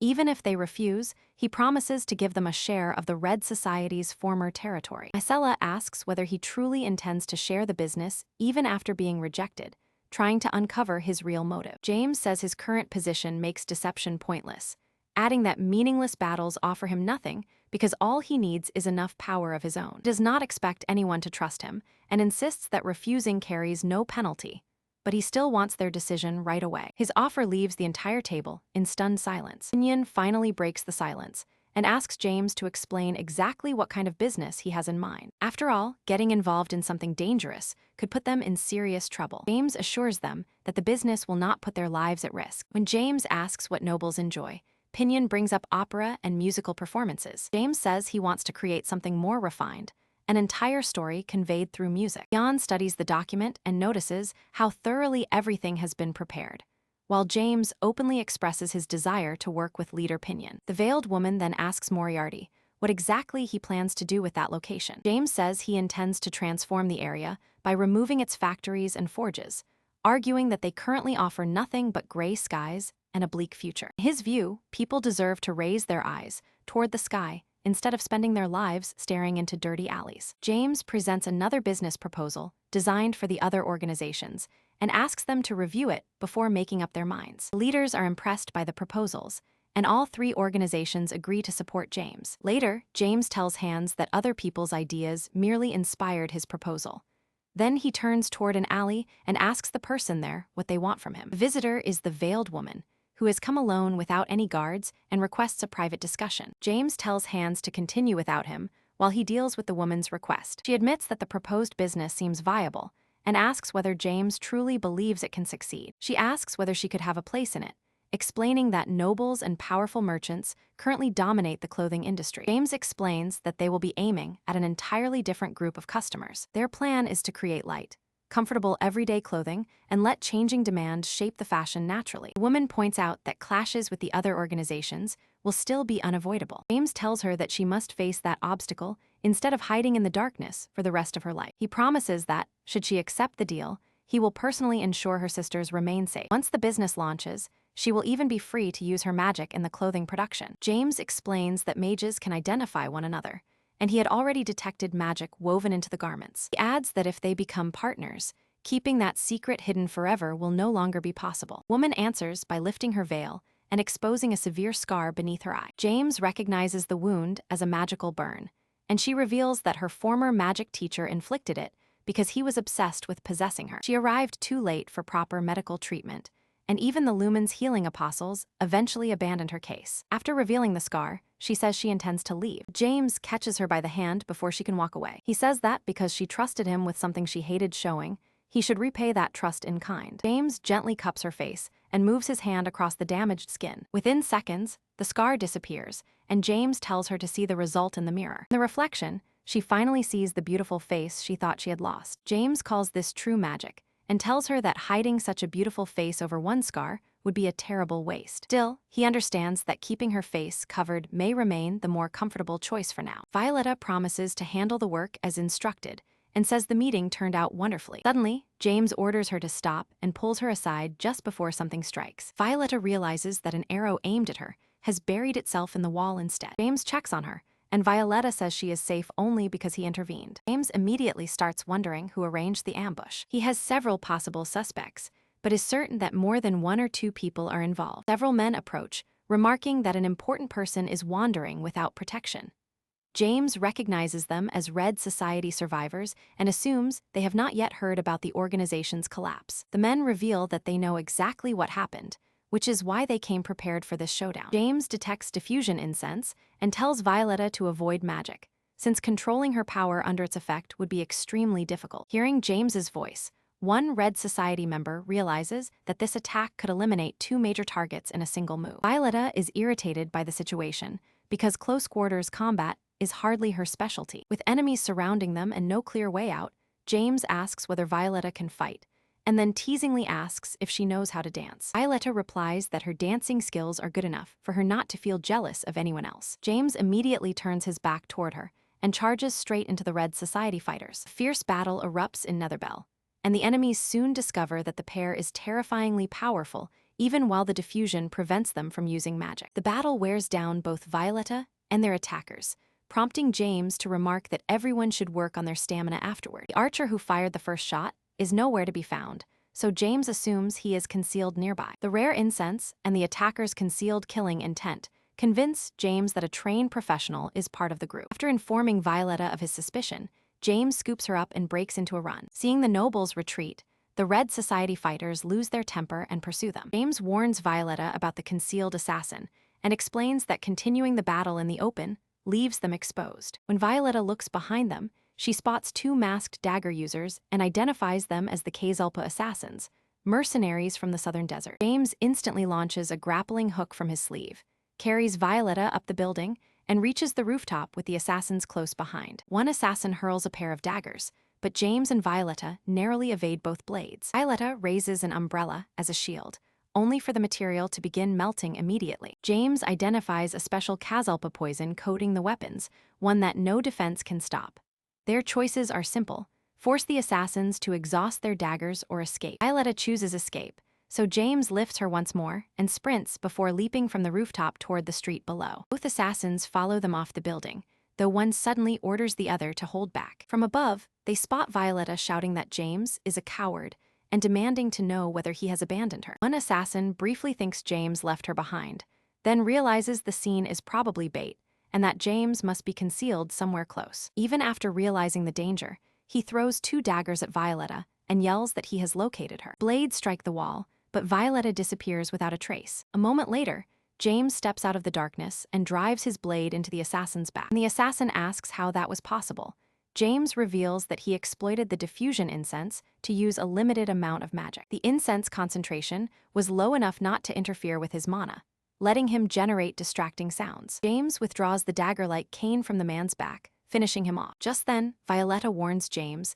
that another enemy is dropping in from overhead. James looks up to find the second assassin diving toward him, launching a hook that snags his weapon. Using the hooked weapon, the assassin strips James of his blade and charges in with a special dagger attack, certain that this is where James dies. James tracks the assassin's rapid advance, calculates his response, and pulls a second weapon from his waist. The assassin immediately notices the unfamiliar weapon in James's hand. Both fighters launch their attacks simultaneously, moving too fast for the eye to follow. Only the assassin takes the hit, collapsing in defeat. The protagonist admits the assassin fought impressively, but made one fatal mistake at the worst moment. Immediately afterward, the approaching Red Society members reveal that they have found their position. With the diffusion incense nearly worn off, James asks Violetta whether she can handle the remaining enemies. Violetta says it will be effortless, and as the Red Society fighters arrive with an old man in a beret, she unleashes overwhelming magic. Tremendous blast tears through the alley. Violetta declares that every attacker is down,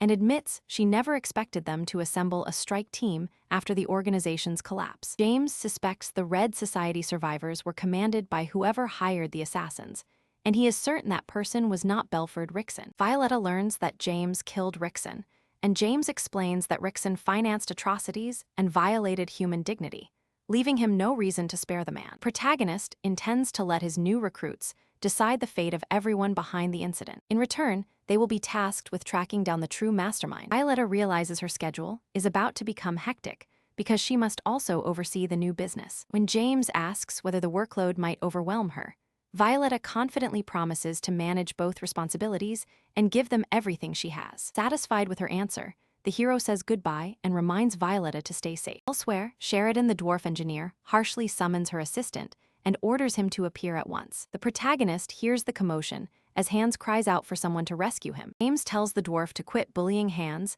and inspect a particular object instead. Once the two finish shouting at each other, Sheridan takes the item and estimates that preparing it will take around 10 minutes. Hans grumbles about Sheridan's behavior, but Luger bluntly says she acts that way because Hans is too weak. Hans admits that he initially mistook the developer for a little girl. The protagonist asks whether Hans encountered her in the Delica Kingdom's mines, and Hans confirms it, recalling that Sheridan was enslaved there. They discovered Sheridan digging among multiple detonators, and one explosion would have killed everyone present. The hero adds that underground, even a knight captain would have been killed by blasts like those. Hans recalls noticing suspicious men nearby, and the protagonist says he dealt with them because they belonged to the Red Society. Roger concludes that someone must be orchestrating events from behind the scenes and asks Hans to investigate while he examines the auction items. Expecting 10 minutes to stretch into at least 30, the protagonist decides to take a short break. Soon afterward, he detects swift, almost weightless movement and faint footsteps from a group advancing in flawless coordination. He spins around without hesitation. Group's captain glances toward the protagonist's window,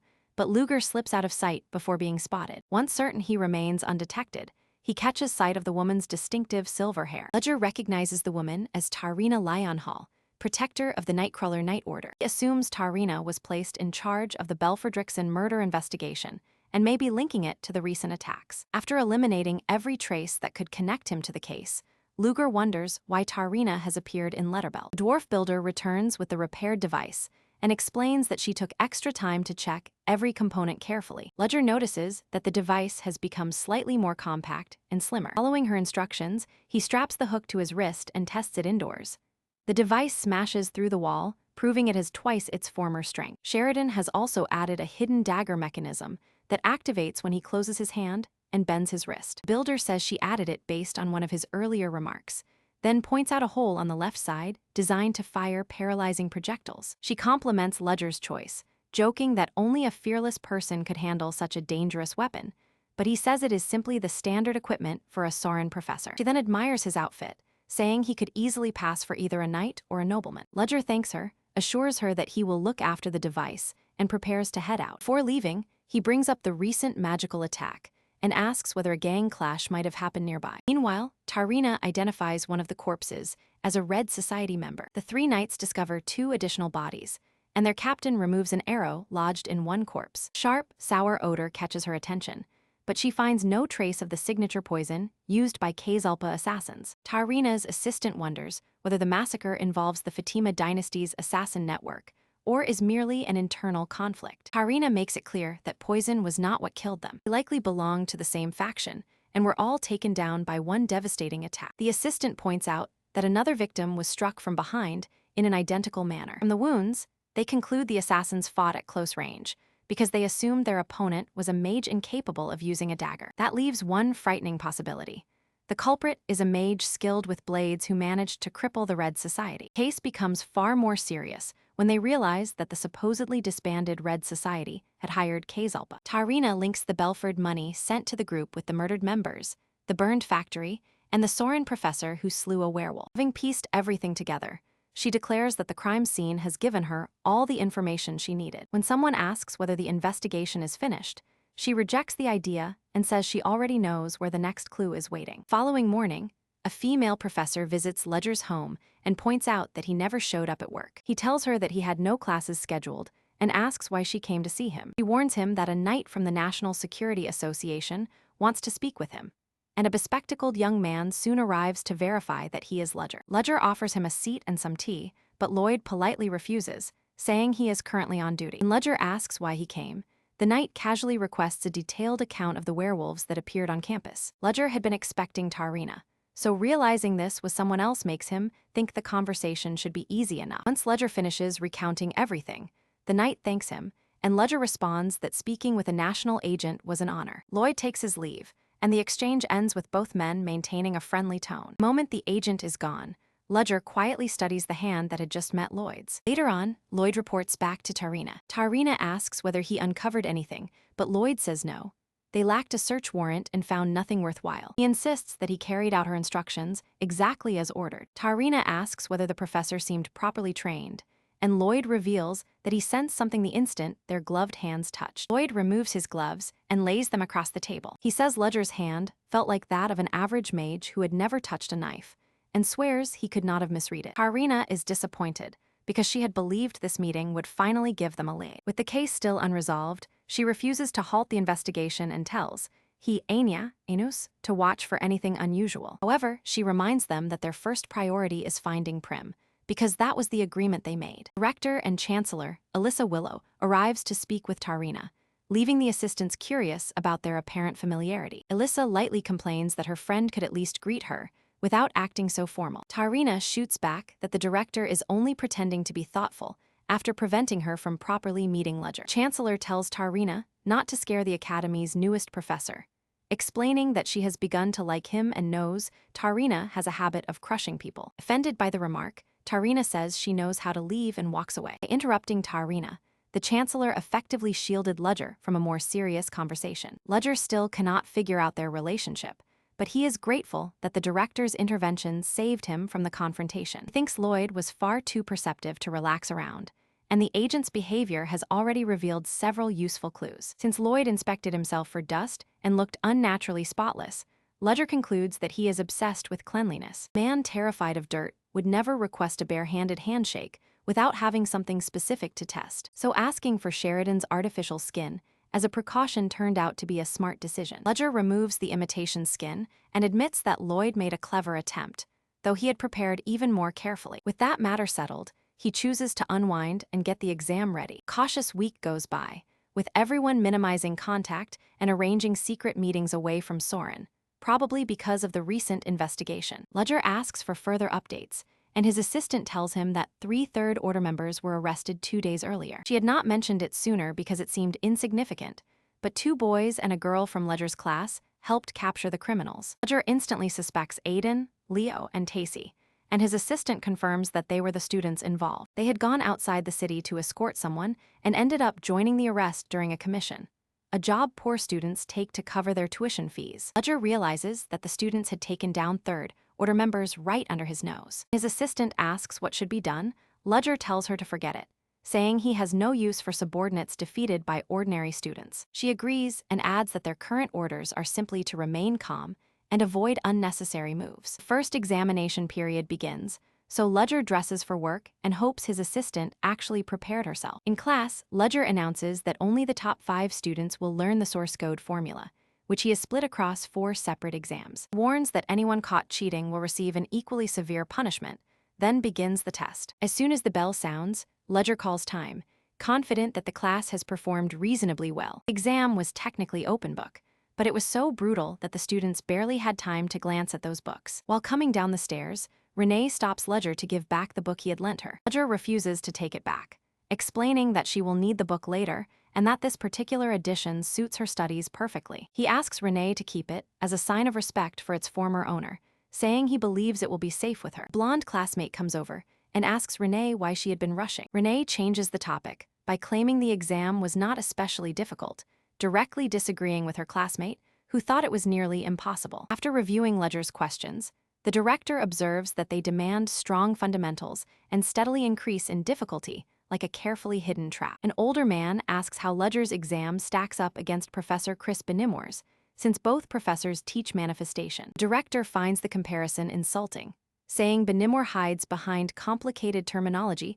just to flaunt his knowledge, and wonders how he will react to Ledger's paper. Chris Benimore loses his temper, crushing several pages before hurling them at the wall. He remembers the chancellor bringing him Ledger's exam and admits that it could help him design his next manifestation tests. Furious at being compared with a disgraced noble, Benimore decides Ledger Chelsea will pay for the humiliation. The next day, one girl finishes studying for her remaining exams and sits down to eat, recalling how Elendir passed out during the last test. A group of noble students suddenly cuts her off and ruins her meal break. She tells them to get out of her way and refuses to be intimidated, bluntly calling nobles idiots. One noble seizes her wrist, commands her to come along, then throws her down and scatters her food while threatening to teach commoners their place. Freuden Wolfsburg walks over and demands to know what is happening. The girl cannot understand why Freuden stepped in, since everyone knows him as a noble who despises commoners and shows no mercy. The attacker defends himself by saying that he was merely disciplining the student as a noble. Freuden calls their behavior bullying, and when the noble begins arguing back, Wolfsburg orders him to keep quiet. The attacker is suddenly smashed into the ground with tremendous force, as though an invisible spell struck him. Wolfsburg calls him garbage that disgraces noble honor, adding that he will endure people like him until society finally changes. Another noble mocks him for being upset after getting caught and beaten, while Freuden orders the entire group to leave and keep silent. Afterward, the commoner thanks Freuden for stepping in, and he appears to recognize her from somewhere. Freuden avoids the subject and instead asks whether the food on the ground had been her lunch. She says she will clean it and eat it regardless, but Freuden simply gives her his own lunch. As they chat, Freuden explains that the place is his private hideout and tells her she may return, provided she never reveals it. Girl promises to keep the location secret. Freuden's lunch is practically a banquet, and watching her enjoy it leaves him visibly pleased. Commoner finally sees that Wolfsburg's cruel reputation is just gossip. Underneath it, he is actually an incredibly kind person. In a garden beside a house, Professor Selina finds Ledger and asks whether his exam has already been completed. Ledger says he is about to start grading and asks whether her practical evaluation is scheduled next. Selina confirms it, emphasizes how important spirit magic is, and invites him to observe the test. Ledger first declines, but changes his mind after noticing her nerves. This is her first time conducting the exam. Selina explains that the exam requires students to use magic to contact spirits and form a bond with them. She demonstrates the process by spreading spiritual energy around herself and attempting to communicate through an orb. Students immediately recognize the technique of a true spirit master. Selina assures them that the exercise is simple if they follow her method, then gives the class a turn and watches everyone attempt the technique. Selina then encourages Ledger to attempt the exercise himself. Ledger warns her that he lacks shamanic talent and that spirits generally do not welcome him. Selina insists that spirits are gentle and summons a glowing creature, but it trembles in fear and refuses to approach Ledger. Rejection is genuine.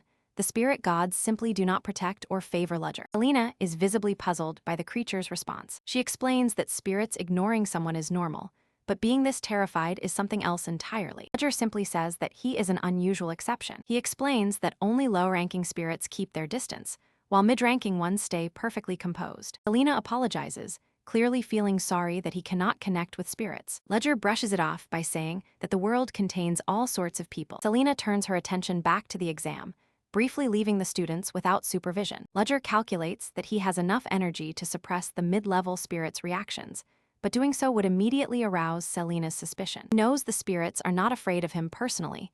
They fear the presence lurking behind him. Ironically, the weakest spirits are the ones capable of sensing that bizarre power. Suddenly, Ledger detects someone concealed among the trees, accompanied by the aura of a high-level flame spirit. He notices that neither Selina nor the more sensitive students have sensed the intruder. Because not even the aura was detected, Ledger suspects the spirit may be an artificial creation. He reaches a grim conclusion.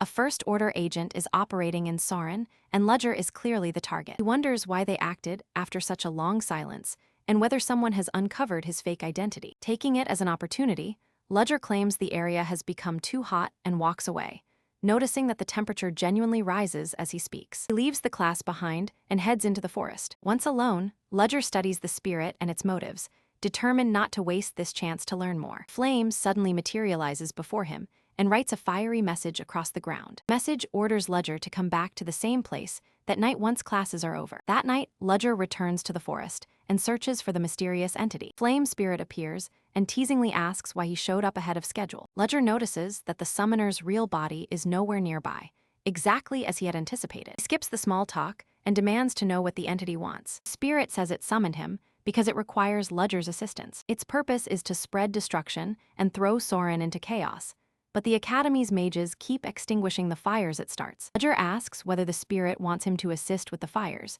pointing out that this looks suspiciously like a terrorist attack. The entity clarifies that its plan is about more than simply setting things ablaze. It reveals that the Second Order's subordinates have vanished. Unlike the other members of the First Order, this spirit operates entirely on its own. It says Ledger's abilities would make secret assistance easy and promises to reward him for cooperating. Calling the offer both a contract and a promise, the entity makes Ledger ask who exactly would be bound by it. Spirit says the agreement would be between Nobody and Esmeralda, making it clear that Esmeralda is a codename like Ledger's own alias. The Flame asks whether he accepts, but Ledger turns it down, saying his present circumstances leave him unable to help. Spirit challenges him, asking if he truly intends to retreat after learning all of this. Ledger explains that the principal still suspects him, making reckless moves impossible, then ends the discussion and prepares to leave. Spirit calls him back, and Ledger pauses. Entity says it has heard an interesting rumor that Ledger possesses a second-order subordinate, which it finds highly suspicious. The flames swell until they brush against Ledger, while the spirit asks whether he has been secretly acting against the organization. Ledger snaps back that the entity is making assumptions without proof. He warns the spirit not to mistake his quiet infiltration of Soren for weakness. The entity remarks that his behavior has been suspiciously unusual. Ledger explains that being the only professor without an assistant would have looked suspicious, so he kept one person hidden from the organization. Immediately afterward, he realizes he has already explained far more than necessary. The spirit's tendrils briefly brush his shoulder before pulling back. The entity quickly claims that it was only teasing him. Ledger says he will overlook the accusation this once, but insists that his loyalty to the Zero Order must never be doubted again. Intimidated by his response, the spirit apologizes, declares the conversation over, and dissolves into the air. As the night continues, Ledger recognizes how close he came to destroying his entire cover. He is grateful that he studied John Doe's mannerisms beforehand, or he might have died on the spot. Ledger concludes from the voice that the person controlling the flames is a young woman. Because she is an elementalist, the faculty of that department become his first suspects. Students also work with fire spirits, allowing him to reduce the list of possible culprits even further. Ledger remembers the welcome event where Soren's contributors will gather and sees it as his best opportunity, until he realizes someone is observing him. A woman observes Ledger from a high window. Seeing him absorbed in his work, she wonders whether anything went wrong, then realizes she had worried unnecessarily. She notices that Ledger displayed no fear before her flames and begins to suspect that he is far stronger than expected. As she walks through the corridor, her candle begins to die, and she feels that all her efforts have been wasted. She remembers that an important event is still approaching, though she knows she will not be directly involved. Elsewhere, the commoner girl who shared lunch with Freuden is surprised to find herself invited back. Ever since she was young, she has possessed the ability to sense whether someone harbors hostility or ill intent. The only people she has found completely free of such intentions are Elendir Sumbe and Freuden Sumbe. She also knows that Professor Ledger harbors no ill will toward her. Renee suspects Ledger helps her not out of kindness, but because of some pain or guilt, and she wants to uncover the reason. At that moment, someone asks Renee whether she is a first-year student. Henry Presto introduces himself as Freuden's friend and asks whether Freuden has been there recently. He explains that he knows how to locate the spot and has been curious about Freuden's recent behavior. Renee senses no hostility from Henry, but something about him still feels dangerous. Henry asks whether he has made her uncomfortable and tells Renee that she can lower her guard. Put her at ease, he offers her a safe part-time job with excellent pay, mentioning that most Soren students are poor commoners. Renee asks why he would make such an offer when they have only just met. Henry says curiosity got the better of him because seeing Freuden spend time with a commoner was completely unexpected. The girl simply says that Freuden seemed like a decent person to her. The young man bursts out, laughing the moment she calls Freuden Wolfsburg a good person. He admits that his friend does have some redeeming qualities, then asks whether she still thinks so after actually spending time with him. Henry remains interested in seeing the two of them together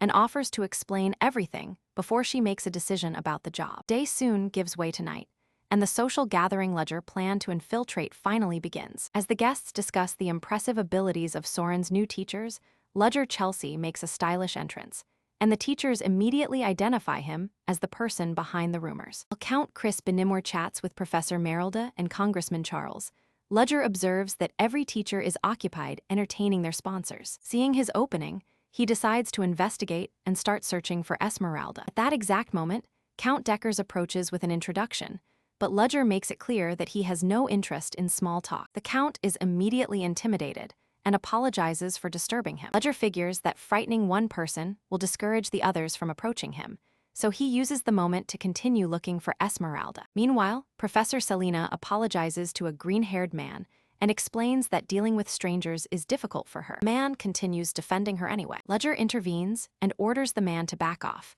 claiming that Selina is already supposed to be with him. The stranger demands to know Ledger's identity, and someone quietly gives him the answer. His rank does not impress the stranger, who demands proper respect before introducing himself as Evan Luke, the Luke Company's director. Ledger quickly notices that the girl is visibly frightened of Evan. Professor repeats that Selina is with him, but Evan turns hostile and declares that he will not be intimidated by a teacher from Soren. The moment the director lifts his hand, Ledger clamps down on his wrist. Ledger says he has no problem being rude too, warning Evan that he will not retreat and will become even less patient if the director keeps flaunting his position. Evan threatens to have Ledger fired unless he releases his wrist immediately. Ledger simply challenges him to go ahead. A suited man steps between them and urges both sides to stop before someone else gets injured. Evan insults Ledger as a fallen noble, while the suited man struggles to calm the enraged young master. Despite the crowd gathering around them, none of the people involved shows any concern about the spectacle. Evan loses his temper,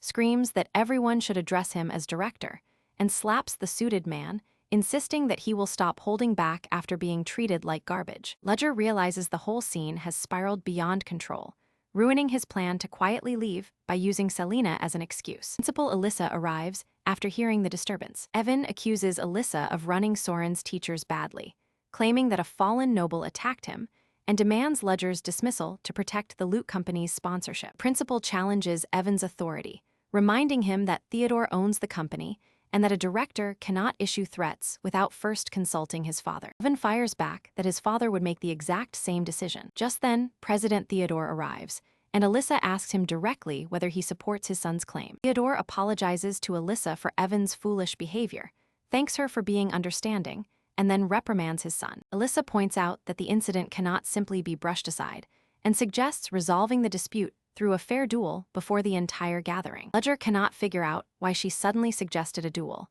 but sees it as a convenient way to prevent more problems and agrees. Young Master's butler nominates the mage Wade as Evan's representative, explaining that the director cannot use magic himself. Wade is clearly capable, but Ledger already considers the match pointless. Ledger finishes the duel in mere seconds. Evan is forced to accept that the rumors about Ledger's magic formulas were completely accurate. President Theodore is astonished by Soren's teachers, while Alyssa confirms that Ledger is in a class of his own. Alyssa asks whether anyone objects.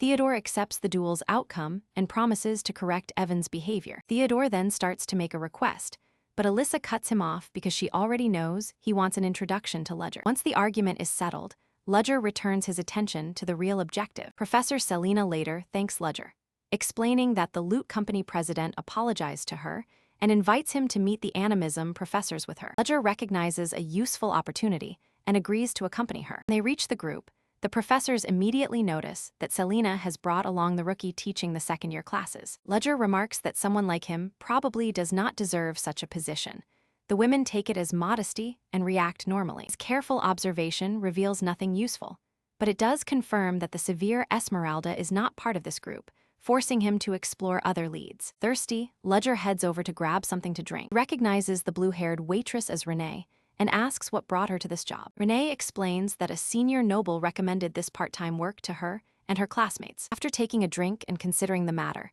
Ludger tells Renee to leave early and head home. Selena comes over and notices Renee, prompting Ludger to ask how the two of them are acquainted. Selena says they met previously because her own assistant also works at the lounge. She points out her assistant, Joanna Lovett, a new student with exceptional talent in animism. Ludger is surprised that Joanna is still a student, since her level as an animist seems good enough for a teaching position. The instant Ludger looks her way, the bespectacled girl turns around. He watches Joanna set a tray down and starts wondering where she is headed, and whether leaving it, there was really all she came to do. He realizes that being overly suspicious may actually cause him to overlook details he would usually catch. Ludger determines that the men are not planning to establish a business, yet their bulk fabric purchase clearly points toward the fashion industry. He realizes Violet is acting far sooner than expected, and concludes that the little hope she found has probably made her desperate to move quickly. Watching the nobles sip their wine, Ludger finds it absurd that anyone would risk selling goods to commoners in the imperial fief, since the nobles clearly regard them as fools. Ludger's actions are destined to grow into a wave that changes the course of the future, and the nobles will soon be forced to recognize it. Without warning, a strange sensation hits Ludger mid-sip, and a sudden headache makes him drop the glass. The spilled drink makes the floor slick, and Selena rushes over to support him. Ludger asks for a minute of fresh air and heads out onto the balcony. As Professor Chris Benimor approaches, several voices begin echoing inside Ludger's head and putting immense pressure on him. Ludger orders the voices to be silent, barely managing not to surrender to the pain. Realizes that ending the duel so quickly consumed too much mana, and blames himself for failing to notice the strain earlier. Jealous Chris Benimor keeps watching Ludger and overhears him mention medicine. A desperate cry suddenly rings out, followed by screams as a strange flaming beast emerges in the middle of the gathering. Ludger immediately recognizes Esmeralda's handiwork. Driven by nothing but hatred, the monstrous flame creature rushes toward the crowd with the intent to destroy everything. Ludger leaps into action alongside the others and attacks the creature head-on. He orders everyone to prioritize evacuating the guests while trying to determine where the monster came from. The nobles begin helping one another escape from the hall. Soon afterward, the animism professors Angela and Vigranoy summon water spirits and launch a combined attack against the raging fire entity. Their attacks fail, while the melting ceiling creates an even bigger danger for everyone below. One animist attacks despite the collapsing ceiling, only for the flames to coil around his sword, crawl across his body, and set him on fire. Ludger orders everyone to avoid the falling flames and warns that anyone touched by the black fire must remove it at once. He identifies the flames as highly destructive magma magic, powerful enough to rival a 6th-rank spirit rather than ordinary fire. The creature's human-like body catches Ludger's attention, since spirits normally appear as manifestations of nature. The missing lower right part of the monster makes the situation even stranger, revealing that it was manifested through a medium. The main advantage of using a medium is that it conceals the summoner's identity. Based on the spirit's location, Ludger suspects that the silver tray abandoned on the table is the medium. That leads Ludger to the conclusion that Joanna Lovett is actually Esmeralda. Chasing Joanna is impossible at the moment, so Ludger focuses on destroying the creature, having already worked out how to finish the fight. Ludger then notices someone pinned beneath the fallen ceiling debris. He moves to help the victim and asks what happened. The girl asks what the creature is and tries to escape, but her legs have gone numb just as the monster unleashes an enormous wave of flames. The fire surges toward the white-haired Renee, leaving her terrified for her life. Ludger shields Renee with his shadows, catches her in his arms, and assures her that although her leg is injured, the wound is shallow and can be treated with medicine. The scene feels familiar to Renee, so she asks Ludger whether they have met somewhere before. Ludger freezes, knowing that her suspicion is correct. Even so, he pretends not to understand and insists that she must be mistaken. Strange feeling of déjà vu lingers for Renee as Ludger finishes tending to her wound. Ludger says he still has an instructor's duty to fulfill, then orders Renee to run. She thanks him before leaving. Ludger then uses Adder Nocturnos to slip into the shadows and confront the 6th-rank flame spirit. He emerges above the monster, shifts behind it, and announces that its little ceremony is over. At that instant, someone summons Ventus Wolf, and the spirit clamps its jaws onto the flame spirit's face. Another animist brings forth a water spirit to restrain the enemy, but the creature only responds with furious growls. The water attack tears away one of the creature's arms, but the attack barely hurts it. Unsea Lane loses its shape, and the missing arm begins growing back. Someone tells Professor Angela to recall Ventus Volt. Spirits withdraw while the demonic creature roars and displays its overwhelming power. With the principal absent, everyone realizes that raw strength alone will not be enough to defeat this threat. Suddenly, Ludger strikes the creature from behind with his blade, cane, and dark magic. He follows up with water spells, exploiting the creature's weakness to that element. Animist notices the spirits behaving oddly, as though they are guarding something, and realizes the creature was summoned through a medium. Already exhausted, Ludger is unable to cast any large-scale spells. He coats his blade in a water spell that freezes into ice, landing a hit just as the creature swipes at him with its claws. The creature answers with a piercing scream. Flame Spirit curses Ludger as loathsome trash and vows that everyone will eventually burn to death. Ludger tells it to try its luck, and the enemy is reduced to ash almost instantly. After the battle, everyone discusses how the creature's incomplete lower body was linked to a medium. When they ask how Ludger discovered it, he casually says that the clue was obvious to anyone paying attention. Even the experienced animism professor had completely missed that detail. Because contracts and animism normally benefit both sides equally, forced summoning is rarely practiced. He has never encountered a spirit that genuinely despised humans. Ludger asks whether spirits normally behave differently, and the animist explains that they embody nature rather than holding personal feelings toward humans. Although the spirit was unusual and its defenses were weak, the teachers still limited the destruction, largely thanks to the magic Ludger used in the final attack. The elf remarks that if it was a space jump, there is no need to act surprised because she has witnessed stranger things before. Ludger confirms that he used a space jump by directing magical power toward a precise coordinate. He explains that the technique relies on coordinate calculations. It was difficult initially, but he eventually became accustomed to it. However, proper use of this magic requires an innate blessing that allows spatial perception. The animist then asks whether Ludger is all right, warning that casting magic while one's condition is poor can lead to symptoms such as voices inside the head. She explains that society generally labels people with exceptionally developed minds as geniuses, but the truth is far more complicated. According to her, geniuses merely crack their mental frame to reveal their talent, whereas these people possess no frame whatsoever. Ludger is hardly convinced that this is something positive. Teacher adds that this frame normally serves as a sturdy barrier, shielding the mind from outside influences. That is why she directly asks Ludger whether he hears unusual sounds under certain circumstances. Ludger calls the theory interesting, but denies that it applies to him. The animist suspects Ludger is hiding the truth, while Ludger asks whether she knows anything else about the condition. The elf says that is everything she learned in her youth, and describes the rest as nothing more than a human legend. Seeing how calmly Ludger preserves his sanity despite the circumstances, she develops a theory that he cannot be an ordinary human. When asked for more details, the animist explains that ordinary people cannot withstand the voices at all. She theorizes that the symptom's next phase would be the appearance of visual hallucinations. The elf admits these are only possibilities, but warns that if things continue this way, Ludger might eventually communicate directly with the voices and even with gods. Later, Ludger reads newspaper reports about Evan Luke and the head of the Kunst auction house. Because of yesterday's incident, security at the venue has been tightened, making everything even more inconvenient. A woman approaches and jokes about being summoned so early, then explains that she came to show Ludger the changes made to the alleys. She invites Ludger to inspect the newly renovated streets. Ludger notices that the area is far cleaner now, packed with artisans, and that the road has been widened exactly as he instructed. The woman tells him that the other groups have also agreed to cooperate with his proposals. Quiricos, for example, is preparing a musical to take the circus's place. The old boys are putting together a magazine featuring fables written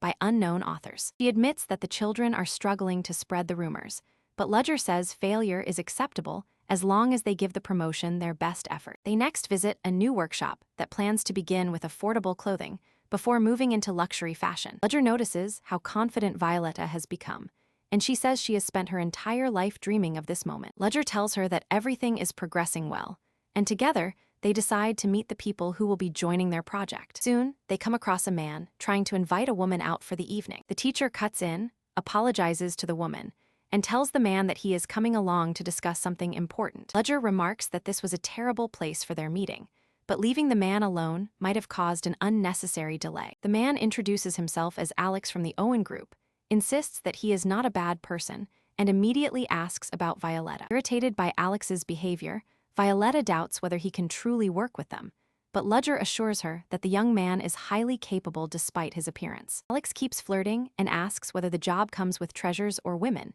making Violetta question his real motives. He eventually apologizes, formally presents himself as a noble from the Fatima kingdom, and wishes them luck, though Ledger warns that Alex is a freeloader who once attempted to create a false identity. Alex asks why Ledger summoned him, but Ledger says he will explain everything once they reach the hideout. The noble remarks that the group's origins seem completely ordinary, convincing Ledger that there is nothing for him to worry about. They arrive at a house, where an utterly exhausted Hans comes out to greet them. Ledger asks how the investigation is going, and the informant admits that one particular person is too much for him to handle. Bella Luna Fatana appears right afterward and immediately irritates Hans into shouting, while Violetta realizes that the newcomer is an elf. Bella Luna handles the production of medicine and gunpowder, which surprises everyone because elves are believed to despise human-made creations. Ledger explains that this belief is merely a stereotype, and that entire races should not be judged by it. Once everyone is together, Ledger notices that two newcomers to the Owen group,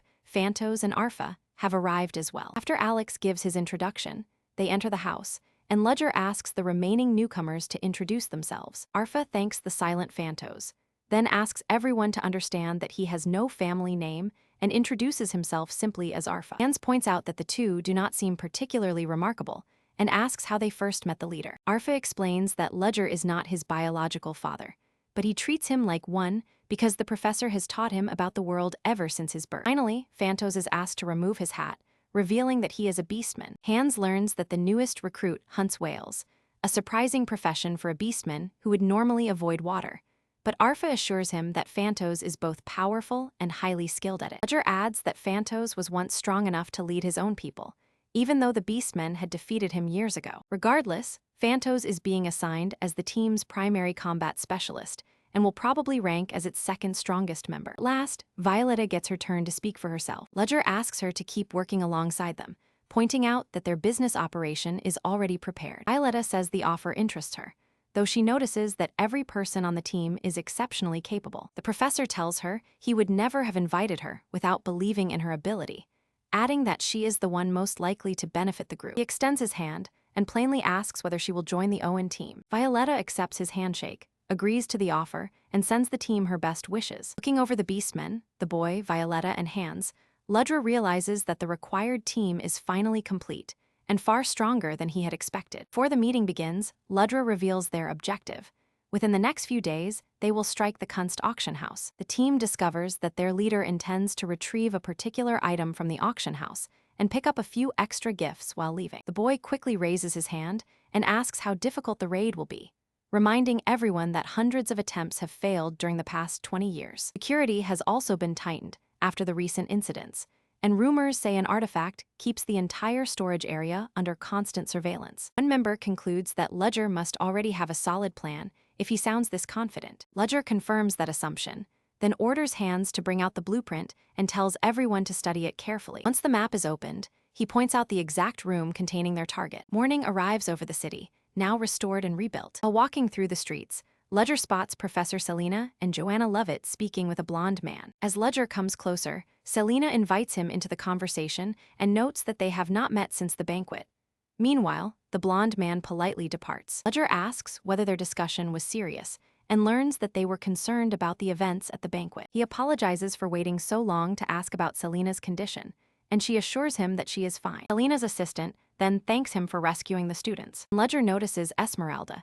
He chooses to act as though her true identity is still unknown to him. Selena apologizes for not arriving earlier and commends Ledger for evacuating everyone and giving the situation his all. She admits that her limited abilities kept her from doing more, and Ledger immediately notices the concern weighing on her. Ledger responds that, unlike her, he has never learned how to smile warmly or treat people with kindness. Professor reminds her that her attitude kept everyone calm during the evacuation, meaning she had fulfilled her role perfectly. Selena is touched, yet wonders whether she truly deserves to hear such praise. Luger finds her reaction unusual, but Selena quickly changes topics and warns him that class will begin soon. After thanking him for hearing her out, she promises to treat him to lunch another day before leaving with her assistant. The moment they leave, Violetta complains that Selena had the nerve to reveal her personal worries to the First Order. Luger tells his subordinate that she needs to deal with situations like this in a more natural manner. He immediately assigns Violetta an investigation, and she agrees while suggesting they dig into the target's grandchildren and nephews as well. The leader stops her from going overboard and clarifies that she only needs to investigate Joanna Lovett. At the Kunst auction house, Evan Luke arrives, asks about the guests, and steps inside. He sees this as the perfect opportunity for the loot company to crush the Laotians, expand its business, and win back his father's confidence after the earlier disaster. As he enters, Evan spots a car waiting outside and watches someone get out of it. Evan introduces himself as the auction house manager, and the visitor replies that meeting him is an honor. The stranger gives his name as Lord R. He identifies himself as Gara Musla, and thanks Evan for welcoming a man whom his family abandoned. Evan welcomes R and his enormous companion, but the disguised noble asks him to drop the formalities and suggests they become friends since they are the same age. The Egyptian-looking man suddenly remembers a favor he needs to ask, explaining that he obtained a valuable object on the journey but has nowhere suitable to keep it. R gives Evan a heavy briefcase and explains that his family uses magical fluids to manufacture top-grade magic stones. Evan immediately becomes curious about the business,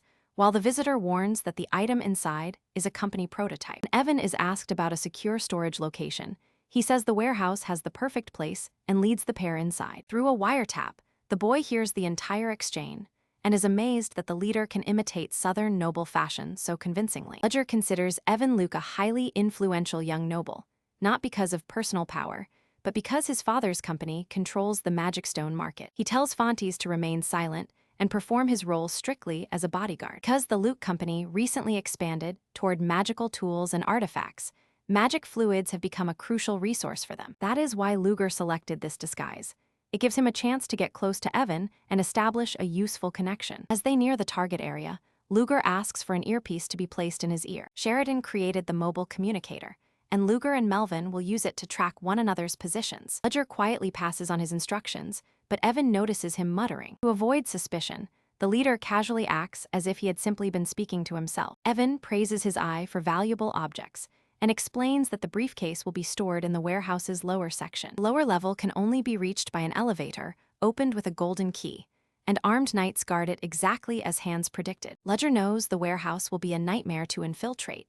It lies 30 meters below ground, and an artifact records every movement inside. Even so, Ledger does not see the heist as impossible and orders Alex and Fantas to monitor the warehouse. Once the inspection goes smoothly, Alex reports back, now more convinced that their plan can work. Alex asks whether Ledger is moving forward, and the leader confirms it, relying on Alex's abilities and what they discussed earlier. Ledger then tells him to collect the equipment and come back. Before departing, Alex wonders why he must remain at the location.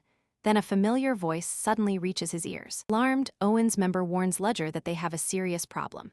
Enya joiners, his ex-girlfriend and a powerful authority, is at the auction house. Enya's presence immediately puts Ledger on edge, so he orders Alex to disappear at the first safe opportunity because getting spotted could expose everything. Alex observes that Enya has not changed her behavior at all. A little later, Alex returns to Evan and tells him that he needs to go. After finishing their business, they ask whether Lunar Beauty has come back, since she is examining the item Proto delivered. Lugger next asks Alex to explain the auction house's layout in detail. Alex confirms that the actual layout matches the map, while adding that the warehouse consists of 3 separate rooms. The rarest and most expensive items are kept in the rooms farthest inside. The event runs for 3 days, with the contents of each room being auctioned one after another. Evan's research places their target in the 3rd room, so the team agrees to follow the plan they made from the beginning. Elsewhere, a woman bursts out of a building, excitedly announcing that she has finally reached Letterbell. She warns her assistant that rain is coming and tells her to stay alert. Her assistant, Detective Betty, struggles behind with piles of luggage and complains about bringing so much unnecessary junk. The woman shoots back that every one of those objects provides her with endless inspiration. Just then, a strong gust scatters several papers into the air. Betty drops to the ground in frustration and wonders who carries around reports from 5 years of cases. The blue-haired woman scolds Betty and tells her to hurry before the rain ruins all the papers. Betty asks when the rain is expected, calculating it from the humidity and precipitation levels. The woman predicts 5 minutes, then immediately counts down from 5 to 1. Rain begins at once, and Betty shouts at Casey that they must shield the documents before the pages are destroyed. The assistant hurriedly collects the scattered papers, while handling each one with extreme care. Casey Selmy, Betty's master and the private detective who holds the Celadon Green Water title, uses magic to keep raindrops away from the documents. Betty complains that Casey should have used that trick from the beginning, then asks why they came to Letterbell. Casey explains that the city has become a hotspot for strange activity, from suspicious organizations moving around to bizarre attacks by abnormal lycanthropes. Newest clues from those incidents have led Casey straight to James Moriarty. Betty reminds her that rumors claimed Moriarty died after battling Casey and falling from a waterfall beside a cliff. The detective admits that he did fall, but insists the story about his death is nothing more than a ridiculous rumor. Her instincts are screaming that Moriarty survived. Betty challenges her reasoning. Casey points to the newspapers and case files they brought, starting with a 5-year-old incident in the Durumand Kingdom, where peaceful lycanthropes attacked civilians during the Night of Blood under the Beast of Cuvalden. Casey says the Beast was defeated by Abraham Van Helsing, a man who vanished afterward and was never seen again despite leaving behind a legendary reputation. He then brings up Arsène Lupin, the thief who robbed the Fatal Kingdom for an entire year before suddenly vanishing. Afterward comes James Moriarty, who attempted to ignite a war in the Delica Kingdom before disappearing, followed by Machiavelli, the winner of Utah's recent civil war, who vanished once the conflict ended. Betty insists that all these figures cannot possibly be one and the same person. The detective says the final place Moriarty may have gone is Letterbell. Betty wonders why a man with such extraordinary abilities would conceal his identity while moving from country to country. Casey reminds her that Moriarty has already thrown the Empire into chaos, and if he survived, they cannot allow him to cause more destruction. As they still need accommodation, the detective decides that the Kunst auction house will be the ideal place to stay. Back at the auction house, Princess Erendir von Exilium arrives, and Evan Luke, the event manager, bows respectfully to her. After thanking him, she admits that she is exhausted and asks to be taken to her room. Evan escorts her to the VIP suite, where she wonders about its price and thinks that selling even one such room could support countless commoner families. Meanwhile, Ludger uses the earpiece to announce that Owen's operation is beginning. The blonde man, posing as a wealthy guest after waiting since the previous day, heads toward the lower warehouse to meet Violet,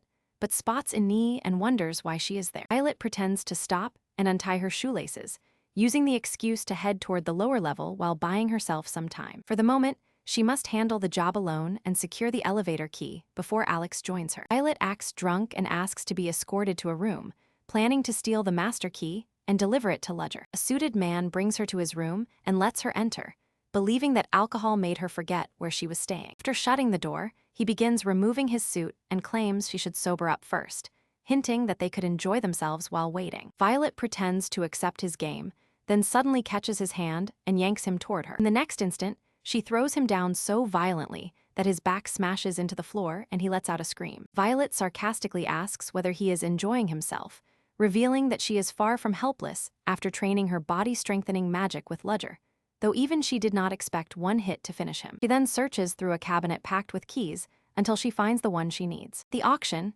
guests watch the first item presented on day 2, a jewel said to have been created from a mermaid's tear. Bidding skyrockets from 1 million to 200 million denarii, making Princess Erendir question whether the jewel is genuine. Sitting close by, Casey declares that the jewel is fake and notices how bored the princess seems. Casey starts chatting with her, pointing out her tired expression, untidy hair, and the air cooler smell where perfume should be, details completely improper for a noble obsessed with public opinion. Combining her disregard for local customs with the rumors surrounding her arrival, the detective deduces that the girl is royalty. Erendir also realizes that Casey is no ordinary woman, especially since she has been placed in a VIP seat. The detective gives Erendir her card and introduces herself as Casey Selmy, the renowned private detective and water mage known as Celadon Green Water. Erendir recognizes the name and asks why she came, so Kazi explains that she was invited and that her instincts sense a major incident brewing at the auction. Ludger sees that chaos erupted almost immediately, while Violetta performs perfectly as he works on regrouping with the others. Unfortunately, Evan recognizes Ludger from the banquet and stops to ask whether he is enjoying the event. Trying to avoid being held up, Ludger politely says the visit has been worthwhile and attempts to walk away. Evan notices that Ludger is by himself, offers to accompany him, and instructs the guards to show him proper respect. Ludger suspects Evan is deliberately flaunting his authority while keeping an eye on him, so he tells Hans over the communicator that he is stuck until backup arrives. Outside, Hans waits for the communicator to connect and tells the little boy beside him to use nothing but his nickname. The device flashes red to indicate a delay, and Hans is secretly relieved that he is not being forced inside the auction just yet. Suddenly, security guards shine their flashlights into the alley and order them forward, leaving Hans no choice but to call on the boy. The guard pauses when he sees that their supposed threat is only a child. The boy immediately drives a devastating punch into the giant man's stomach and drops him unconscious. Hans asks whether the boy is a knight,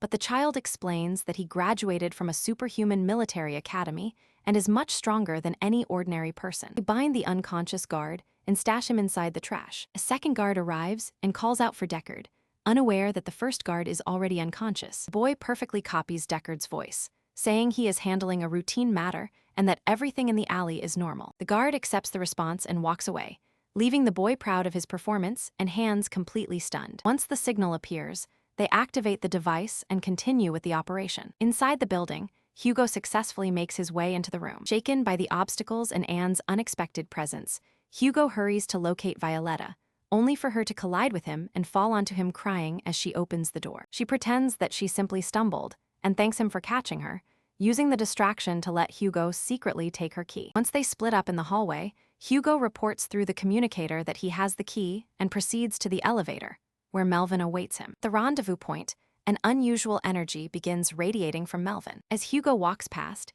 he notices the strange aura surrounding Melvin. After Hugo reveals himself, Melvin drops his invisibility spell and explains that a beastman's spirit conceals his aura. Hugo confirms that he secured the key, and the two move toward the elevator together. As predicted, the auction has brought in more guards, and the pair informs Ludger that they have reached the entrance. Wells, the small white-haired girl, announces that she is ready to begin her part. She heads down the corridor, picks up speed, and starts releasing smoke throughout the area. Guests panic over the mysterious vapor, completely confused by Bella Luna's special tear gas, which proves even more effective than Wells expected. With too few staff members to control the chaos, the crowd orderly retreats to safety and calls security for assistance. One man orders a guard to investigate the chemical assault, while two others remain behind to protect the elevator. Before long, the remaining guards rush toward the hallway, leaving only the two stationed at the elevator to face Hugo and Melvin. Hugo asks whether his partner can take care of both guards, and the beastman confidently confirms that he can. The moment Melvin arrives,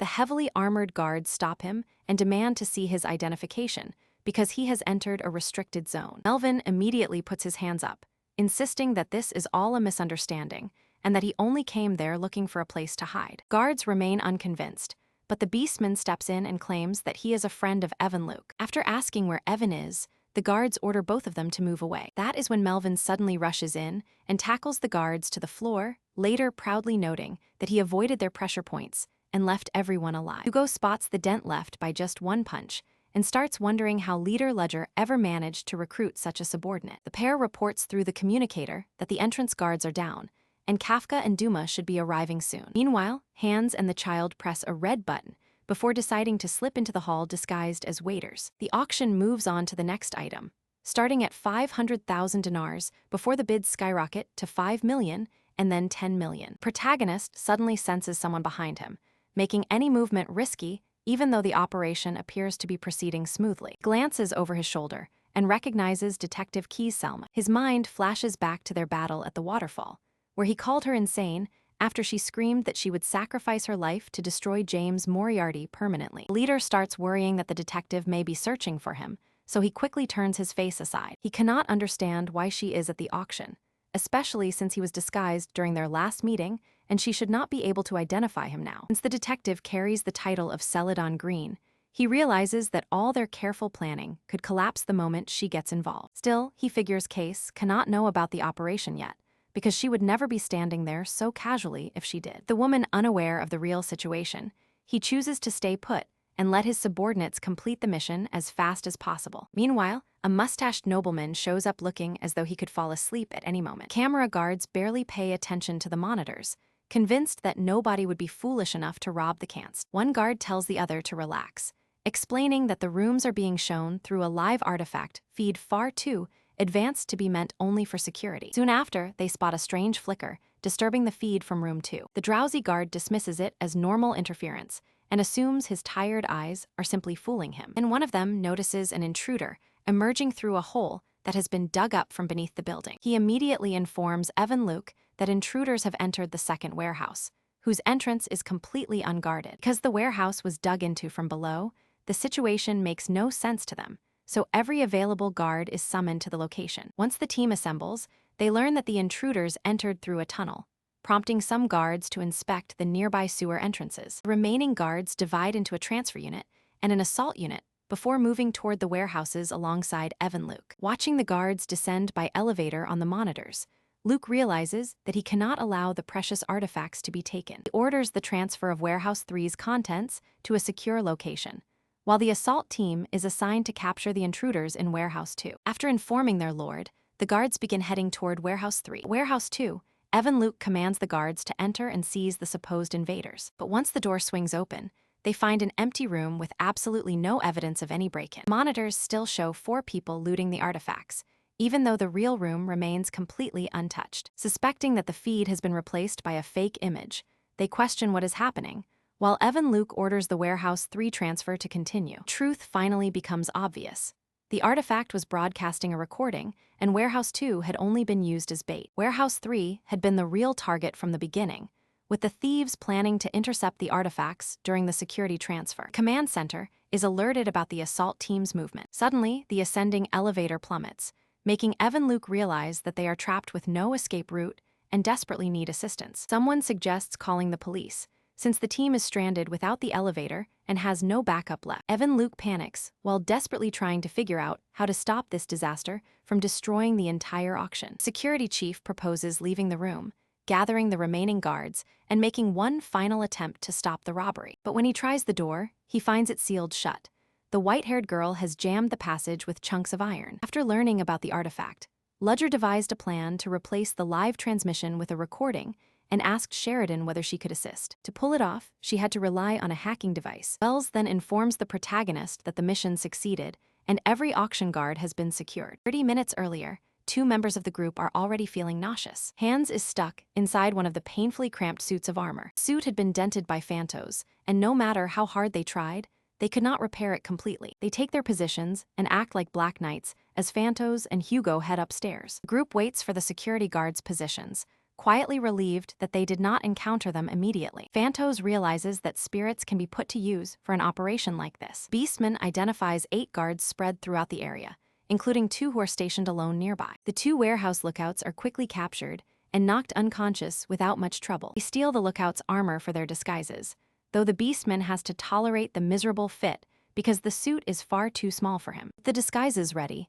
they prepare to activate the fake camera operation. To make the story believable, they tell the guards that one team must transfer the items to Warehouse 3, while another deals with the intruders in Warehouse 2, even pretending to argue over the orders. At the same time, Hans and the child stay apart from the others, convincingly posing as royal guards while carrying out their roles. The transfer team steps into the elevator carrying the artifacts and the relic box. Beastman and the blonde boy exchange a glance with Hans and the child, giving all 4 the signal to begin. Without warning, smoke and tear gas fill the area, dropping every black-armored guard to the floor and leaving only the 4 infiltrators standing. For the final part of the setup, they fire an arrow. Hans asks what he did, and the blonde boy reveals that he sabotaged the elevator so the enemies could not return upstairs. The elevator suddenly drops, but the group escapes before it completely fails, snatches up the loot, and rushes out of the room. Because the plan has changed, Hans chooses to return alone so he can show something to the boss. Wells asks whether this is the object Neri wanted,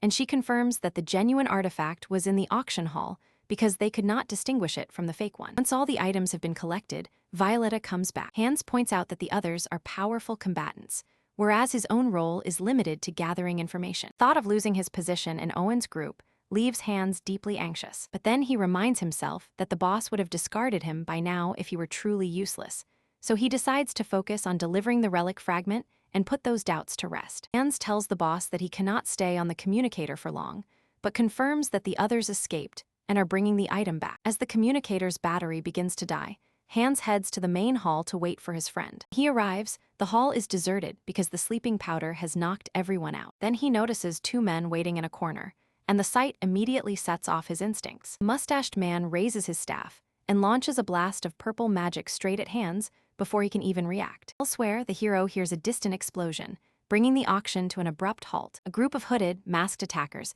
appears and orders everyone to freeze or be killed. Nobles protest and demand to know what is happening, but one attacker immediately strikes the first person who dares to rise. The guests panic, running in every direction while screaming for the security team. Using wands and spells, the masked intruders start killing the people around them while stripping them of their valuables. The hero recognizes them as thieves and realizes that his own group's operation is what allowed them to enter in the first place. One attacker rushes past while insulting the nobles, revealing explosives strapped across his chest and threatening to take everyone down with him. Hero immediately identifies the explosives as the signature gear of the Liberation Army. He confirms that the attackers are using the exact same method as the Liberation Army. These people are clearly more than ordinary thieves, and they have come here specifically to target them. Hero unleashes his magic and sends multiple lightning bolts toward the man covered in explosives. The lightning triggers the bombs, causing them to explode on the spot. Flames hit him with tremendous force, and the hero realizes he came dangerously close to death. To make matters worse,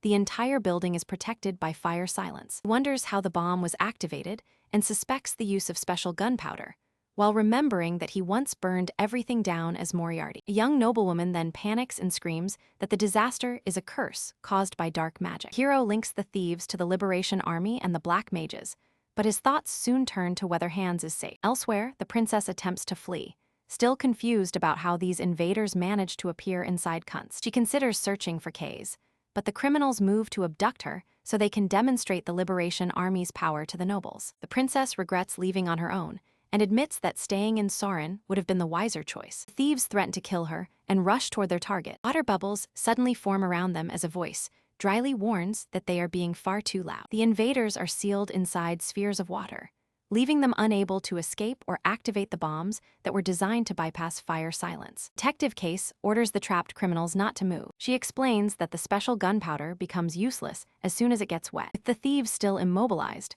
Case praises bait, takes out the 3 attackers, and checks whether the princess is unharmed. Shortly afterward, Tarina arrives to lend a hand. She introduces herself as Aine of the Nightcrawler Order of Knights and says she is honored that Case remembers her. Case thanks her for the support, and the two agree to work together to escape the auction house. They begin discussing how the thieves slipped past Kunst's security without anyone noticing. Guards have vanished, while all kinds of unfamiliar people appeared throughout the auction. Aware that they are still in danger, Case decides they should discuss the details after escaping, until something suddenly grabs her attention. She spins around and urgently warns everyone that the building is under attack. Elsewhere, Hans asks why Ludger recruited someone as worthless as him, admitting that he is a coward who avoids combat despite possessing unusual powers. Ludger tells him that his cowardice is exactly the reason he was chosen, leaving Hans completely puzzled. Ludger explains that he understands both the danger and responsibility tied to Hans's power, and that Hans's fear goes far beyond simply hurting other people. Hans agrees and reveals that he grew up in an orphanage,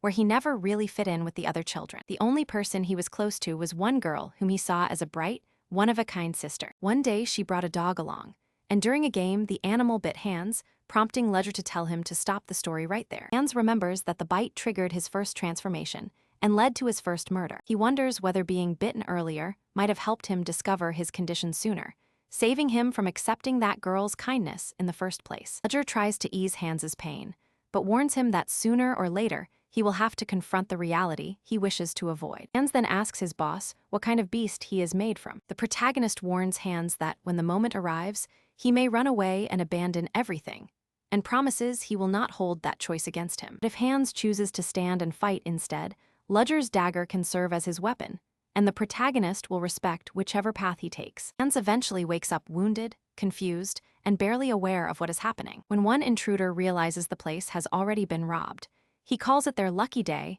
because Kant's defenses have been severely weakened. Men seize the artifacts quickly, then feel the building shake and realize that someone else has already detected their activity. They point out that the mana from a relic cannot possibly be concealed inside an ordinary bag. The last strength in his body, Hans clutches one thief's foot and begs them to return the relic because he has to deliver it to his boss. A mustached man answers by kicking Hans in the stomach, irritated that he is still alive and checking whether the blow will finish him quickly. Seeing Hans continue to beg despite being unable to move, the man concludes that he will die soon anyway and leaves him behind to perish on his own. Hans begins screaming desperately and struggles wildly on the ground. His body feels impossibly heavy, but Hans still thinks the thieves have no right to the relic, and that someone else in his position would never surrender it so easily. He sees himself as a feeble coward who does nothing but restrain the monster within, convinced that without his boss's support, he would be completely worthless. Then he suddenly remembers the object ledger entrusted to him. Certain that his life is about to end, Hans pulls the wooden dagger free and plunges it into his own hand. Determined to give everything he has one final time, Hans triggers the transformation sleeping inside him. He lets out a horrifying scream as his clothes rip apart and fur bursts across his body. His eyes glow crimson, and Hans fully changes into a werewolf. The mustached man freezes in terror at the sight of the grotesque creature, only to be hit immediately when Hans clamps a gigantic hand over his face. The werewolf's roar reaches the blue-haired detective and the beastman from Owen's group. Ledger turns back in disbelief, instantly recognizing the sound of Hans transforming. As they escape by carriage, the beastman tells the blonde boy that he senses an exceptionally dangerous prey, one comparable to the rare few beasts of this level he has ever encountered. Blonde boy immediately realizes that the prey must be Hans. He recalls the time he questioned the leader about the group's power rankings. That was when he learned he ranked only third in strength, while the hero openly revealed that Hans held the top position. Elsewhere, Evan Luke is absolutely enraged by the destruction and chaos surrounding his auction merchandise. Even after hearing that the guests are being evacuated, he remains worried because no one has confirmed the princess's location. Suddenly, a massive blast tears through the auction house and leaves everyone frozen in shock. Beneath the rubble, several wolf heads, an enormous claw, and a hairy arm begin to emerge. A demonic beast resembling a horned, skull-faced werewolf rises onto the ground and looks down over everyone. Nobles lose their minds, shouting that the monster which destroyed Durumange 5 years ago has come back, the beast of Givalden. The gigantic monster leaps down from the castle and charges at the civilians, forcing Evan Luke to run for his life. The creature reaches for one of the guards, but a sudden slash severs its hand. The Clockwork Order arrives on the scene, takes up the defense, and orders the nobles to evacuate immediately. The Order's leader had only been told about a thief attack at the auction house, so he cannot understand where this monster came from. Still, he orders his knights to protect the civilians and eliminate the threat. From horseback, the leader spots the enormous hand swinging toward him and orders everyone to retreat just before the monster brings its foot crashing down. He pulls his horse aside to dodge, channels fire magic through his sword, and accelerates when he notices something hurtling toward the group. The beast lashes out with its tails at incredible speed, barely missing the knights as their leader orders them to wait for the right chance to strike. The monster's unbelievable speed paired with its massive body leaves the leader wondering about its origin, while he realizes the city and everything around it may soon be destroyed. Elsewhere, the detective identifies a safe route and takes charge of making sure everyone lands safely. The group leaps from a tremendous height, but her water bubble magic cushions their fall and brings them safely to the ground. They then look up at the skull-headed giant and recognize it as the beast of Givalden that attacked Durumangai 5 years earlier. Everyone believed the beast had been killed long ago, with its corpse preserved inside the Royal Museum of Durumang. Though the resemblance is obvious, this creature's arms are nothing like human arms, so they decide they cannot rule out the existence of others with similar traits. The detective points out that the return of the beast supposedly killed by Abraham Van Helsing matches the timing of James Moriarty's final trace in Lurder Belka. She is convinced this cannot be a coincidence and concludes that the beast and Moriarty are the same person, leaving her to wonder what he intends to do in the city. She pushes those thoughts aside and focuses on the immediate threat, unleashing powerful water spells that coil around the beast's horns and massive body. Clockwork Order knights notice that the monster's movements have been severely restricted. They wonder whether the magic comes from an ally, and recognize this as their perfect opportunity to attack. Water chains wrap tightly around the creature's primary arm, but the beast resists and strains to break free. The beast's eye burns crimson before the demon unleashes a ridiculously powerful roar. Watching her spell crumble while the monster begins escaping, the detective finally understands just how powerful this enemy is. Those constant roars disrupt her, Himana Enus, leaving her struggling to focus. Refusing to lose her color title by getting taken out, she lifts her umbrella and shapes the surrounding magic into an entire squadron of water-made knights with wings. The Clockwork Knights see an opening and call it their chance to turn things around, while the detective sends her watery soldiers rushing in, only for the creature to open its jaws and roar once more. El hi Chelseanos, hi Tabajenos, hi Hoinos, hi Chukienos, hi Jagajenos, hi Parenos, hi Pohuchenos, hi Hainos, hi Arenos, hi Vahainos, hi Katednakenos, hi Mejanos, hi Manaenos, hi Keanos, hi Janavarenos, hi Keanos, hi Katneanos, hi Kainos, hi Pienos, hi Decanos, He is convinced Hans never used the tool, since there was no reason for him to do so. Ledger casts Terran Nocturnus, promising to come back once he is prepared and telling Hans to endure until that moment. From there, Ledger observes both Night Orders struggling to restrain the creature that used to be Hans. Knights confirm their attacks are having an effect, so they refuse to let up. At the same time, the skulls covering the creature begin shining with an even deeper red light. When the shoulder skulls light up, the detective realizes the monster is intercepting magic just like before, right as it screams and lifts its arm. This time, he case enos, he kienos, he vated enos, he magic enos, he tudantenos, he bikatienos, he nahienos, he haenos. However, intense tremors begin pulsing through the ground beneath her. Hiptises enos, he date Enos warns everyone to look forward since something is rapidly approaching them. Case identifies the incoming swarm as rats and cannot believe the beast might be controlling other monsters too. Panicking at the sight, she blasts the animals back with water magic while a slash cuts through the chaos. The rats simply ignore the spell and start scrambling over the wall of water. Case is briefly stunned, forcing her assistant Bait to punch the rats away, while Erendir grabs her wand and joins the fight with magic of her own. Hayes thanks all three of them for standing by her side. Sensing another threat on the way, they tell one another to stay together and notice the rats swarming toward a wolf's head lying on the ground. Swarm then gathers around the head and builds it an entire body. The group warns everyone about the monster's ability to control them, while the Clockwork Order questions where these creatures suddenly appeared from. Without warning, a human-shaped figure rises before them. It becomes clear that the wolf's head and the rats have merged into a werewolf. Clockwork Leader realizes the beast can divide itself and suspects it is responsible for cryptids appearing from nowhere during Blood Night. He orders his men to wipe out the current enemies before the beast creates more, determined to stop another G. Valdun-style nightmare where the city is flooded with werewolves. Werewolf immediately lunges forward with a savage, lightning-fast blow. Case realizes the creatures are regenerating far too quickly, preventing her from concentrating on the main monster. Rats break through the barrier in no time, so Bait smashes them aside and tells everyone to retreat. Hikenos, hikahatienos, hihaenos, hikirinos, hikochenos, hiamenos, hilogenos, hiabhienos, hibhienos, hivahaenos, hiseanos, hinicolanos, hinahienos, hipaenos, hihaenos. At the same time, the Order of Water Knights keeps hammering the creature without pause. When she glances aside, the detective finds rats biting her foot and realizes she must rebuild the barrier. Since protecting the civilians comes first, she decides to hold the line until they can get away. Aini warns that they will never escape without a proper plan, but Case orders them to move immediately, regardless of what happens to her. All at once, the creature freezes, and the wolves turn toward the horizon, where the moon hangs beside a newly formed column of black smoke. Ledger emerges from the shadows dressed in a top hat, cloak, and mask. Every cryptid turns toward him, and Casey instantly identifies the masked man as James Enos, Modiat Enos. As he takes flight and hovers before the beast, the creature suddenly becomes completely still. Bait asks whether the man is truly Moriarty, and Case confirms it, pointing to his mask, his unbelievable calm around the monster, and the terrifying presence he gives off. Man is clearly the deadliest presence on the battlefield, and even the monsters understand that. Ledger had hoped Hans would recognize him from inside the beast,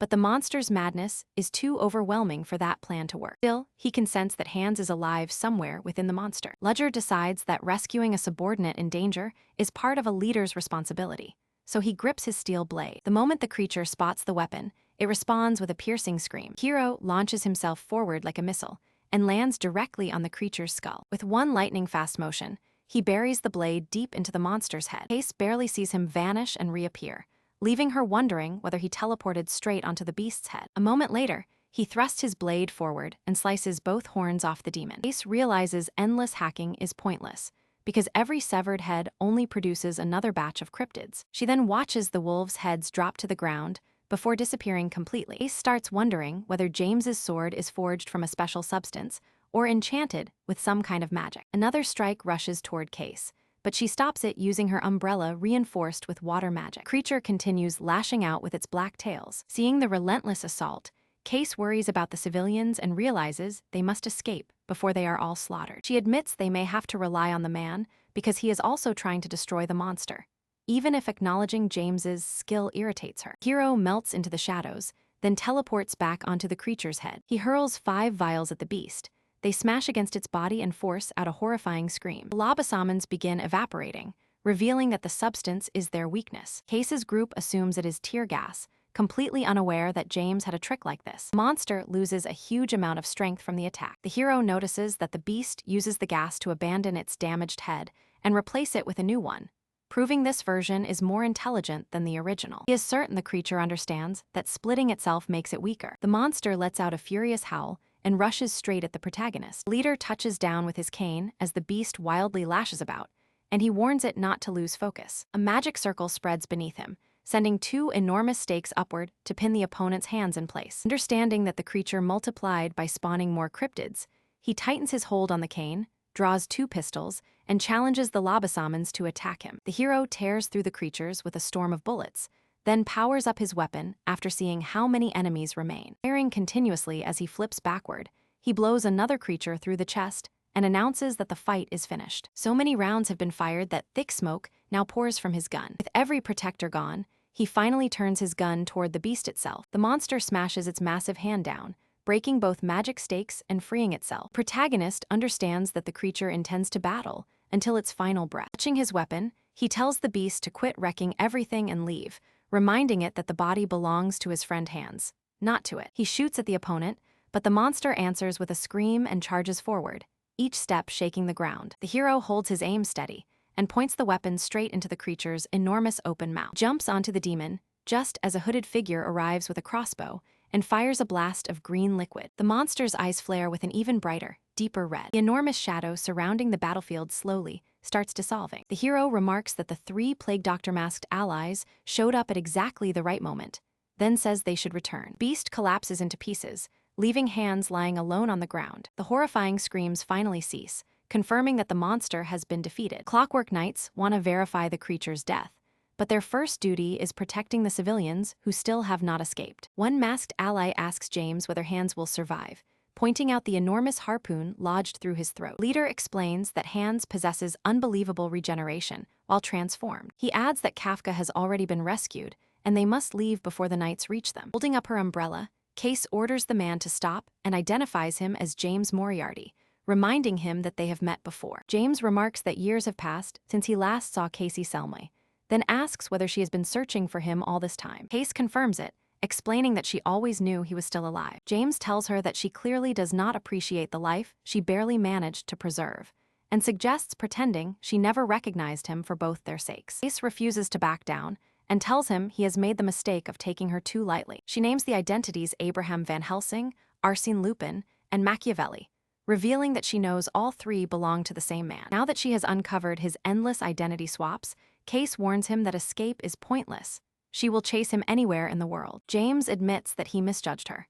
He knew she was intelligent, but never expected her to investigate his history as well. He accepts that their pursuit will continue regardless, and now that his face is exposed, hiding is no longer an option. Although he knows the task will be difficult, he decides Case must be eliminated on the spot. Case openly blames James and the Black Dawn for every disaster that has struck the Exilium Empire. James questions why she is revealing this now, and concludes that Cassie Selmy must have uncovered the organization's entire truth. He says he will not interfere with her attempt to arrest him, but reminds her that terrorists and civilians are still inside the auction house. Case immediately asks whether he is threatening to kill the civilians. James neither confirms nor denies the threat, merely stating that he will not surrender easily and that the civilians' survival is not assured. Recognizing Case's abilities, James decides to turn her into a hunting dog that can destroy the Black Dawn on his behalf. He summons Hugo, Melville, and Dumas, instructing them to take Hans's body and leave. Case aims her umbrella and unleashes a barrage of water spells. Refusing to let James get away,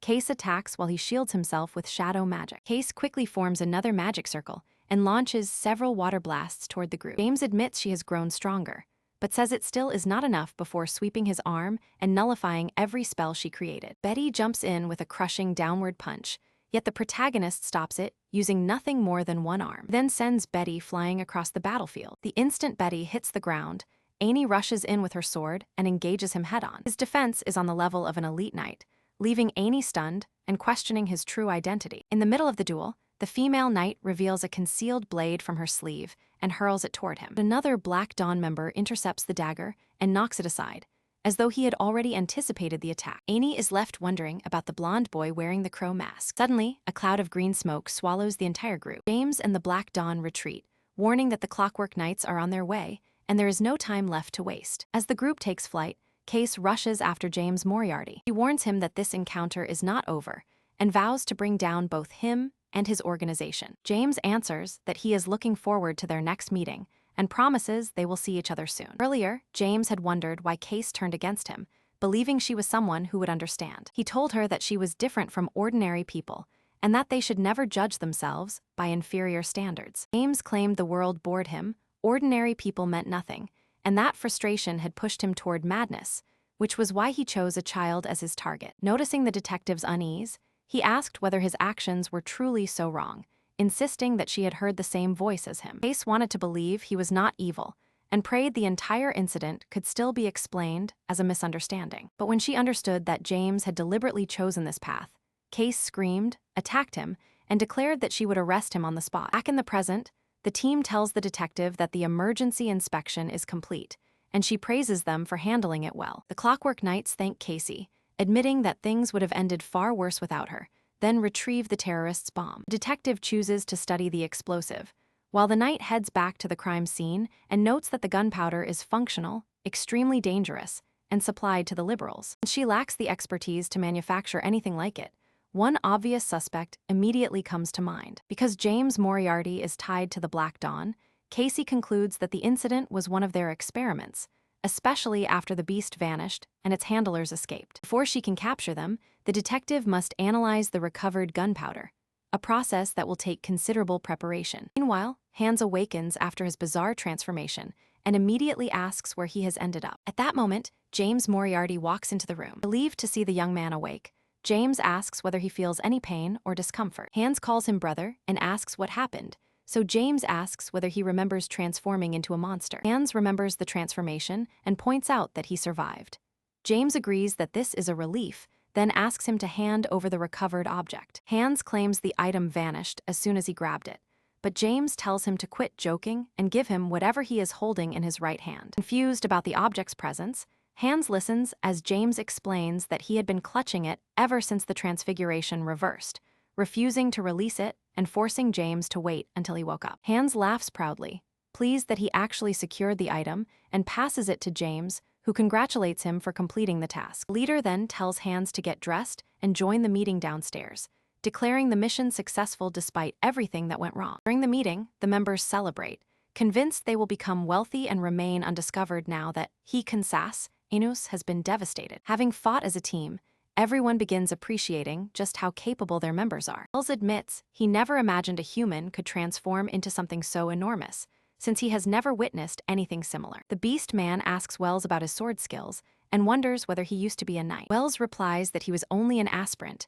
though he once fought a knight on equal footing. Blonde Man asks about the young water mage, and James identifies her as Casey Selmy, a noble-born mage who recently earned a color title. James adds that he first encountered her in the Kingdom of Delica. Meanwhile, Princess Erendir cries out for help, and Anne rushes over to assist her. The princess warns them that Bate, the detective's assistant, has stopped breathing. Anne checks Bate's pulse and finds her body cold, unable to understand how she could have died so abruptly. Casey looks over Bate and says she has merely fallen asleep again, just as she did before, then begins removing the assistant's clothes. Princess finds the whole scene shocking, so the detective reveals the hole in Bate's back, making Anne question whether the assistant is even human. Casey confirms that Bate is a machine designed to blend into society and experience emotions, then takes out a golden key. Anne remarks that an automaton this human-like would have caused rumors to spread everywhere. Detective explains that no rumors emerged because Bate had been secretly built as a soldier in Delica years earlier. Casey inserts the key, and Bate immediately powers back on, making her smile with relief. Bate wakes up confused about being naked, bickers with the detective, then gets up to collect her belongings and reminds everyone not to leave her equipment behind. Casey explains that she encountered Bate for the first time in Delica while searching for James Moriarty, and asks whether Moriarty knew his true identity from the beginning, and the detective says she only believed he was a talented mathematician she had spoken to a few times. Casey admits she has hated him ever since their first meeting, because of his non-stop arrogance. Today she confronted him inside a hidden automaton factory. An explosion tore through the building and collapsed the basement floor. James exploited the collapse to escape, and although Casey pursued him, she eventually lost track of him. While searching for her own way out, Casey discovered bait sealed inside a capsule hidden between the collapsed walls. This was the first completed creation from the secret illegal project, known by the codename Beta, that the detective had ever found. Alpha is another automaton, and the discussion concludes with his story. After hearing everything, the detective realizes she had originally assumed that more exotic beings like him were still around. Hans starts wondering why every person at the meeting is staring directly at him. He realizes that the boy he had mistaken for an automaton knew the truth since their first meeting, even though he had never known another child had survived. James had believed the other automatons were all destroyed, so finding one traveling with the detective caught him completely off guard. Violetta asks what motivated the Kingdom of Delica to create these automatons. Hiro points out the obvious answer. They were mass-produced as expendable steel soldiers for warfare. Violetta asks whether the kingdom intended to ignite a war with them. Hiro and Casey then recount everything they experienced in Delica. The detective explains how she discovered Bait, who eventually awakened, leaving Anne and Arendir stunned by the revelation. Bait suddenly appears and asks how long the investigator plans to keep narrating old stories, reminding everyone that they need to leave. Princess Arendir asks about their destination, and Casey says she will find a new place to stay since their lodging has collapsed. Arendir thanks Casey, promises to reward her personally, and invites her to visit whenever she can, which the detective gladly accepts. Casey asks Anne to pass her greetings to Tarina while she is in Letterbelk, and after Anne agrees, the two friends part with plans to meet again. By then, morning has arrived at Soren Academy. Protagonist had never expected the newspaper to provide clear details about either the monster or the auction house. What caught him off guard was Casey locating him in Letterbelk and uncovering every false identity he had used. That discovery pushes him to place everyone using the Moriarty name under a strict silence order. At least one good thing came from this disaster. He recognized that his assumption about the Dark Dawn had been wrong, even if he would have preferred otherwise. Just then, his assistant enters after finishing the paperwork and organizing the evidence. Hiro remarks on how much chaos the earlier incident has caused. The assistant informs him that the knights managed to capture the monster, admitting that their power was far greater than expected. Since James Moriarty is unrelated to the knights, he revises his calculations and concludes that their sudden movement was triggered by the incident. He knows the Holy Knights of Brethos are heading there because of the creature's appearance, and the thought puts him into deep consideration. Holy Nation is a secluded island that serves as the headquarters of the Lumensis Order, followers of the god of radiance who hunt pagans and cryptids through purification rituals. Corruption, shifting beliefs, and 2 decades of inactivity had ruined the organization's reputation.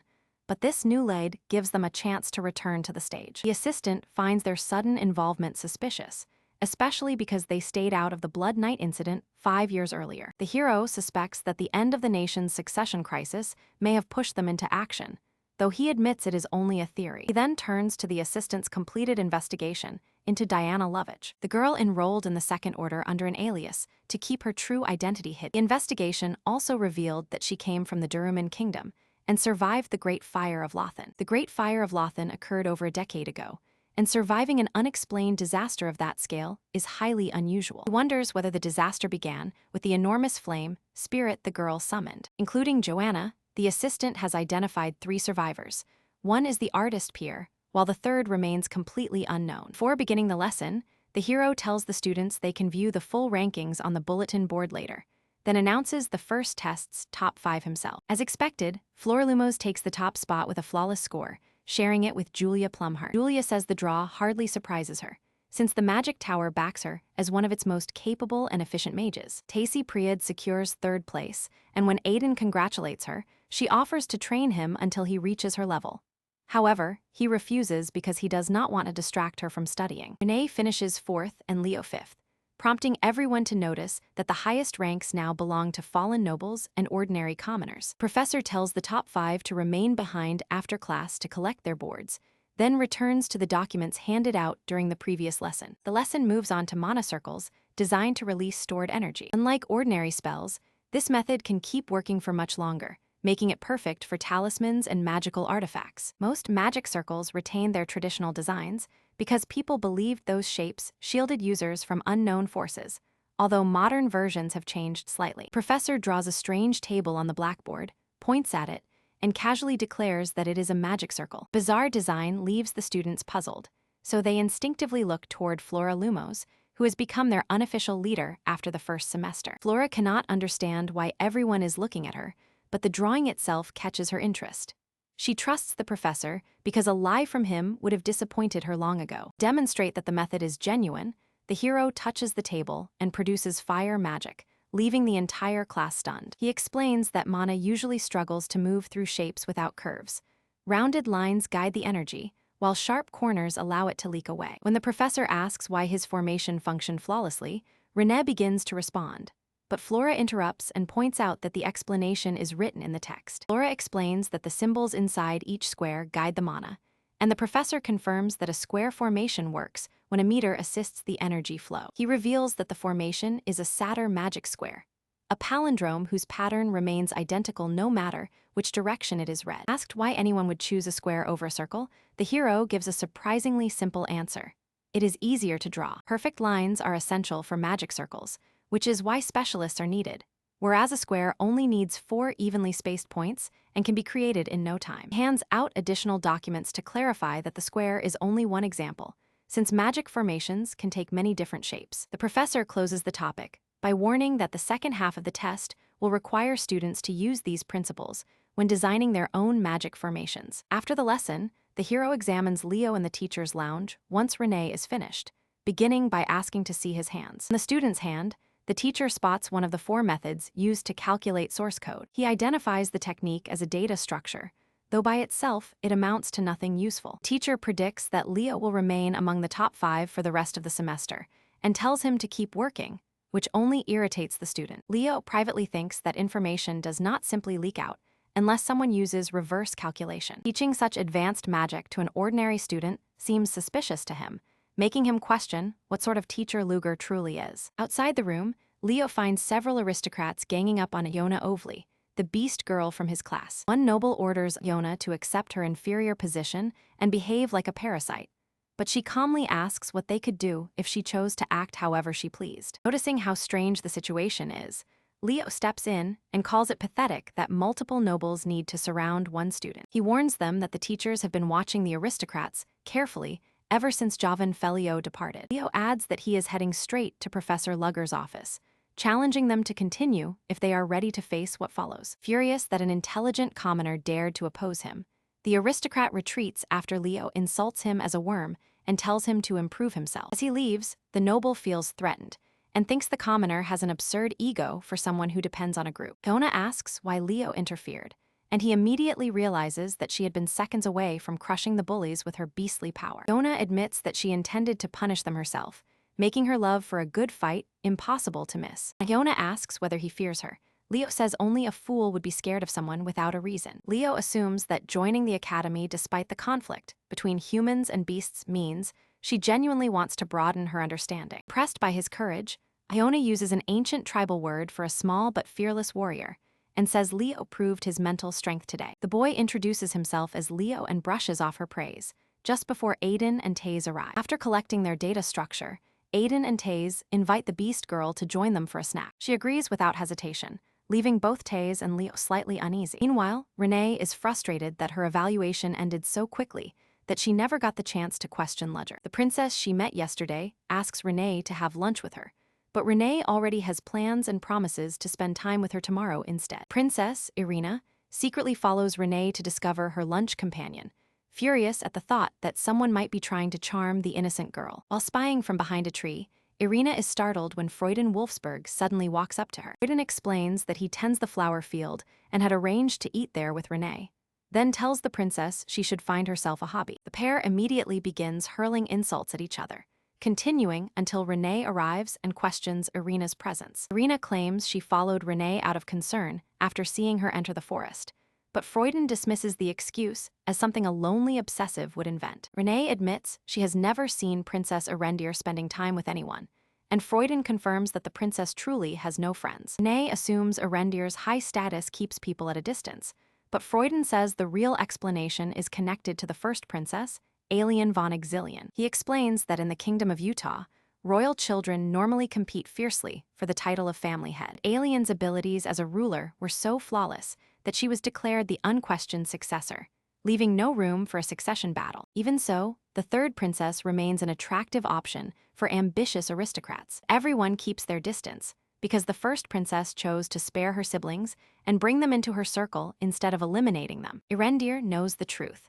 Her elder sister simply wanted to keep them around as toys for her amusement. Freuden says that whatever Alien's true reason may be, her behavior has made people afraid to approach Erendir. Freuden recalls that the first princess once knew nobody and joined the club voluntarily, but he cannot imagine what the person handling that situation must have felt. Renee asks whether the heiress had always been this extraordinary. Freuden says she once stayed secluded with only a handful of aides, until everyone plotting against her disappeared without leaving a single clue. Erendir never learned what truly happened to them, though she remembers aristocrats whispering that everyone should beware the first princess's shadow. Eventually, the group settles down and eats the lunchboxes Freuden prepared. Erendir quietly reflects on surviving, while Renee happily reassures herself that her friend is safe. For the first time, the princess feels she is living the academy life she always dreamed of, surrounded by friends she can talk to and care about. The conversation then shifts to the previous day's monster, whom everyone assumes has already been killed. Erendir thinks of the detective and wonders whether she solved the case,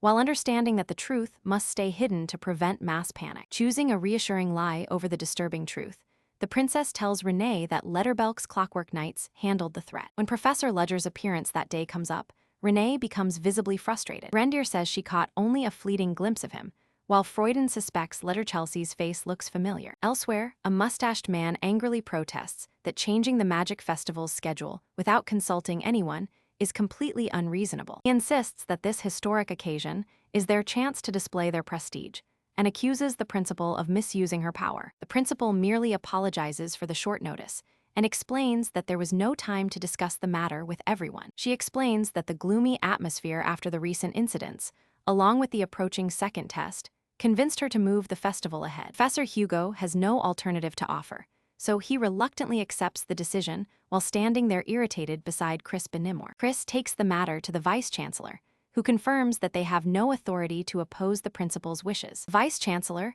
then requests permission to propose a few additions, including the possibility of introducing an entirely new event during the opening ceremony. At the same time, Ledger Chelsea stays alone inside his office. Ledger thinks moving the magic festival's opening earlier might actually help lift the disorderly mood around the academy. Ever since the banquet hall incident, he has been certain that Esmeralda will target the festival because the huge crowd gives her the perfect opportunity. His plan is to corner Esmeralda into showing herself, allowing Soren to take her down. Still, the matter occupying his mind most is the fire that destroyed Lawton. Knowing that 2 other people survived the disaster besides Esmeralda troubles him enough to make an immediate visit his next priority. At that exact moment, Floralumos knocks at his door. Ledger asks whether she has come to collect the data structure, jokes about how late she is, and then congratulates her for finishing first. The student complains about having to share first place, then produces a 4-part magic fragment and asks about the spell inside Clem's bottle that she saw in his private laboratory. Laura admits she also sneaked a look at the blackboard and spotted the cube drawing,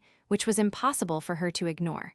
Ledger replies that pretending not to notice would have been more polite. Answering the girl's question, he reveals that the blue magical cube is known as a tesseract or a supercube. Because he does not know every detail himself, Ledger gives only a vague explanation.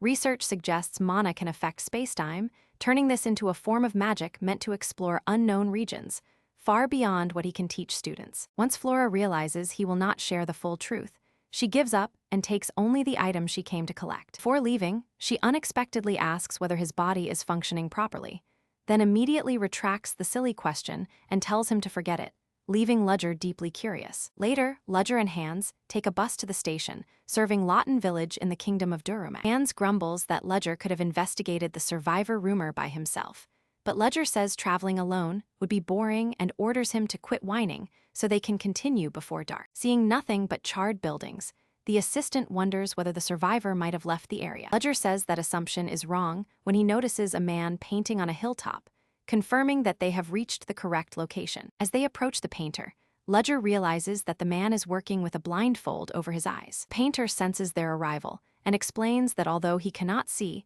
he can still perceive everything around him. The professor detects magic within the paintings, but the survivor says he is not truly a mage, the ability developed naturally after years of painting. Blind man then says the wind's energy tells him that Ledger is the hero who once saved this land from its terrible disaster. Impressed by the man's connection with spirits, Luger wastes no time and asks him about the other people who survived the Lawton fire. Blind man pauses, suddenly remembering that he has not introduced himself, and gives his name as Pier. Luger introduces himself in return. Pier explains that Lawton was once beautiful before the flames consumed it, and the hero remembers seeing the village in precisely that state during his first visit. Pier says he once possessed great magical talent and was accepted by a teacher, but people judged him because his heart belonged to art instead. His master mocked the worth of painting and even destroyed his brushes, driving Pier completely to the edge. In the end, Pier fled because his passion for painting outweighed any desire he had to study magic. After drifting from place to place, he eventually reached Lawton, where he struggled to settle in until someone offered him a hand. To reveal the identity of that person, Pier lifts a brush and paints a magical landscape directly into the air. In an instant, the entire world surrounding them turns into a living painting. With this power, the blind man guides them through the village center, past ink-made villagers, revealing a time when the place welcomed countless travelers and let the wind pass freely. The village's greatest treasure was a girl carrying a basket of fruit, though her face remains hidden from view. She was endlessly cheerful, kind to every person she met, and naturally connected to spirits. Her name was Esmeralda, the second survivor of the Great Fire.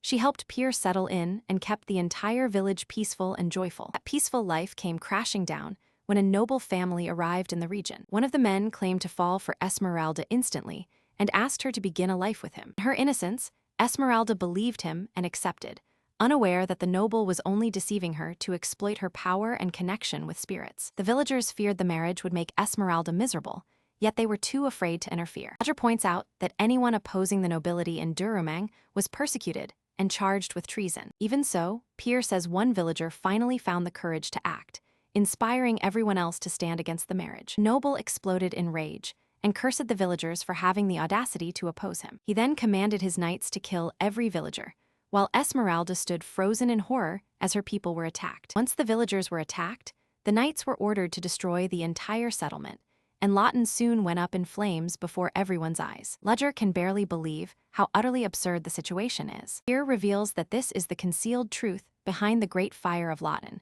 It was no natural disaster at all. The villagers scream and fight desperately to stop the massacre, but the noble tells Esmeralda that resisting is pointless because the moment to save them has already passed. Makes the girl witness the consequences of defying the nobles.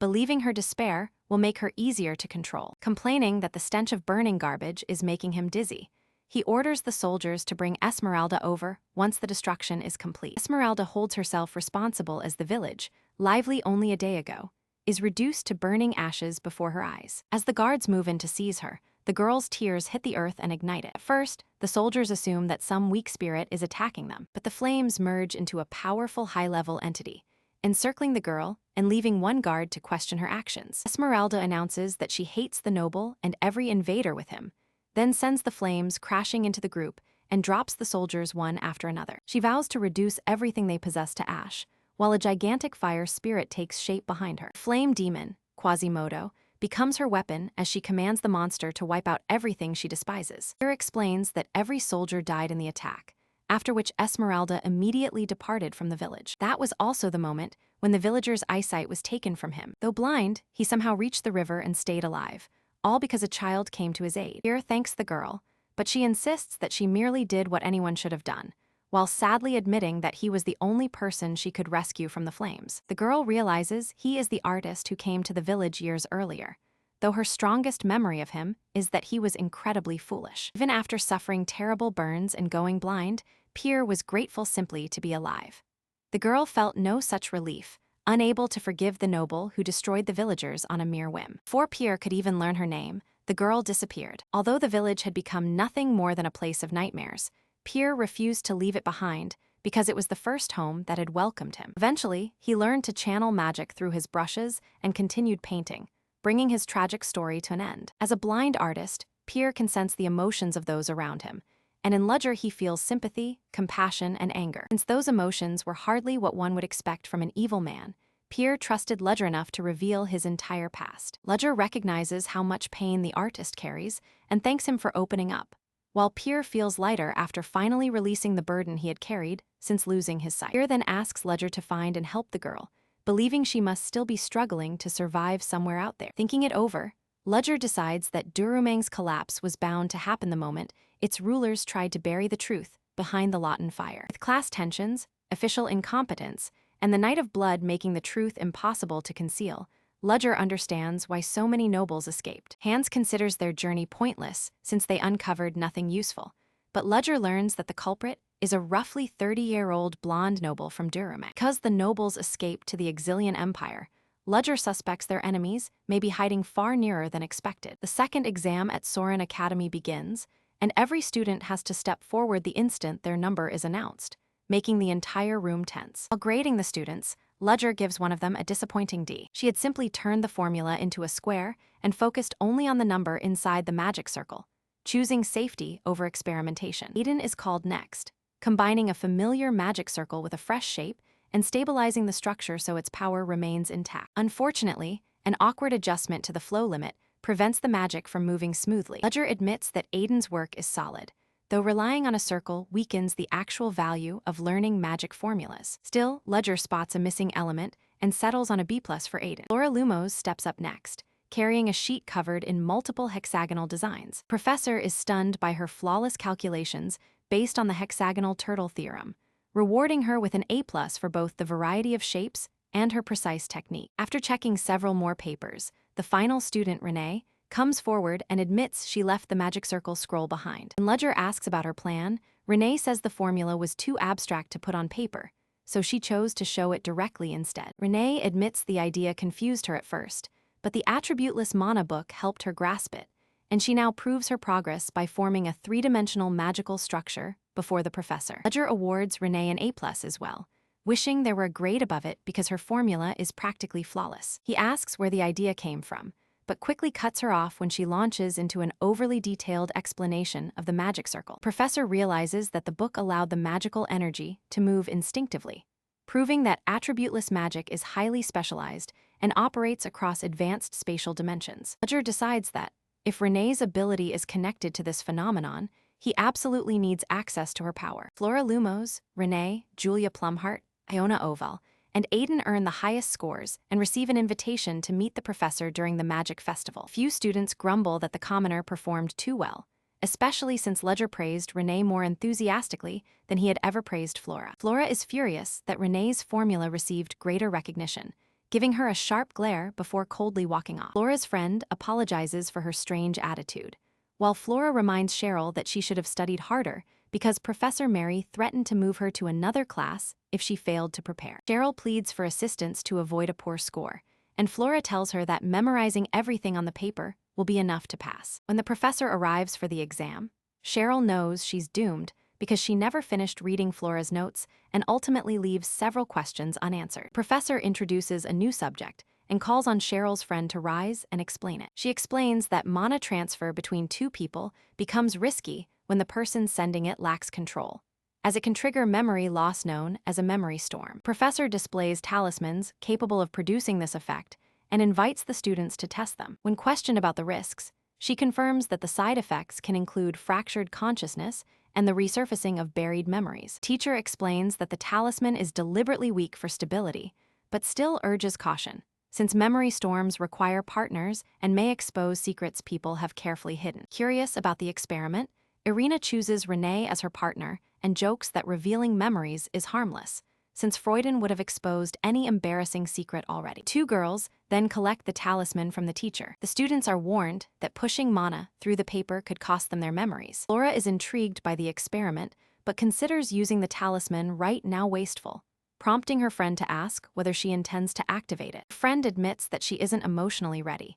and Flora dryly tells her that simply saying no would be much easier. Nearby, a couple starts arguing after the seal exposes a betrayal, giving everyone a very good reason to stay away from the experiment. Ignoring the warning, Irina and Renee channel their magic into opposite ends of the paper and activate the seal. As the mana flows between them, their memories become visible, while the moment feels strangely stretched despite barely any time passing. Renee points out how unusual it is that the princess once invited ordinary students to her birthday celebration. The memory comes from Irina's first year, a hidden part of her past she wishes she could forget, but Renee assures her that she understands. The princess then reveals that she has witnessed an even older memory belonging to Renee. In it, Renee appears to be about 10 years old, viewed through someone else's eyes, possibly those of her mother. The scene unfolds inside a cabin on a remote plain, and Irina says the two of them seemed happy together, with the mother's love clearly present. Renee is confused by this claim, insisting that she grew up without ever knowing who her parents were. Princess argues that memory storms follow the laws of magical energy, and she remains convinced that the scene showed Renee's passed through her mother's viewpoint. Renee remains skeptical, pointing out that the phenomenon is poorly understood and that their case may simply be an unusual exception. Irina asks about her earliest memory.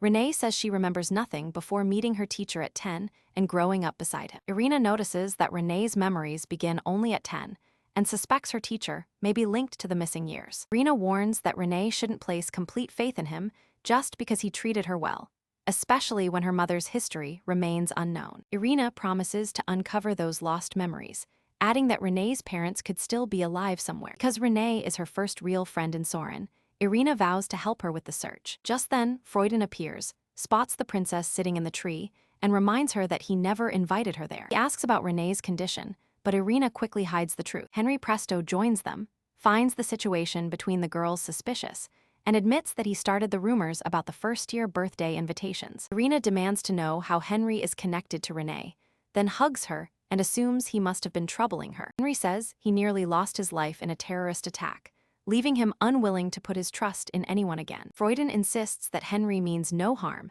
and offers Renee a more appealing part-time position to make up for the earlier trouble. He promises triple the previous payment, and Renee agrees before anyone can say another word. Freuden says he'll explain the job later because he has just remembered an urgent task, while Irina complains that Renee shouldn't accept such a suspicious offer so easily. Renee explains that the aristocratic faction controls the scholarships, shutting commoners out and forcing them to struggle just to afford their education. Freuden says the current administration has improved because of recent reforms, though plenty of problems still remain. Girls are surprised by his knowledge and wonder aloud whether he has some special interest in commoners. Freuden dismisses the idea, saying they shouldn't mix unrelated matters, and announces that he is going to rest. Girls remind him that lunch is still a long way off, but he rushes away anyway, grumbling that they are annoying. Elsewhere, the Lumos family's vassals wait nearby as a marriage proposal involving a young woman from the Wagner family is brought up. Henry says rumors suggest both families will come to Soren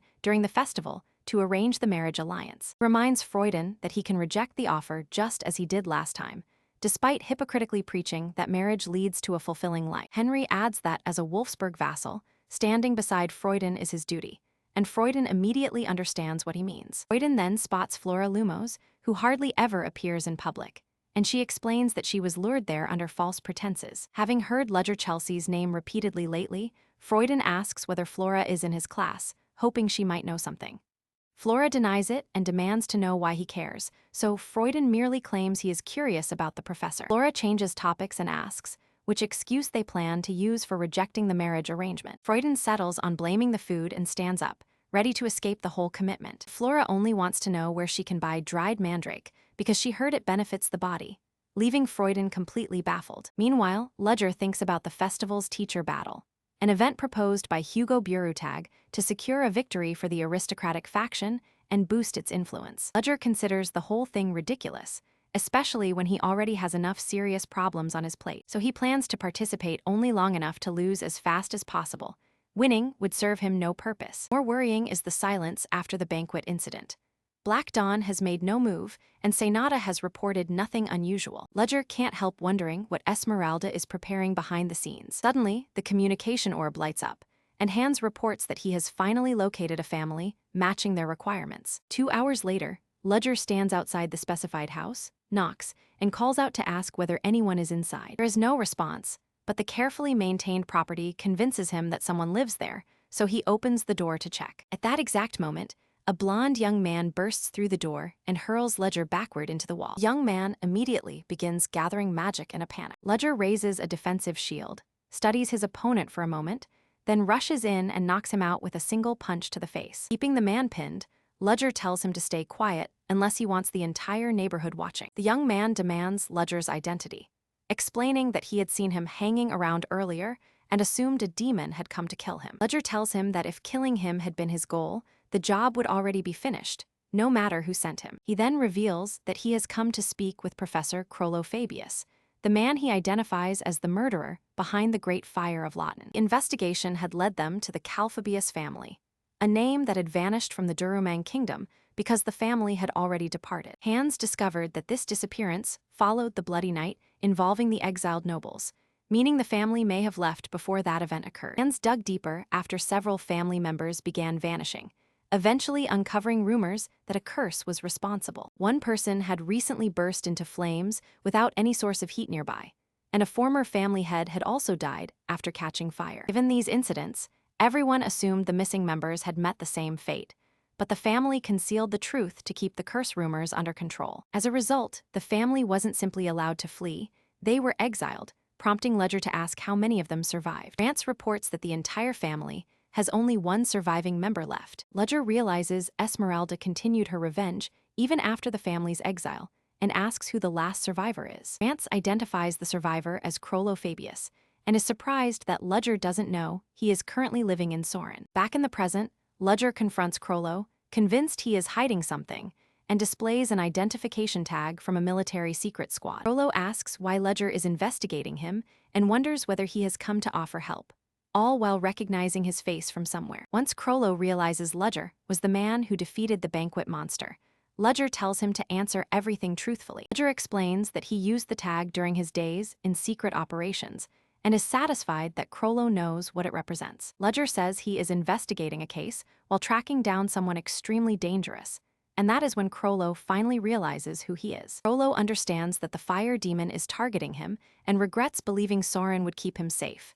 Now, he is terrified of being burned alive. Ledger concludes that Crollo was the reason Esmeralda attacked the banquet, and that she intends to make his death a slow one. Asked whether he remembers the demon's face or name, Crollo says his memory is completely blank. Ledger grows furious at Crollo's useless answers, and starts wondering whether the man deserves whatever happens to him. Seeing Ledger lose patience, Crollo suddenly remembers that the attacker was a beautiful black-haired woman who looked about 20. Ledger considers whether the woman could be Joanna, since powerful mages often appear younger than their real age. Crollo then produces a letter from the demon announcing a meeting on the festival's final day, leaving Ledger confident that they can prepare for the threat. Ledger points out that knowing the date alone won't help them identify or defeat the enemy within 10 days. Crollo proposes seeking Soren's assistance, but Ledger reminds him that the capital has already been infiltrated once, so its protection cannot be trusted completely. With no better option, Ledger decides to use someone as bait for Esmeralda.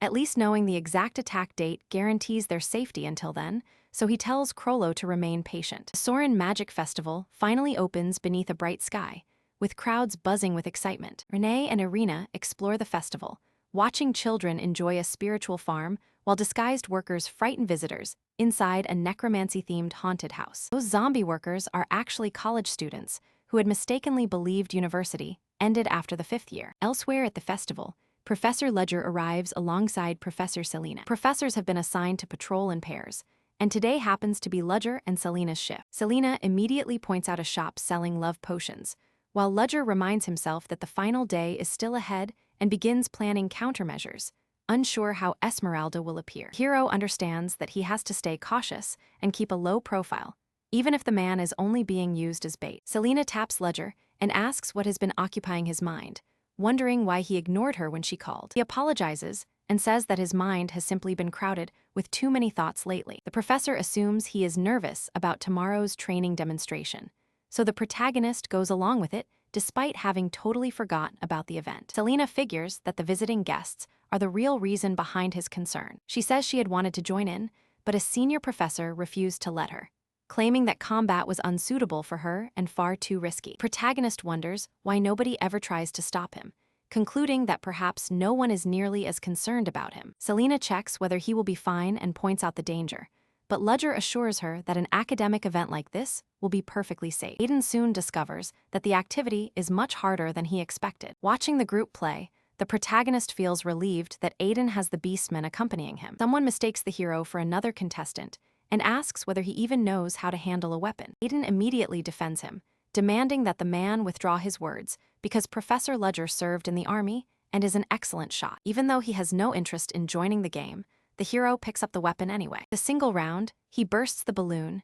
nails every target, and clears the advanced level without one missed shot. His perfect score leaves the attendant impressed, so he awards Ledger a toy modeled after the Hank's creature. The hero gives the doll to Aiden and the others, earning their grateful thanks. Selena calls the doll adorable and jokes that he could have handed it to the professor rather than the students. But she quickly admits that he chose correctly, because watching children smile makes her happy. Protagonist brushes off the moment and carries on with his patrol. Elsewhere at the festival, the protagonist's assistant is irritated that she has been ordered to enjoy herself instead of doing actual work. She cannot understand why she was given such a troublesome assignment and starts treating it like a test meant to force her into doing things she dislikes. Convinced that the First Order is behind it all, she spirals into a full-blown overanalysis. Meanwhile, Selena happily enjoys the festival with a lollipop in hand. Hiro asks whether she enjoyed herself, and the teacher responds bashfully, making her interest in him rather obvious. Everyone nearby notices the chemistry between them, but wisely keeps quiet about it. Teacher remarks that the day flew by, while Ludger reminds her that 4 festival days remain. She then suggests completing their patrol. The professor agrees that they should finish up, but then spots someone sprinting past in obvious panic. Recognizing Phoebus, he wonders what the man is doing there at such a late hour. The protagonist takes off after him, telling Selena that he needs to go. He is horrified to find the man strangling someone beneath him, while screaming that she is a demon. The hero fires a spell that sends a stone, smashing into Phoebus's arm. He warns Crollo that he was never supposed to be there, and reminds him of his earlier promise to stay out of trouble. Crollo insists he had no intention of attacking at first, but says the person he choked was a monster who threatened his life simply by looking at him. Crollo proudly yells that he has captured the demon, leaving the hero to wonder whether that claim is even true. The girl's neck is marked from the strangling, yet the hero knows Fabius should never have been capable of overpowering her. He puts the questions aside for now, unable to ignore how suspicious it is that this man defeated someone so powerful. Selena follows after Ludwig and demands to know what is going on when she arrives at the scene. The protagonist starts explaining,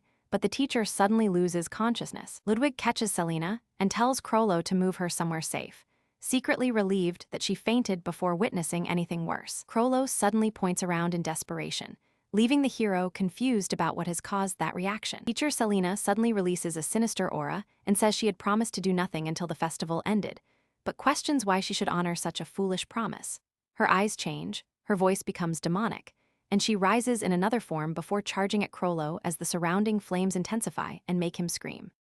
She transforms into a black-haired woman, reveals herself as Esmeralda of the First Order, and notices that Fabius has fainted merely from seeing her, which she finds boring.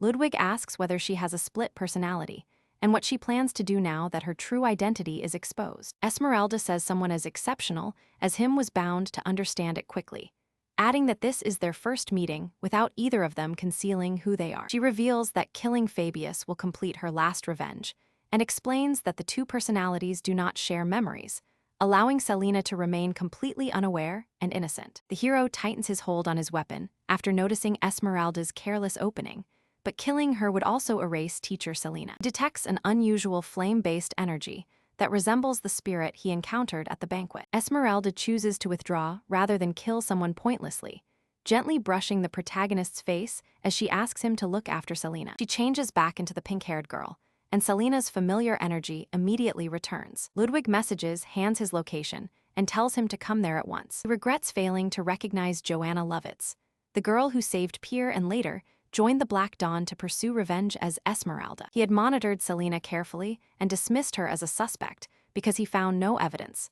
But now, he wonders whether he can kill the teacher even though she does not know a demon shares her body. After contacting his assistant, who is still enjoying the festival, Ludwig finds the pink-haired teacher awake in the infirmary, asking how she got there. Ludwig tells her that she pushed herself too hard and collapsed during their patrol, confirming that she remembers none of what happened. When the hero prepares to leave, Selena thanks him for staying with her and worries that she may have been a burden. Ludwig says he would have told her directly if she had bothered him, then admits that she was the reason he enjoyed the festival. He reassures her, tells her to stop worrying, and walks away. Just before he leaves, the teacher asks whether Ludwig will attend and enjoy next year's festival alongside her. Aware that she might not survive until then, he still says yes, pointing out that the festival returns every year. She calls it a promise, and Ludwig agrees with a grim look on his face. Elsewhere, someone sneaks into Ludger Chelsea's room and notices that the lock has no magic protecting it, making the security seem pathetic. The intruder discovers the professor's medicine and steals the vial, completely unaware that Ludger suffers from dementia. Day 2 begins with the opening of the Soren Magic Arena. Director Alyssa welcomes Hyber Katatuchen, leader of one of the 3 ducal houses, and calls him the festival's most distinguished guest. Duke Cadden Lumos interrupts to ask whether the two are friends, and Alyssa welcomes him by asking if he has come to watch his daughter. Katatuchin points out that such bluntness was unnecessary, while Alyssa sarcastically remarks that their relationship still seems perfectly healthy. She then notices that Duke Wolfberg is missing, and hopes the third pillar is still on the way. A mustached man in refined clothing soon approaches, calling it a delightful surprise to see the Empire's pillars together and promising a festival beyond everyone's expectations. An elderly man asks whether he was the one who proposed the event, and the newcomer confirms it, thanking everyone for waiting and emphasizing how much he supported this year's festival. Inside the arena, student Jessie Luna and Professor Carter Leroy provide commentary for the magical battles. Opening match, everyone is waiting for Pitt's first-year professor, Maddle Samarick, against Ledger Chelsea. Before the match even begins, the protagonist catches Maddle glaring at him, confirming that his opponent is a noble tied to Hugo Boratag's faction. The rival professor vows internally that he cannot afford defeat on such a prestigious stage, then grips his wand as the battle begins. Ledger deliberately gives his opponent the initiative, hoping to throw the match without making it look suspicious. 5 entire minutes go by, with both fighters standing motionless. Athelda assumes Ledger is patiently waiting to counter, when in reality, the protagonist is practically offering him a clear chance to finish things. Eager to display his abilities, Mathelda finally unleashes an ice spell. Ledger stops the attack with a tiny flame barrier, and recognizes that it is merely source code, without any visible magic formation. He also realizes that his rival burned through all his power in one move, meaning a loss to that attack would look completely fake. Protagonist can tell that his opponent is already exhausted and has no magic left to cast. Not wanting to prolong the match or further injure someone barely standing, Ledger lifts his wand and casts a fire spell. Rival professor spots the incoming spell, but it defeats him before he can respond. Ledger plans to surrender in the next round against a stronger opponent, yet somehow wins again and reaches the finals. He realizes that every contestant is so focused on weak defensive moves that nobody can actually defeat him. Even throwing the fight on purpose is no longer an option, and there are still 15 minutes before the finals begin. Ledger's mana keeps leaking away with every breath. He expected to manage for a while, but quickly realizes his calculation was wrong. A headache begins to pound, and he understands that one wrong move would have emptied his remaining energy entirely. Opening his drawer, he discovers the medicine is gone, despite clearly remembering leaving a bottle inside. Footprints reveal that a thief entered the room, yet strangely, the intruder stole nothing else. Neither the time to fetch nor prepare another dose, he returns to the arena. The long-awaited duel is announced. Second-year practical magic professor Devin Boratag will face the still undefeated Ledger Chelsea. Protagonist immediately recognizes that his opponent is part of Hugo Boratag's family. Ledger enters the fight without any desire to win, though he still wants to bring the match to a swift conclusion. Devin brings up the rumors surrounding Chelsea's power and asks to negotiate, then exposes his leverage by raising the bottle of mana medicine. Seeing the bottle in Devin's hand, Ledger understands that he raided his office and wonders how the man discovered his illness. He realizes they caught him relying on the medicine and likely arranged the earlier matches as a trap, explaining why his previous opponents kept stalling. Boratag mocks him for falling into the trap and says he should have hidden the medicine somewhere more secure. Protagonist offers a simple deal: surrender the match, return the bottle, and both of them can pretend this never happened. Devin tells him that he has completely misunderstood the situation and begins issuing threats. Ledger gives him one final warning to reconsider, while he still has enough mana to cast spells. Assuming Ledger is bluffing, Boratag remains fearless and begins casting, creating a shield to flaunt his abilities. Devin activates the Tier 4 spell Mana Protection, while Ledger quietly prepares Memory Echo beforehand. Shield absorbs most incoming attacks, but prevents its caster from striking, revealing to Ledger that Devin is simply stalling until his mana runs dry. Then, while the defense remains active, a magical attack suddenly comes flying in. With a snake coiled around his neck, Boratag praises Ledger's reflexes after he dodges the attack, saying such speed suits a former soldier. Ledger identifies Devin's magical beast, the Grunslanger, which is capable of casting spells in its master's place. Green energy gathers inside the snake's head before it fires a barrage of lightning, forcing the protagonist to ready Etha Nocturnus in response. Realizing that spell would consume far too much mana, he abandons it and redirects another attack behind Boratag. The beast coils around its master and intercepts the attack before it can land. Devin boasts that he has prepared for every spell Ledger can use and warns that his beast has several tricks beyond that single attack. Since the opening bell, Professor Chelsea has only defended himself, and with his energy fading, Devin taunts him about watching his magic become worthless. The headmaster notices that something is wrong with the protagonist and considers ending the duel.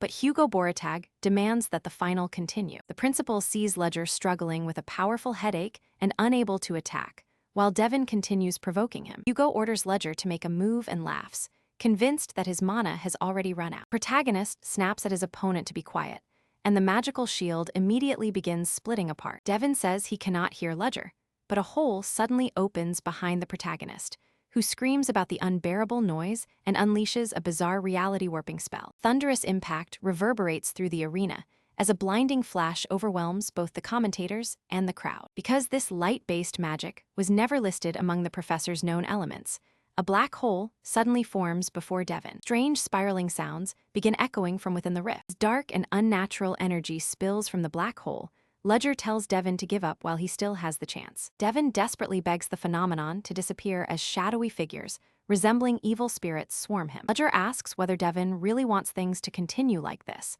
making it clear that the decision is entirely his. When the light finally disappears, the commentator sees that the spell has ended and declares Ledger Chelsea the winner, the only fighter still standing. No one can explain what occurred inside that flash, while Devin looks completely ruined after the loss. Immediately afterward, the hero retrieves his bottle of mana dementia medicine. Hugo Boratag orders them to summon a doctor at once, and everyone hurries over to assist his family member. At the hospital, they wonder why Devin is drooling and reacting to absolutely nothing around him. They are told that diagnosing the cause is the doctor's responsibility, because Devin has no visible physical injury. And someone suggests that Devin experienced an overwhelming mental shock.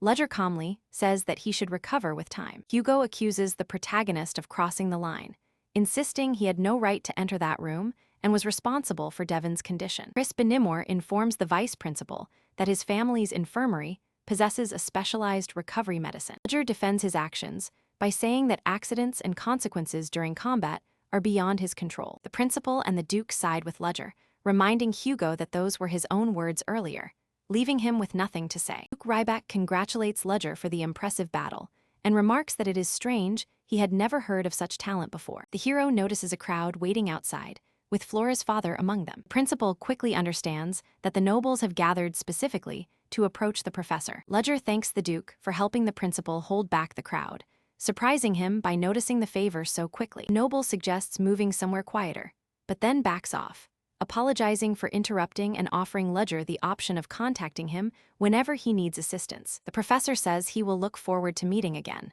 while recognizing that the Duke approached him for personal gain and withdrew after deciding Ledger would not be easy to manipulate. This noble is not merely one of the Exilium Empire's 3 great pillars.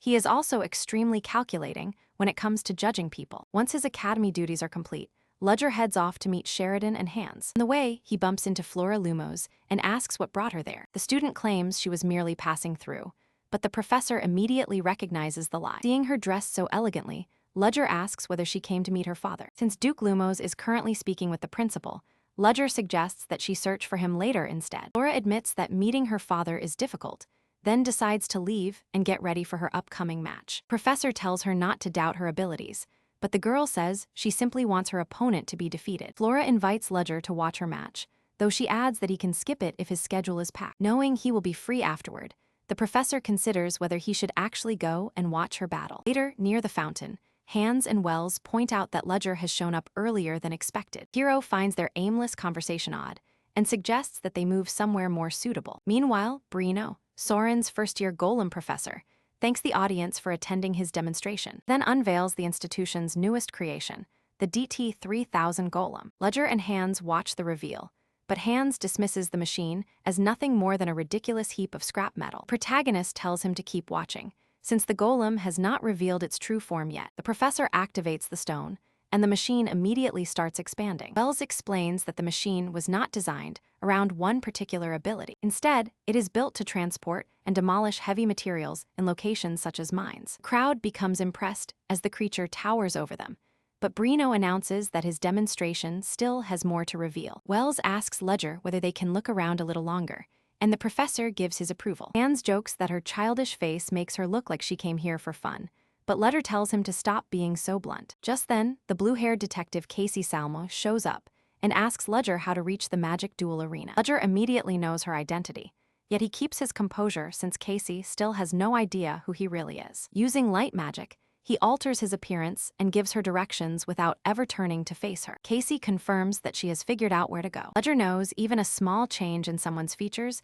can fool most people, though he is unsure whether that trick will work against Casey. The detective studies him and asks whether they have crossed paths before because he seems strangely familiar. Ledger insists this is their first encounter and attempts to walk away before the conversation gets worse. Casey stops him, asking whether he teaches at the academy and revealing that she has already worked out his identity. He would rather pretend she is not there, but acting naturally is safer than making her suspicious. So he calmly asks what led her to that conclusion. Casey points out that his expensive clothing is far too refined for an ordinary citizen. Because he has neither goods to sell nor a purse of coins, she rules out the possibility that he is a wealthy trader. And with no family crest on display, Casey suspects that he belongs to a disgraced noble household. A refined noble from a ruined house appearing at the festival must be connected to the academy, so she asks whether he is Ledger Chelsea. She also comments on the overwhelming presence he gives off, leaving Ledger impressed that she uncovered everything from his outfit alone. Ledger begins leaving, but Casey calls after him and orders him to stop. With the surrounding crowd watching eagerly, Casey asks whether that cold response is all he has to say. Ledger questions why her deduction should impress him and simply announces that he is leaving, which bruises Casey's ego. Detective wonders what is wrong with this professor and how anyone can remain so completely uninterested. Then she recalls James Moriarty treating her with that exact same indifference, raising the possibility that the two men might actually be one and the same. Before she can investigate further, Beck calls out and reminds her that the match is about to begin. Casey snaps her fingers, sending water magic spiraling around her, then gives Ledger a card and tells him to call if he ever needs assistance. Hans admits he was sure the professor was about to be exposed, though the card she handed over catches his attention. Ledger explains that Casey would never have offered him the card if she had truly identified him. His conclusion is that Casey is only trying to build a friendship now, so she can call in a favor later. Mana is leaking from the card, and Ledger knows Casey would realize immediately if he discarded it. That means they need to stay cautious for the time being,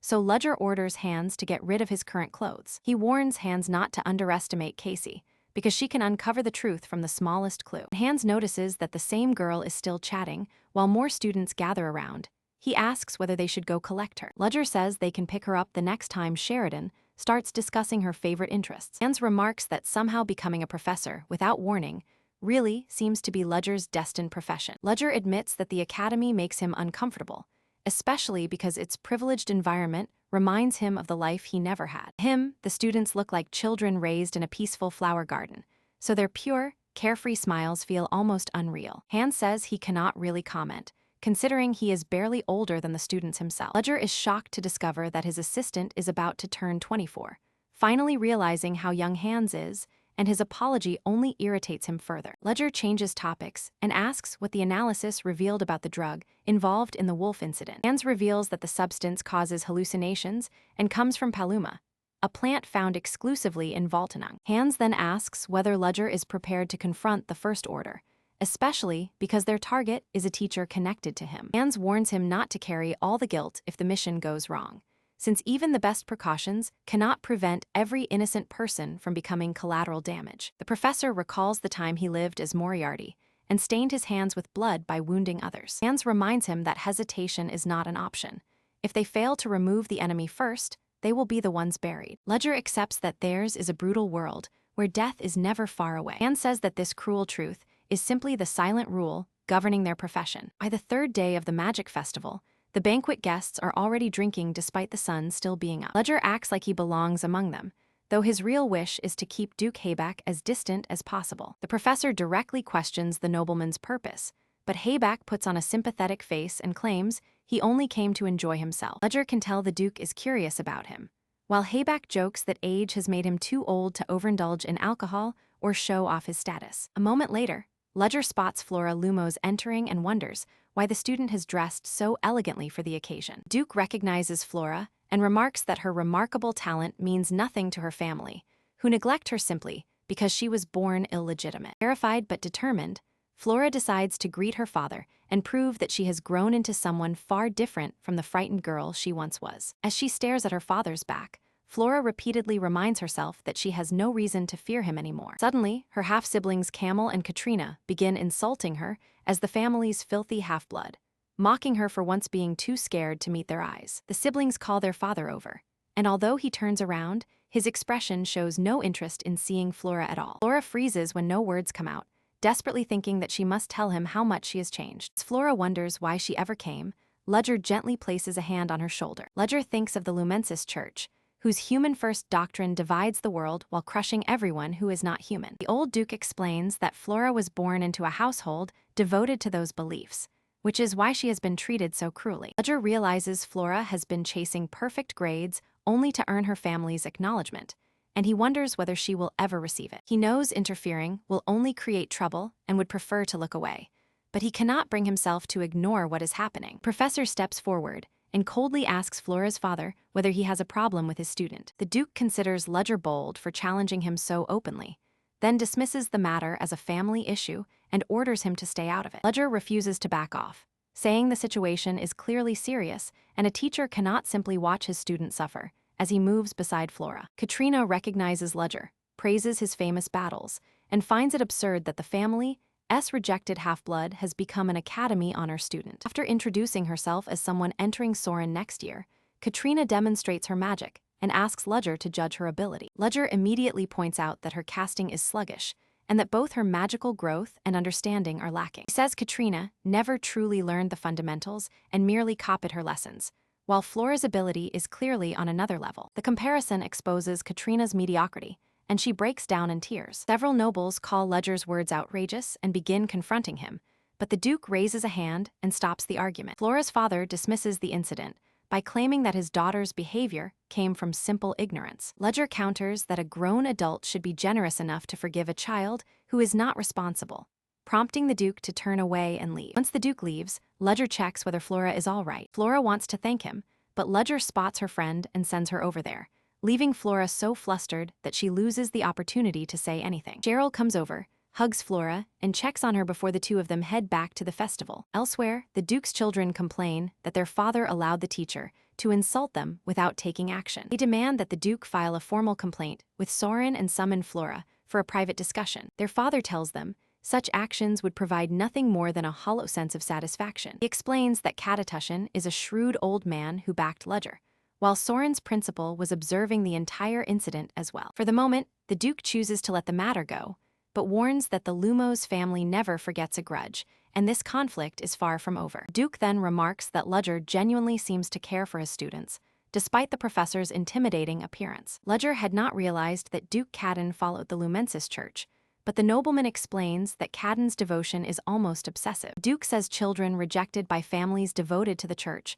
are branded and destined for tragedy, so it is fortunate that Flora bears no such mark. Ledger asks whether Cadden's fatherly kindness saved Flora, only to learn that her mother desperately protected her before passing away. Ledger has never heard this story, and the Duke explains that outsiders are unaware Flora even exists. The nobleman adds that understanding a teacher's weaknesses is essential, since an opponent can attack without warning. The Duke says Ledger does not look like someone who spreads gossip, which is why he feels safe telling him the truth. Ledger suspects Cadden protected Flora only so he could exploit her later, making the man so despicable that calling him a father feels wrong. Ledger considers remaining at the banquet a little longer, but then he notices a Sonata magic paper drifting past and snatches it out of the air. The message reports suspicious activity from Joanna's second faction and another order, while Lovett has already begun making her move. Ledger realizes the letter concerns the festival's final operation, and Esmeralda's earlier reaction convinces him that the information is genuine. He concludes that Joanna is operating independently,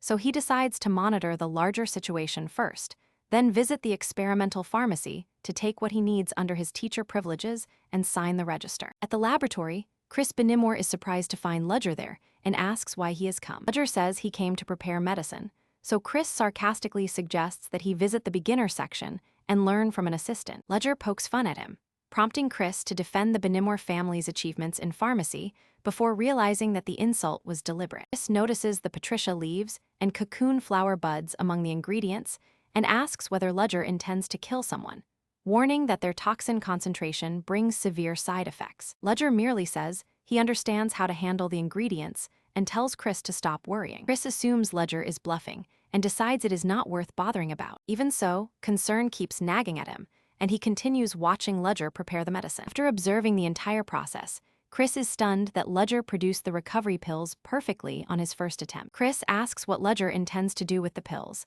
and receives the blunt reply that they are meant to be used. Benimor wonders what illness could possibly demand such a powerful dose, since these pills are nothing like ordinary mana medicine. Ludger realizes that Chris has uncovered his secret, though he never expected him to question their possible use in battle. Chris confesses that he never thought matters would spiral far enough for anyone to end up injured. He claims his only goal was to embarrass Ludger without harming anyone, but admits that explanation is nothing more than an excuse. Admitting that his behavior was disgraceful and unworthy of a noble, Chris offers Ludger an apology. Benimor warns that Ludger is handling a dangerous drug with no mana recovery effect, one capable of shutting down the nervous system. As a Benimor who specializes in medicine, he gives Ludger a mana sedative, saying he cannot abandon a patient regardless of his personal feelings. Surprised by Chris's kindness, Ludger promises to handle the sedative carefully and explains that he kept the poison-absorbing plant powder simply because throwing it out seemed wasteful. Later, Ludger asks Hans how Crollo Fabios is doing, and learns that he has been quietly behaving himself in his room. Teacher has already prepared the poisoned medicine as a precaution, and now his attention turns to Joanna Lovett. If she is acting independently, their enemies are dividing into two factions. Because Sonata requires a solid justification to target a Black Dawn member, Ludger identifies the only student who can confront Joanna. Half an hour later, a small note is slipped beneath a student's door inside the Soren dormitory. Aiden finds the message that Ludger sent him. Ludger dislikes dragging students into danger, but believes Joanna will not notice Aiden following her and trusts him to treat the warning seriously. To prevent Aiden from doing something reckless alone, Ludger expects him to bring his friends along. Whether Aiden seeks help from another teacher or confronts Joanna himself makes no difference to Ludger. For that reason, he simply sends Hans to investigate a different location. Preparations to deal with the rebels concealed within Soren are nearly finished, just in time for their planned move on the festival's final day. Leo reads an order telling him to handle Joanna Lovett, and the unusually precise details make him realize that someone has uncovered his identity as a Liberation Army informant. Fearing that his secret will be exposed, Leo chooses to follow the sender's demand. As Leo studies the paper, he recalls that joining the army was never his choice, and begins questioning what the message is truly meant to accomplish. Leo prepares to carry out the order, but Aiden suddenly arrives and says that something terrible has happened. Aiden says his note warned that a suspect would cause a disaster on the festival's final day, but both of them become confused after learning that every student received the identical warning. Meanwhile, in a memory from the past, a woman pleads for her life and begs someone to spare a child. A mysterious figure blames her for failing to protect the child and says the tragedy would never have happened if they had escaped the village, while a nun places the blame on Esmeralda. Esmeralda awakens inside the teacher's body, rejecting the judgment of the nun who brought her up. She believes it will all be over once Crollo dies the following day, because taking revenge any further would destroy her soul and make a return to normal impossible. Selena was born from that painful past as another version of herself, and Esmeralda longs to live with the same happiness and innocence, making her wonder whether she should abandon her revenge. The fire demon reminds Esmeralda that she cannot simply forgive the man responsible for killing everyone. Spirit continues manipulating her, ordering her to take revenge while praising her as a good girl. Her resolve shifts, and she agrees to complete the assault exactly as the entity commands. On the fifth day's final night, Selena stands among the crowd while the monster's flames burn visibly inside her eyes. In the blink of an eye, Selena gives way to Esmeralda, the overwhelmingly powerful mage. When morning finally comes, people begin wondering where Crollo Fabios has disappeared to. Inside a dark room, Crollo trembles on his bed and refuses to meet anyone, convinced that they are trying to deceive him. Then his door swings open, and he recognizes Esmeralda standing there. The mage taunts him by asking whether anyone is home, only to discover that Crollo has vanished through the open window as cold air rushes inside. Certain that he sensed someone nearby, Crollo wonders whether the rats were the ones that opened the door. He assumes whoever sent the rats intends to lead him to safety, and trusting the creatures not to betray him, he follows them at full speed. Esmeralda notices that the man who almost never left his room has finally chosen to flee. She decides the chase will be far more entertaining if Crollo keeps resisting until the very end, turning it into a genuine cat-and-mouse game. Ludger learns that Phoebus is chasing the rats he dispatched, making the little trick extremely useful. From his position above, Ludger watches the situation and tells Hans that it is time to move. At the same time, Aiden's group realizes how dangerous things have become and considers returning to warn their teacher. Casey asks Leo to speak with Aiden, knowing he is usually the one who takes charge. They debate whether their teacher would trust them without knowing who sent the message, but eventually conclude that retreating is no longer an option. They suspect the careful mastermind behind these messages wants the matter settled silently and expected the recipient to work alone, with the friend's presence serving as insurance against reckless behavior. Once they confirm that everyone is prepared, the students spread out and assume their positions. Elsewhere, 3 hooded figures ask a fourth person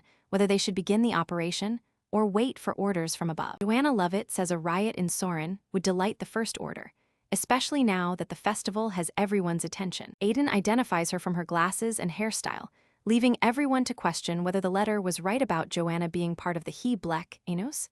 He, John Enos. Elsewhere, Crollo continues chasing the rats without stopping. Esmeralda suddenly appears behind him, asking why he has stopped and reminding him that he is the sole survivor after his family was burned alive. Crollo feels like fleeing for his life, completely unable to understand what is happening. He orders her to stop, insisting the Fabio's family was beaten years ago, and asking how much humiliation she still wants to put him through. Noble openly says that the villagers being burned means nothing to him. He calls their punishment deserved for defying him, then blames the mage for the village's destruction. Esmeralda takes that accusation personally. Consumed by hatred, she condemns Crollo's arrogance and screams that those people would still be living peacefully if he had not caused their deaths. Several dead villagers appear as spirits and blame Esmeralda, but she fires back that everything happened because of that man's arrogance. The spirits continue tormenting her and treating her with hatred, blaming her for their deaths, even after Crollo confesses that he personally burned the entire village. Mage thinks their anger should be directed at the arrogant noble,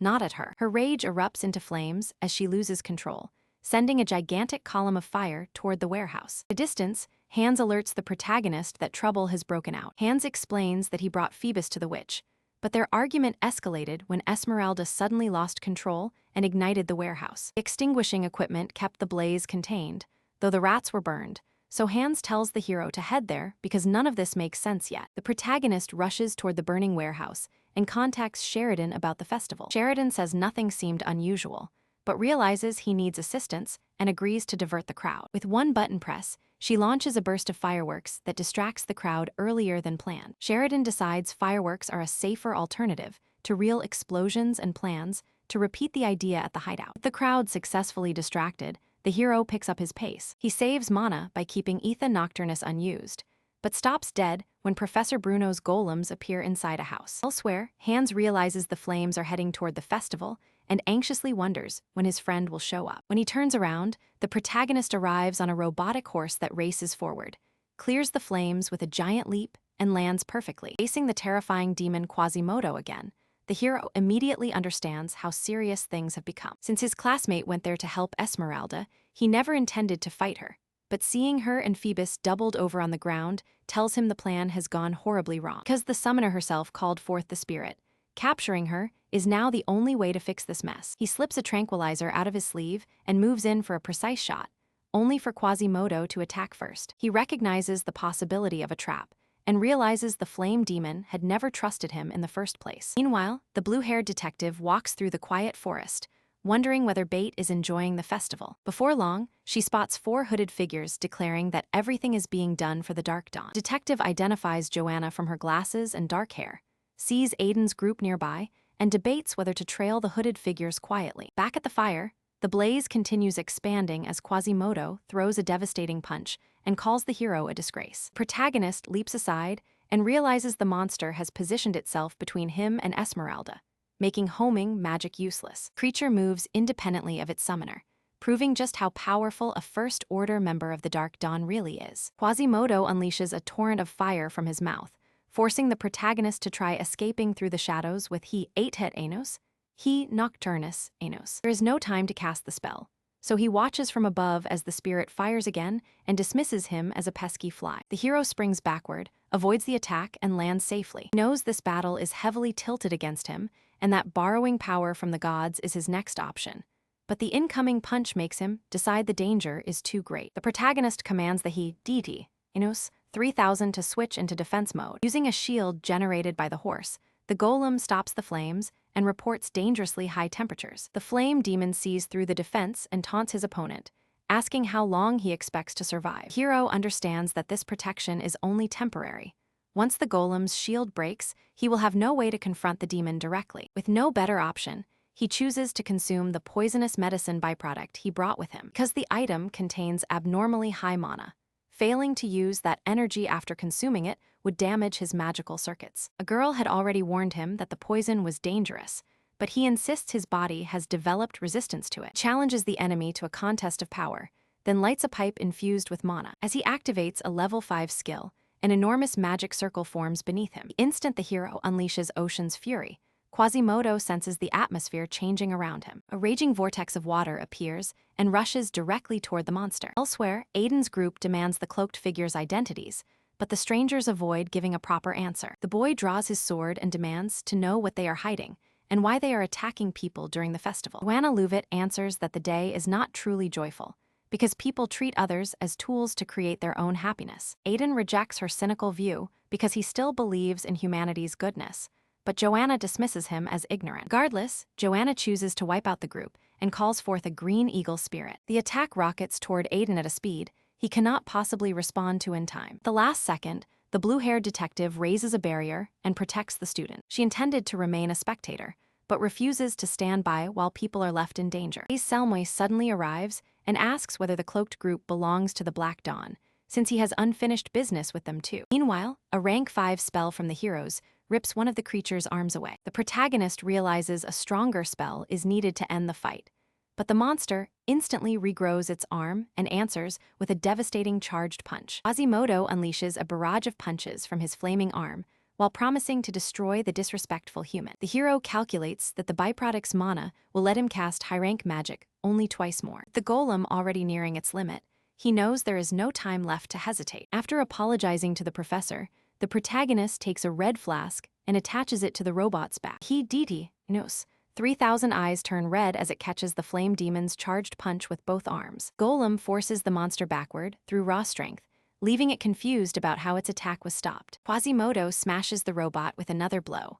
only to find the human gone and wonder where he disappeared. Using Ether Nocturnus, the protagonist instantly reappears behind the enemy. His magic forms a colossal pirate ship in the sky, and he warns the monster to prepare for impact. At the same moment, Tacy draws Aiden's group's attention to the enormous magical ship overhead. Joanna notices the ship's dangerous trajectory and sprints toward its destination despite everyone yelling at her to stop. She fears the attack may be aimed at the other surviving Black Dawn members. The detective identifies the spell heading toward Soren as the work of Lexler, a rank 6 adventurer mage. Protagonist sends the icebreaker ship crashing into the flame demon to bring it down. The creature cannot understand how Ludwig accomplished such a ridiculous attack. The ship crashes into the fiery monster, and moments later the night sky falls silent as the explosions stop. The protagonist lifts Esmeralda, knowing the tranquilizer should send her into a deep sleep and cause Quasimodo and the spirits linked to her mind to disappear. The moment Esmeralda awakens, the demon will recover its strength and return. To eliminate it permanently, they need to seal the demon using a living person's soul. The hero questions whether this is truly their only option. Ludwig assumes Esmeralda will be needed for the ritual, but she grabs his jacket and writhes, proving the tranquilizer has not fully taken effect. She desperately tells the protagonist to flee, warning that the monster will escape her control once she blacks out. Behind him, the creature lifts its arm, unleashes a roar, and smashes the ground with tremendous force. Ludwig raises a barrier, only to realize the monster has already recovered from the rank 6 spell. The summoner falls unconscious, yet the demon continues moving on its own. A red thread suddenly becomes visible between Esmeralda and Quasimodo, leaving the hero confused. Memories begin traveling through that crimson connection. Ludwig witnesses a spirit absorbing magic and feeding its contractors hatred and desire for revenge. A hooded figure offered the creature a place in the Black Dawn in return for assistance, showing no concern for Esmeralda's identity. The protagonist understands that Esmeralda was merely a vessel whose power and mind were being consumed, while the monster controlled her. Quasimodo confirms that the girl was nothing more than a puppet, and announces that he belongs to the Black Dawn's First Order. Demon admits his disguise is ruined, yet celebrates that the unconscious summoner has removed his restraints, declaring that the copycat's end has arrived. Elsewhere, the investigator faces the fire directly, and senses the icebreaker boat's magic behind the flames. As the fire steadily intensifies, Joanna retreats and answers it with water magic. Detective orders the students to keep their distance and summon help quickly, warning that the flames are growing beyond what she can contain. Meanwhile, the hero continues reinforcing his barrier as the flames grow stronger. He knows the barrier will fail soon, making the sealing ritual his sole chance of survival. He recognizes that Selena is making him hesitate and fears he may once again be unable to protect anyone. Esmeralda awakens and says she is all right, then urges the hero to continue attacking because she remembers everything she did while unconscious. Because she had enjoyed the festival so much, she desperately wishes this entire horror is only a nightmare. Seeing that the girl has regained control, the protagonist reassures her before casting another spell to make her sleep. He tells her that whether this is a nightmare or reality, she must wake up and return to being herself. At that exact moment, another attack comes hurtling toward them. The hero vanishes with nocturnus and reappears behind the creature, leaving it blind to his location and confused about where he went. Elemental spirits resembling horses, elks, and a water butterfly emerge to shield the summoner. Quasimodo mocks the spirits as weaklings and claims the hero is exhausting all his remaining tricks. Spirits immediately swarm the fire creature with continuous attacks. A brilliant light washes over the monster's face, revealing the enormous tree-shaped spell created by the protagonist. Ninth path represents absolute devotion, a balanced higher ground, and the release of purification. It is Yesod, the ninth Sephirot of the Sephirotic tree. Quasimodo is caught inside the spell and screams for them to stop obstructing him. A devastating beam erupts from the tree and engulfs the demon completely. The attack leaves a huge scar across the ground. The overwhelming spell drains him so badly that the hero starts feeling nauseous. He can only wonder whether the creature finally died. Esmeralda wakes up again and asks John Doe why he went out of his way to save her. Ledger claims her fate means nothing to him and says he only acted because he hated being underestimated from the beginning. The girl calls him a terrible liar, insisting that someone as powerful as John Doe would never save her without a reason. Suddenly, a flaming arm bursts upward, seizes Esmeralda, and instantly puts Ledger on guard. Roaring furiously at the human, the creature transforms into a monstrous mass of magma. Even after receiving a divine attack, the enemy still possesses enough strength to regenerate, Ledger realizes. The monster vows to take his opponent down if he falls, and begins siphoning more power from Esmeralda through the red connection. Ledger commands the demon to release her and starts preparing another spell. Water spell splashes across the creature's face and makes it recoil in discomfort. The monster only laughs, calling the attack pathetic and pointing out that the human can no longer cast powerful magic as he did earlier. Demon prepares a clawed finishing blow against Ledger, but a voice gives the protagonist an opening when he notices Crollo Phoebus has arrived, making the sealing ritual possible. Ledger dodges the monster's relentless swings. Then Joanna Levitt uses spirit summoning to slice off its arm with green lightning and orders Esmeralda's immediate release, while Ledger realizes the demon cannot regenerate the limb quickly and must be nearly out of strength. Quasimodo demands to know why they interfered, boasting that his vengeance cannot be halted and reminding Joanna that she failed to save even her own family. Esmeralda rejects his words, saying he has no right to pretend that he saved those people. The blind artist then arrives and greets Ledger and Joanna. He says his timing is perfect because he has finally discovered the name of the person who once rescued him and can now help. After discussing the past with Ledger, the painter chooses to confront the crisis directly. The spirit guided him here, allowing him to reach the battlefield without losing his way. Tired of listening to them talk, the monster begins charging an enormous fireball. When the gigantic ball of fire forms, Joanna declares that the attack will not get through and raises a defensive shield. Painter adds a barrier made from magical ink and warns that his disability does not stop him from blinding the creature. After making his contribution,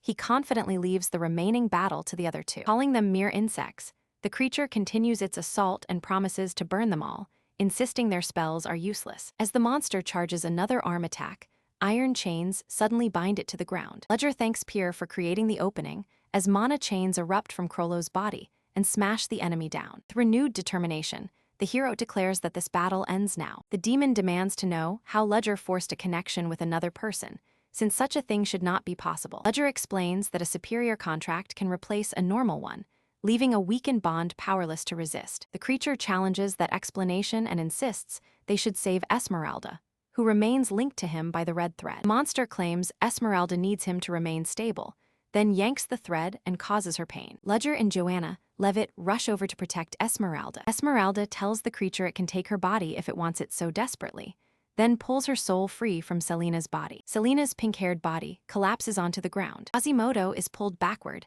and demands to know what they are trying to do. Joanna says they will end the pointless slaughter by dying together and moves toward Esmeralda. Fear stops her and warns that moving closer will pull her into the same fate. The creature summons more fire and declares that soul-burning flames are the perfect punishment for Esmeralda's sins against the villagers. Girl apologizes for her actions and prepares to join the souls waiting beyond. Ledger questions her smile and casts Eterni Nocturnes to sever the red connection. Once the bond is severed, the hero asks whether dying this way would truly make her feel better and tells her to stop deceiving herself. Still bound by the chains, the creature screams as a brilliant light begins shining from within it. The light is revealed as the Lothan villagers' souls escaping the monster, draining its strength until it disappears while still wishing to burn the entire world. Esmeralda realizes that the villagers' souls have been released safely. Ledger explains that her body is transforming into a spirit, a natural consequence of being linked to Quasimodo for so long. Hero calls out to her, while a nun's spirit also tries to get her attention. Esmeralda apologizes to the woman,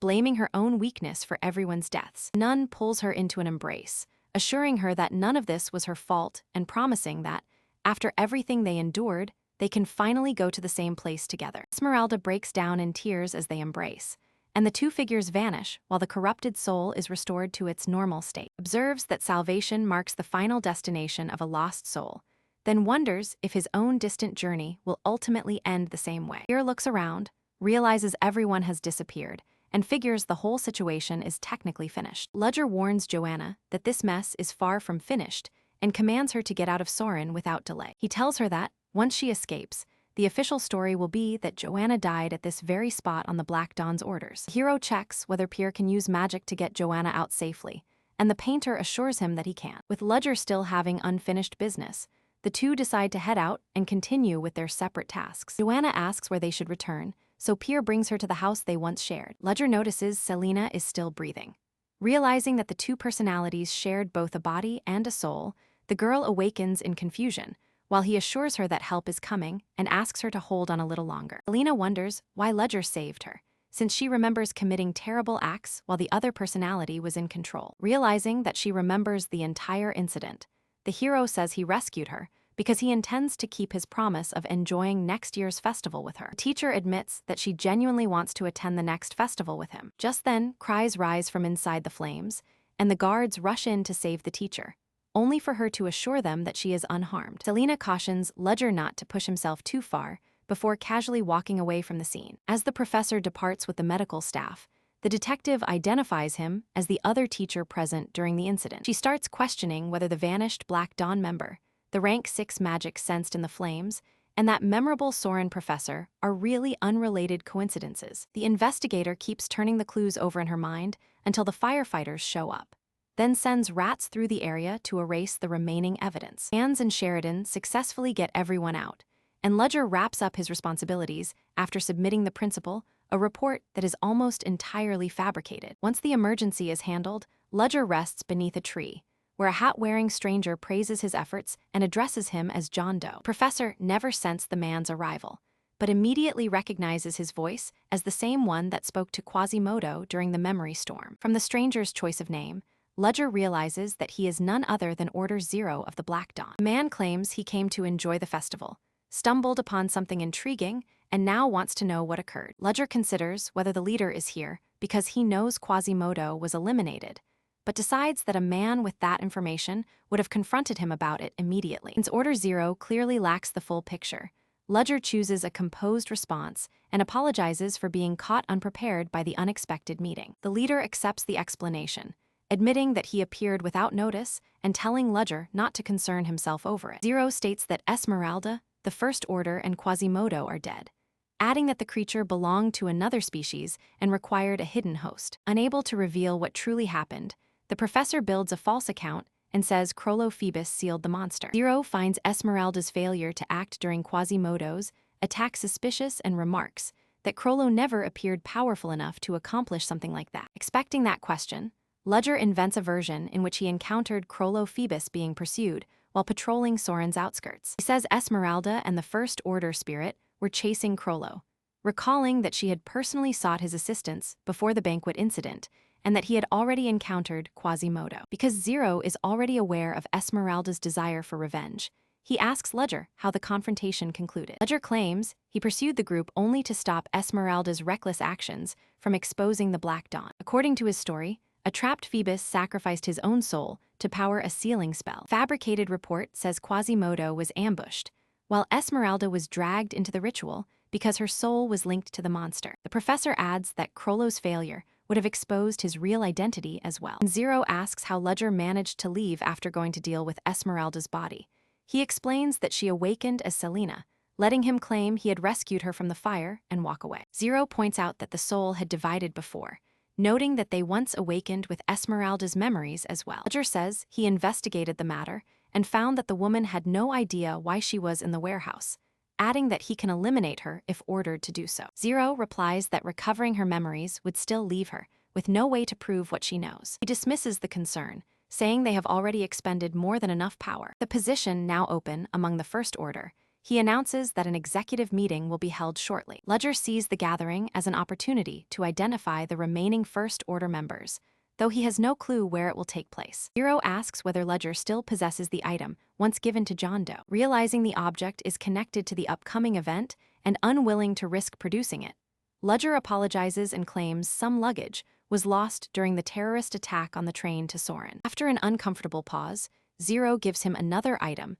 and says they will meet again at the gathering. Ledger manages to navigate the exchange without trouble, but the tension never fully leaves him. Principal Alyssa suddenly arrives and questions why a person from the emergency room is wandering around in the forest. Ledger pretends to be weak, prompting Alyssa to offer assistance, but then real dizziness hits him and he collapses helplessly. After making sure the professor is all right, Alyssa remarks that it is shocking Crollo orchestrated the entire student-related incident. She also reveals that Phoebus and Joanna Lovett were behind the banquet incident, then asks Ledger whether he remembers the Universal Stone case. Principal explains that the pair were connected to the attempted theft of the stone, while Crollo claimed the Soren fire was carried out on behalf of the Black Dawn. Alyssa concludes that the thieves must be members of the secret organization operating inside the academy. Ledger suggests taking them alive for questioning, but Alyssa decides they have learned enough for now, leaves, and tells him to stay cautious. Ledger quietly feels relieved that his involvement in the stone incident remains hidden. He suspects the principal still does not completely trust him, but figures that having only 2 clues leaves her unable to dig any deeper. The object Zero handed over turns out to be the red jewel formed at the moment of Quasimodo's death. Ledger decides to inspect the item in his pocket. Inside the little box, he discovers a ring containing an inner magic seal that triggers as soon as it is placed on a finger. The spell immediately carries his consciousness into the dream realm, where the meeting is being held. Now that the monster is gone, 5 First Order members remain apart from Ledger, Victor Dreadpool among them. Ledger hopes the gathering will reveal more about each of them. Elsewhere, the principal thanks Casey Salmoy for securing the area and tracking down the suspects. Alyssa asks the detective to go over her information. Casey agrees to cooperate, but says she has one request of her own. Casey explains that she was unaware of the fire's details because a ring of flames blocked her view of everything happening within the area. The principal decides that Casey's testimony sounds perfectly believable. Casey says she pursued a member of the hidden organization who was disguised as one of Professor Ledger's students. Once the wall of fire disappeared, she discovered 2 professors at the location. Alyssa notices that Casey's account lines up perfectly with Ledger's, with neither statement contradicting the other. The detective asks who the professor really is.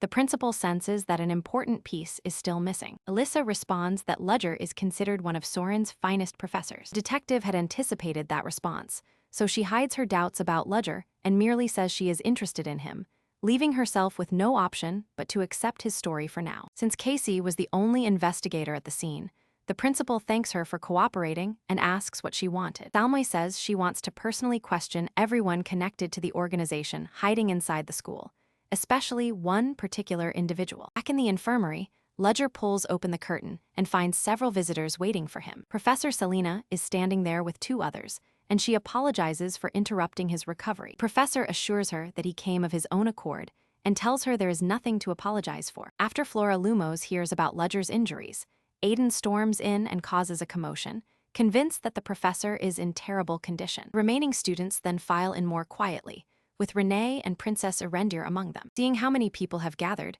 Selena lets them all approach the bed. Ledger decides that a little chaos is perfectly manageable and feels his time as a teacher was not wasted after all. Ledger's focus shifts when Freuden Wolfsburg enters, immediately standing apart from everyone else in the room. Freuden casually says it has been years since he last saw Ledger, leaving the entire room completely puzzled. Professor is baffled, because this is supposedly the first conversation the two have ever had. Following a short exchange, the students finally head out of the infirmary. Renee asks where Freuden went and learns that he departed by himself. A moment later, Freuden dismisses his earlier comment as a mistake, making the whole exchange even more uncomfortable. Princess feels he is brushing aside everyone's curiosity, just as he once did to her, by hiding behind the excuse of a simple mistake. Aiden walks up to Princess Erendir, who remembers him from their magic class. She addresses him as her senior, admits she has been eager to speak with him, and immediately starts firing off questions. Seeing Aiden grow uncomfortable, his friends step in and ask the princess to take it easy. Laura Lumos never got a chance to speak, because the huge crowd of students stormed into the room all at once. The princess continues pondering Freuden's strange behavior. She cannot understand why Freuden brought up Professor Ledger, and claimed they had not met in years when, as far as she knows, they had never even talked before. Freuden is not exactly the kind of person who visits people, not even those closest to him. Outside the infirmary, Ledger and Freuden finally speak in private. The professor asks whether Freuden has something important to discuss, while the young man remembers initially convincing himself that seeing Ledger had only been his imagination. Freuden recalls Renee telling him about the non-attribute mana book she had received. Because only one person possessed the book after its original owner died, Freuden concludes that the professor deliberately arranged to appear there. Ledger admits that he should have concealed his face back then, never expecting anyone to remember it so clearly. He says the last time he saw a Wolfsburg was 20 years ago, when the boy was still a child and clearly not yet pretending to be a nobleman. Freuden demands that he stop wasting time and explain his presence, but Ledger counters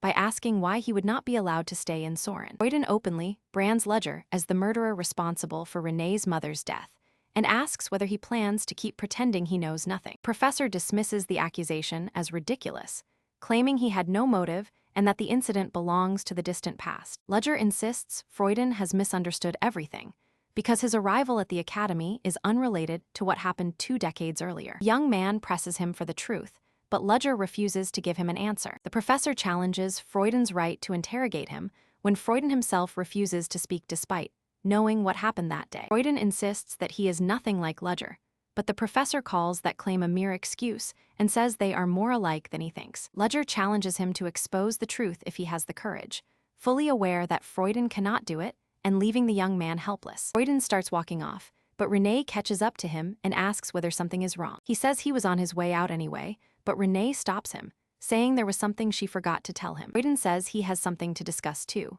then shocks her by referring to a childhood incident when they encountered a man wearing a coat identical to Ledger's. But when the moment comes, he cannot bring himself to say it and simply apologizes for taking up her time. Chooses silence, because the professor Renee relies on is the very person who killed her mother and wiped away her memories. With no proof to support his accusation, Freuden understands that revealing the truth now would only traumatize Renee. Thinking back to Ledger's claim that they are alike, Freuden recognizes that his own silence is the only thing stopping him from bringing Ledger down today. Even so, Freuden refuses to relax his vigilance and vows to attack later, because a Wolfsburg wolf never lets its prey escape when the perfect chance arrives. Meanwhile, the conversation leaves Ledger with a headache, so he calls Hans, who immediately asks why his voice sounds strange. Ledger asks for the information he requested, and Hans reports that the fire is being officially blamed on a fireworks failure. Hans also confirms that several Black Dawn members were arrested at the scene and are being held in Soren,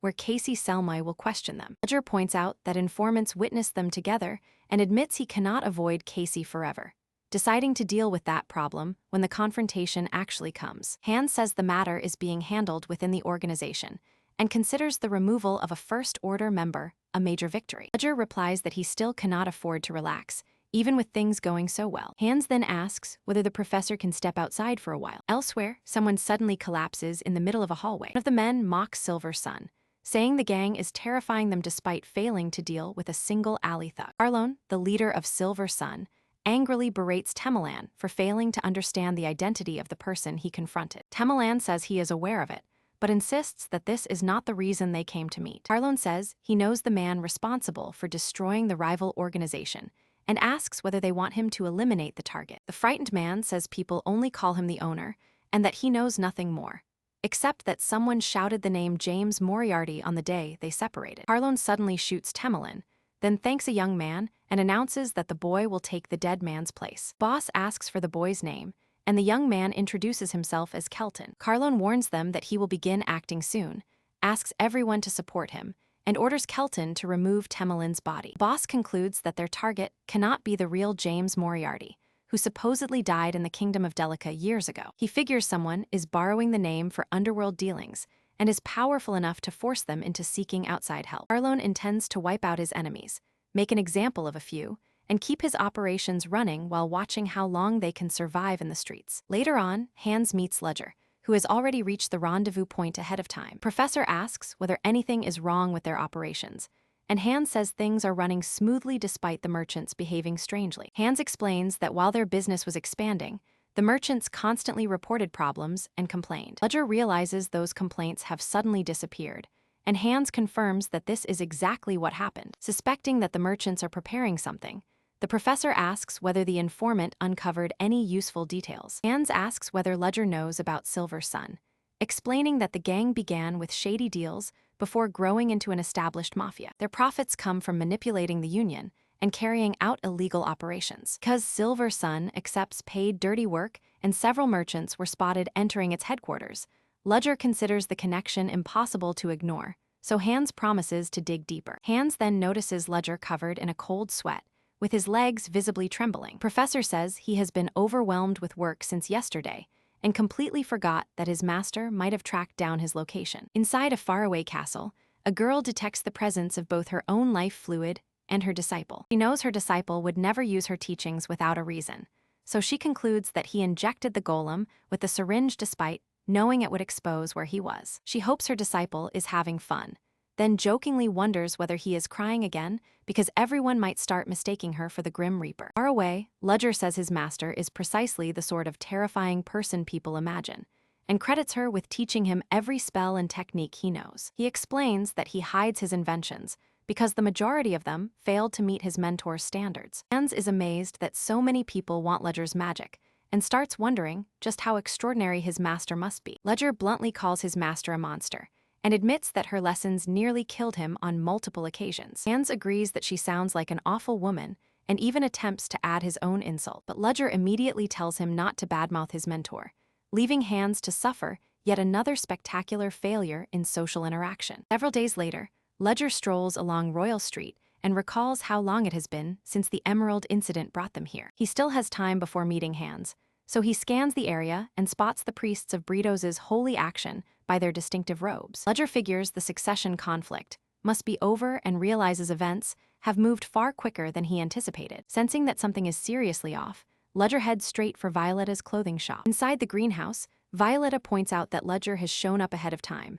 while Hans is still missing. Professor says he arrived early to inspect the changes around the streets, which now feel crowded and unusually lively. Violetta admits his phone call, announcing the visit caught her completely off guard. Ledger tells her that word on the street says the Inquisitors have recently stepped up their activity. Violetta understands that the owner already knows about the situation and admits she had intended to handle it alone. She reveals that the Silver Sun Group and the Merchant Association seem to be plotting together. A suspicion formed after strange people began spying around her shop. Ledger immediately asks her to share every detail she has gathered. Before they can continue, an emergency warning announces that the print shop is under attack. As flames engulf the building, people shout for the firefighters to douse them, while Ledger and Violetta try to understand what caused the chaos. For the moment, extinguishing the blaze is their only concern. Ledger is ready to cast magic when an odd sensation stops him, and he notices Quasimodo's spirit stone responding to the fire. After testing the stone, he draws the entire blaze into his ring, a move Violetta witnesses. Everyone trapped inside survives, yet Dion and Mastella are nowhere to be found. Their disappearance immediately worries Ledger, who suspects the fire was merely a cover for targeting those two. He turns to Violetta and asks whether she knows where they could have gone. Violetta chooses to search a nearby residential building and accompanies him there. Upon reaching the building, they discover several residents lying injured. Mastella is still alive, and she explains that an unfamiliar man attacked the building while she tried to shield her grandfather Dion. One look is enough for Ledger to see that the old man is barely clinging to life. Mastella breaks down because, just when she had finally begun hoping for an ordinary life, everything is falling apart again. Ledger steadies Mastella by the shoulders, then orders her to remain outside and not step back in until he personally comes out. Mastella follows his instructions without arguing. Ledger breaks his seal, and a dark shadow slips out from within him. He asks the spirit to save Dion, casually warning that a refusal will simply make him summon a replacement. To encourage cooperation, the professor offers the spirits a modest reward. Outside, Hans and Mastella wait anxiously until she suddenly sees her grandfather emerge from the building alive. Jan embraces his granddaughter and assures her that he is all right. Ledger declares the crisis handled, while Hans apologizes for arriving after the danger has passed. At the attack site, Ledger discovers an unfamiliar object and asks Violetta whether she recognizes it. Violetta identifies it as a silver sun emblem, the same symbol carried by the spies watching her store. Answer convinces Ledger to stop showing mercy. He orders the others to stay behind, insisting that he alone is perfectly capable of dealing with every enemy. Carlon's estate on the edge of Royal Street, two guards discuss their shifts and make plans to grab drinks after work. A shape appears at the far end of the street, and at first they assume it is some kind of wild beast. They soon recognize the shape as a human, only for it to disappear in front of them a moment later. Ledger suddenly appears before one guard and slices his throat with the blade concealed in his sleeve, leaving his partner frozen in horror. The remaining guard demands the hooded stranger's identity, and Ledger answers with a single name: Jack. Steel flashes through the darkness as the two men collide. Guard cannot imagine losing to one man, but then he sees Ledger's extended wrist blade dripping crimson. One heartbeat later, Ledger cuts him down as well. Carrying the dead man's head, Ledger kicks open the door and finds Carlon waiting inside, calmly inviting him to sit. Ledger lowers his hood and reveals his face. Carlon says he knew the intruder would strike the instant their eyes met. Ledger asks whether Carlon was expecting him, and Carlon proudly admits he orchestrated the morning's disaster, asking if he enjoyed the gift and the factory's screams. Ledger takes a seat, willing to hear Carlon's excuse, though every word only makes his temper worse. Under Ledger's overwhelming pressure, Carlon admits he had mistaken him for an ordinary thug, though he always knew Ledger would come alone. With several night-level fighters surrounding Ledger, Carlon asks how long he can keep pretending to be so calm. Carlon advises Ledger to call his people away from the alleys before the guards completely crush them, presenting it as an act of mercy. Ledger calmly points out that Carlon has gotten two things wrong. First, Ledger clarifies that he is not relaxed at all. He is merely amazed by Carlon's stupidity. Second, he explains that violence has never failed him, then proves it by instantly driving a fist into one henchman's face. Meanwhile, in the alleys, the blonde member of Ledger's crew intercepts Carlon's thugs and beats them down too. Once the thugs are thoroughly crushed, Owen's crew gathers back together. Ledger looks at the defeated force and mocks the Silver Sun for sending its entire strength into such a pathetic situation. Carlon assumes Ledger is bluffing and commands his men to kill the intruder. But magic suddenly manifests beneath the thugs and locks every one of them in place. When they demand to know what happened, Ledger says he did nothing. The credit belongs to his dark spirits. Carlon orders another assault, prompting one guard to charge in with his sword raised. Before the guard can strike, a spirit tentacle coils around his arm, forcing a scream of agony from him. The tentacle drains his entire soul, leaving nothing behind but an empty layer of skin. Carlon panics at the sight, while Ledger again insists he is doing nothing and asks whether his enemy believes in God as the spirits invade the room. The black tentacled entity is actually a goddess whose name vanished after betrayal led humans to condemn her as evil. Humanity abandoned both her and everything she once represented. Even after being forsaken, she still loved humans enough to build her physical form from them, while her skeletal hands curl around Ledger. Her appearance is horrifying, yet she can aid and heal anyone who is still alive. Earlier that morning, Ledger struck a bargain with the goddess while saving a man, and now he presents the attackers as payment. Carlon refuses to believe the sacrifice will actually work. Holding the goddess's skeletal hands, Ledger tells everyone not to panic, because her love for humans means she will not kill him. Carlon attempts to flee and desperately begs his men to destroy the monster at once. The tentacles seize Carlon, driving him deeper into despair, while the goddess bends reality and devours every soul within the room. Outside, Owen's team finishes dealing with the remaining criminals. They explain that they expected Violetta to summon them once she learned the thugs were planning an attack that day. Violetta calls the whole situation a disaster, but Hero replies that their surroundings do not really matter. Wells points out that the houses can be rebuilt later and suggests using this chance to demolish them completely. Debate continues until Ledger arrives, and the group immediately notices that he handled the entire battle alone and won easily. Ledger asks about Dion's condition, and Violetta assures him that the old man is fine, even healthier than before. Ledger considers that useful, since the fall of Silver Sun should make the survivors more willing to answer questions. Violetta struggles to believe that he erased the entire organization so quickly. Ledger confirms that none of their enemies survived and tells Violetta that the faction's business affairs are now her responsibility. Suddenly, someone rushes in shouting that they must release a woman at once. The team charges in to assist, only to discover that the battle has already ended. Violetta tells them their help was unnecessary and reminds them how dangerous the situation had become. She tells James, the owner, that despite pretending to be indifferent, he is always looking out for the team. Speaking for the abandoned residents, James expresses his gratitude for all they have done. Following day, every Silver Sun member on the outskirts of Royal Street, including Carlone, vanishes without a trace. Tarina orders Enya to summarize everything the investigation has uncovered. Enya says the morning report identified the Leatherbelk slums as the area most closely connected to the case. Their car stops before a castle, and inside the mansion, they find an unnaturally spotless scene with not a single visible drop of fluid. Enya asks Tarina about the new artifact, designed to examine nearby mana and recover memories imprinted on the surroundings. Enya is impressed by how useful the device could be for solving cases, but Tarina explains that residual mana survives for only 36 hours. Because the analysis will need time, Tarina tells Enya to keep investigating the killer known across the underworld as the Owner. Once the enemy society vanished, the Owner rose to prominence within the rebel organization, seized control of the underworld, and brought the slum factions under one banner. Since he is suspected of running the entire operation, they need to uncover more about him. The Owner rebuilt the slums, giving him a clear motive to eliminate Silver Sun as a competitor. The Owner as her prime suspect, Tarina decides to track him down and question him personally. Just then, the mana detector shuts down, indicating that no detectable energy remains within the relevant time window. That result suggests mana was not involved in the crime. The investigators know that over 100 Silver Sun guards should have left behind some kind of evidence. A massacre this spotless should only be possible through magic, so the complete lack of evidence demands a much deeper search. Tarina decides she cannot waste time with the Owner, convinced that he is far from an ordinary man. She orders the artifact packed away and the area sealed with restricted entry tape.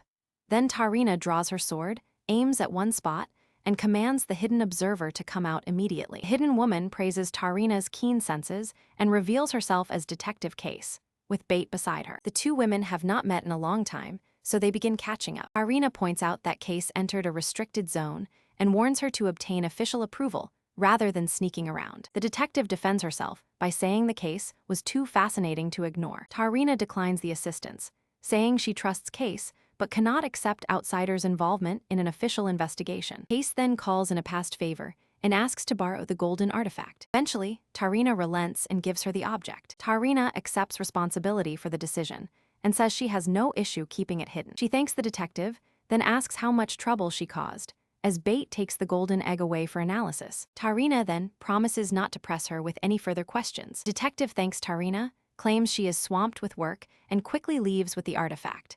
Enya notices the rushed exit before Tarina orders a move toward the slums. Elsewhere, Hun's rats keep watch over the entire situation. Ledger thanks Hun's for the information, admitting he had been slightly concerned, but was glad the scouting was in his hands. Hun's warns him that the female knights are on their way to the slums, and suggests sending someone else to deal with them. Ledger figures Tarina would identify anyone else too quickly, so he chooses to meet her himself and asks Violetta to prepare the new faces and masks he had arranged earlier. Tarina and Enya reach the slums and are surprised by how dramatically the area has been transformed. Residents greet them with openly hostile stares. They understand that the alley residents have no love for knights. Soon, Violetta approaches and politely welcomes the Nightcrawler Knights, explaining that the Owner ordered her to escort them. Tarina remarks that this hardly resembles a trap, accepts the escort, and the three reach a staged hideout prepared for visitors. The Owner greets them behind a mask, claiming severe burns force him to conceal his face and asking Tarina to understand. The captain immediately notes that Owner is only a title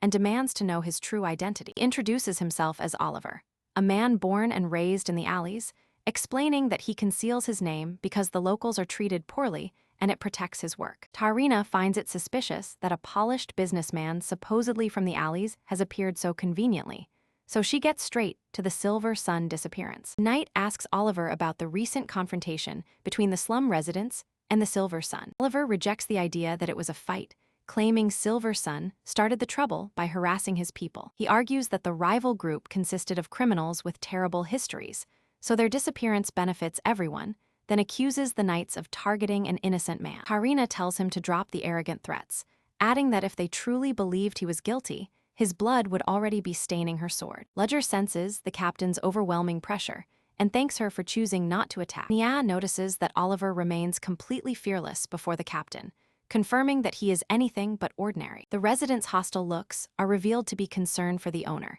the hero credited with restoring the back alleys abandoned by the nation. Irina wants to avoid a bloody clash with the entire slum, so she thanks Oliver for cooperating and rises from her seat. The owner warns that he cannot escort them outside, but Tarina assures him that no escort is needed. After the exhausting interrogation, the knights finally leave the room. At that exact moment, the blonde boy comes face to face with his ex-girlfriend Enya. A sudden reunion leaves both of them stunned. Ledger had not expected the young man back this soon, and the surprise reunion disrupts his plans. The knight calls after Alex, asking him to stop and explain himself because he had claimed he was returning to his hometown. Alex says their relationship is over and refuses to hear her out, proving to Enya that he has not changed one bit. Enya apologizes for interrupting and takes her leave, while Alex is left visibly frustrated by the encounter. The blonde man complains that the guild has no privacy, while Ledger explains that he had been alone and the meeting simply happened by chance. Alex apologizes for keeping him uninformed and for entering without permission, then decides there is no point hiding anything anymore. He reveals that he studied at Noble Knights, the finest training academy, where Enya happened to be his classmate. Only days before graduation, Alex was expelled in disgrace after beating an instructor and another cadet. The noble students tormented him simply because they could not stand being outperformed by a commoner. He suffered that bullying for 3 straight years, with his fellow students witnessing it all. Ledger observes that the knight's anger clearly comes from something deeper than Alex's expulsion. Alex agrees and admits that he and Enya once dated, despite beginning as competitive rivals. Constantly training side by side changed his feelings, and he began wanting to protect Enya rather than defeat her. Enya felt the same, and together they promised to become each other's future. Their relationship only intensified the bullying, because Alex was a commoner, and Enya came from nobility. To protect Enya, Alex hid the abuse and even pretended the nobles were right that a commoner like him would ruin her future. He ultimately staged an affair to force a breakup, convincing himself that he could bear whatever followed. After the breakup, Alex finally snapped when the nobles came looking for another chance to beat him. Alex admits that his pride and ambition were too great for someone of his status, and now he feels foolish for silently enduring everything for 3 years. Meanwhile, Tarina listens to Enya's version and remarks that it is tragic to see such a talented person reduced to wandering the back alleys. Enya says she has accepted it, remembering the rainy day when Alex betrayed her. She firmly repeats that their relationship is completely over. In Alex's memories, a voice says it witnessed everything and asks why he kept taking punches from opponents he could defeat effortlessly. The voice mocks him by asking whether being beaten is his hobby, and if he is genuinely happy living that way. The speaker was not Enya at all. It was Ledger, offering Alex a place in his organization so he would no longer have to endure those beatings. Alex tells the others that Ledger rescued him when he was wandering around like a homeless nobody, calling his leader a light for everyone, though Ledger thinks that description is far too dramatic. The red-haired girl silently wonders why they have never heard this story about their boss before. Wells asks whether the professor is finally ready to tell the group what he knows. Ledger had already intended to reveal something, so he decides to begin immediately. But first, he will explain why he ordered them to collect the relics. He asks whether they have ever felt that the entire world was nothing more than a gigantic cage closing in around them, then admits that he is collecting these items for one reason: to tear that suffocating cage apart. Alex wonders if the relics are meant to destroy the world, but the leader rejects that idea, saying their creators never intended such a thing. Truth finally comes out. His habit of taking names like He Lupinenos, He Avanenos, and He Helsigenos is connected to the relic. Just as the leader reveals his real name, He Danienos, He Achanakenos, He Upnienos, He Needenos, He Seanos, He Jagenos, He Uttienos, He Haenos. Soon, Julia Plumhart, the Academy's best first-year student, appears, having been drawn there by an unusual energy. Julia introduces herself as Professor Ledger's student and says that her specialty belongs to the Dream School. She explains that this branch of magic lets her enter other people's dreams, and it is considerably easier to learn than most other specializations. Renee says she has never met a dream mage before, while Julia finds it amusing that she managed to locate her through a dream. Renee asks whether she is still asleep and wants to know how Julia entered the dream. Julia tells her that this place exists between sleep and reality, and she sensed that Renee was having an unusual dream. According to Julia, dreams reflect reality and can sometimes reveal fragments of the past. Julia places a hand on Renee's forehead to examine the memory, but the visions are so faint that almost nothing can be seen. Renee remembers that another person appeared in the dream, though that person's identity has completely slipped her mind. Julia concludes that someone must have deliberately locked away Renee's dream, or the memory hidden inside it. Renee asks who could have done this, but Julia has no answer and instead questions her about any recent memory-related incident. Renee remembers the sudden storm of memories and asks whether Julia can remove the seal. Julia admits she cannot break it herself, but says the answer to unlocking it should be somewhere inside the dream, then asks Renee what she can still remember. Renee cannot remember the person's face, but one name remains stuck in her mind: Radcliffe. At the same time, Ludger tells his companions that his real name is Radcliffe Van Brightus, a royal of the Holy Nation and the former king's son. Back in her room, Renee asks Julia whether she recognizes the name. Julia says it is an uncommon name, but because it is tied to a missing memory, she cannot identify its owner with certainty. As Julia wakes in the real world, her dream form slowly starts disappearing. Renee asks to meet again, but Julia turns her down, calling their encounter nothing more than a brief spark. Julia warns that Renee will need to become interesting enough if she hopes to see her another time. After they say goodbye, Renee wakes too, already wondering where her search for Radcliffe should begin. During the meeting, Alex is stunned by the revelation and wonders if the leader's extraordinary talents are a result of his royal blood. Ludger denies that, explaining that his only inheritance is a strange condition that makes his body unusually vulnerable to possession, something rare among his relatives. The Beastman remarks that because the kingdom of Breddies worships no god, this condition sounds almost like a divine blessing. The leader explains that this condition does not endanger his claim in the succession struggle. He travels simply to escape his bloodline and stay alive. His biological father growing weaker, Ludger became the first person marked for death the moment the succession issue surfaced. The team finally realizes that his incredible tolerance and medical expertise were forged through being poisoned over and over again. Recently, the Kingdom of Breddies became active again after 2 decades, while deciding who would serve as the provisional cardinal. If the provisional emperor discovers that Ludger survived, every possible method will be used to erase him. Elsewhere, Bet scolds Casey for leaving her room dirty and complains that she is always stuck cleaning the detective's mess. At the same time, Casey, Inus, studies her clue board and links the werewolf case with the abandoned factory, the auction house assault, and the resurrection of G. Valdon's beast. She adds the Black Dawn incident in Sorin and the Silver Saul disappearances, realizing just how many innocent people were caught up in cases across Leatherbell that year. The detective is already suspicious of the rapidly expanding slums, so she chooses to concentrate on tracking down the Black Dawn. Her sole lead comes from the information she extracted from the men at the He Underavarl, Inus, newspaper office. They refused to disclose their headquarters, but a little pressure during questioning made one particular area stand out to Casey. That is enough for Casey to head toward He Walchinung, Inus, in search of James Moriarty. Several days later at Sorin Academy, Ludger is back to playing the role of an ordinary professor. His assistant Sonata brings him a stack of documents for review, along with a sealed letter. The letter contains an invitation to Mystical Night, a yearly gathering where mages from across the regions come together. The assistant points out that his efforts are finally getting noticed, since the old Magic Tower, the new Magic Tower, and the Scholars Association have all invited him together. The entire magical world is currently divided among 3 powerful organizations. The first is the Old Magic Tower, controlled by strict elders who believe magic should belong only to a select few. Next comes the independent New Magic Tower, dedicated to merging magic with scientific advancement. The third is the Scholars Association, created by doubters who broke away from both towers. Ludger refuses to take sides,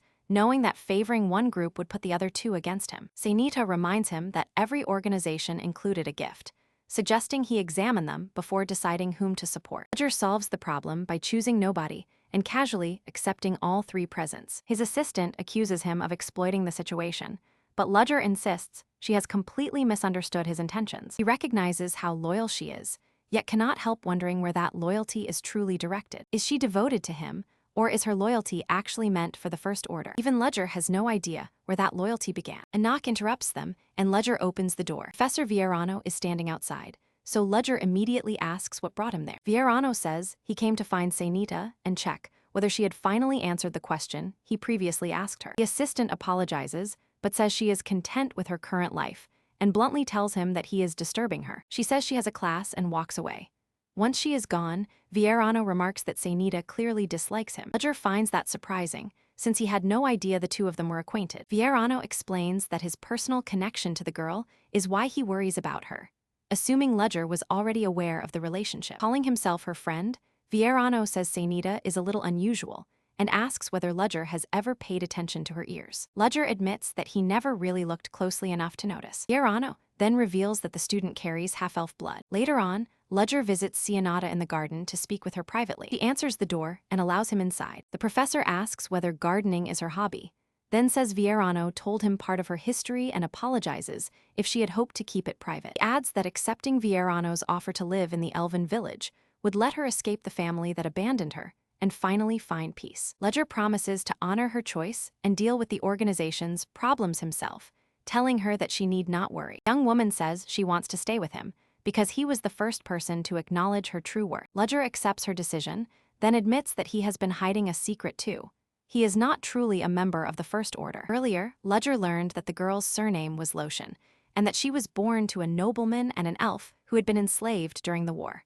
Vierano intended to take her to the elves. Ledger had hesitated then, worried that the elves might reject his assistant because of her mixed blood and her mother's history as a slave. Vierano assured him that he could keep her safe, revealing that he was a forest elder and the head of the Denny family. His family is responsible for guarding the elves who live along the border. The elder asked Ledger to persuade the girl to leave, but the professor insisted that Seinita had to decide her own path to happiness. Knowing how much the girl depended on Ledger's opinion, Vierano asked him to discover what she truly wanted. In the present, the girl finally understands that Ledger is not really part of the First Order. He tells her that the real John Doe was killed in a terrorist attack, after which Ledger assumed his identity. Feeling betrayed after learning she had been deceived all along, Seinita orders him not to touch her and knocks his hand aside. Ledger apologizes and asks whether she serves the Black Dawn itself or merely the man hiding behind that identity, noting that her hesitation by the door has already answered part of the question. He says he could have manipulated her until the very end,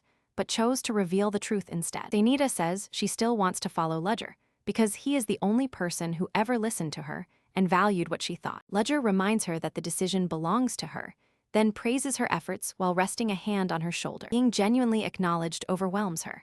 She remembers that the organization accepted her only to exploit the Lashan name and breaks down while Ledger comforts her. She then asks about Ledger's real identity and introduces herself properly as Seinita Flunt, taking her mother's surname. Ledger tells her to continue behaving normally and gather more information, revealing that his ultimate objective is to wipe out the Black Dawn. He then says that he has someone he wants her to meet. Meanwhile, Vierano hopes Ledger can settle everything, thinking about Seinita's mother, who vanished after the war and was secretly purchased as a slave by the Lotians. Vierano wishes Seinita would lower her guard and trust Ledger first, even considering whether she should give him some rare tea leaves from the elven forest. Girl is then presented as Team O's newest member and officially placed under the team's protection. Someone remarks that she looks oddly familiar and almost childlike, but the professor explains that Sonata is a half-elf, meaning the two of them can recognize one another naturally. Hans listens quietly before pointing out that her responsibilities are similar to his own. Hans asks whether introducing the newcomer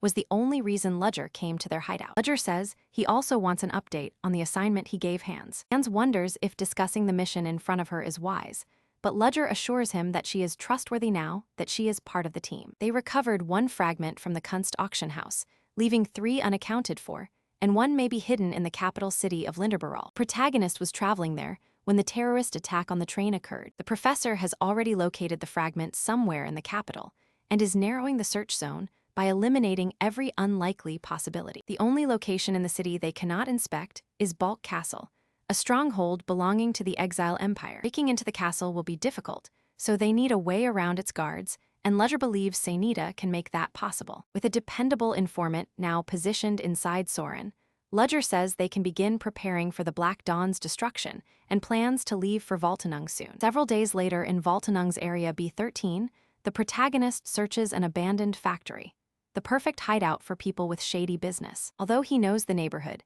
the sheer number of buildings makes it impossible to tell which one houses the Black Dawn branch. Then Ledger catches an unusual chemical smell in the air. He immediately realizes that their laboratory must be hidden beneath the city, inside the sewer system. As he reaches the sewer entrance, Detective Koss shows up and demands to know why Ludwig Thiels is there. The professor throws the question back at her, but the detective insists that he respond before she does. Ledger says he is tracking the culprit behind the festival fire and followed a lead that brought him to this location. The detective claims she arrived for the same investigation by coincidence, but says she sensed familiar mana and noticed he still had her card.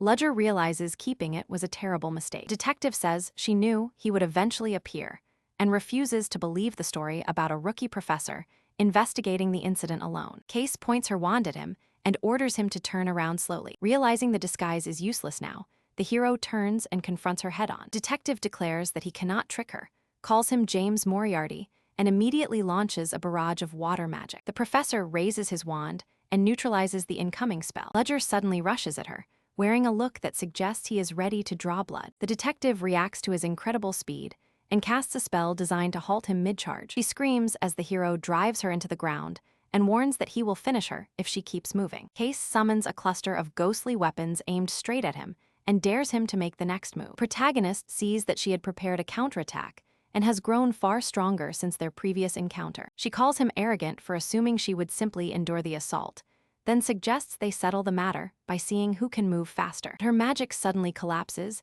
and the daggers disappear when she spots the rats crawling around the area, her biggest weakness. She desperately pretends nothing happened, but the hero can see straight through the obvious lie. Hero grabs a rat and rubs it against her, forcing the detective to cancel her magic, fling the creature away, and surrender on the spot. The professor says this ridiculous weakness is precisely why he has no desire to fight her. Ace calls him arrogant and threatens to report him to the police if she survives, but Ledger argues that her pride would never allow her to do that, and that pride is the real reason she has hunted him alone for 3 years.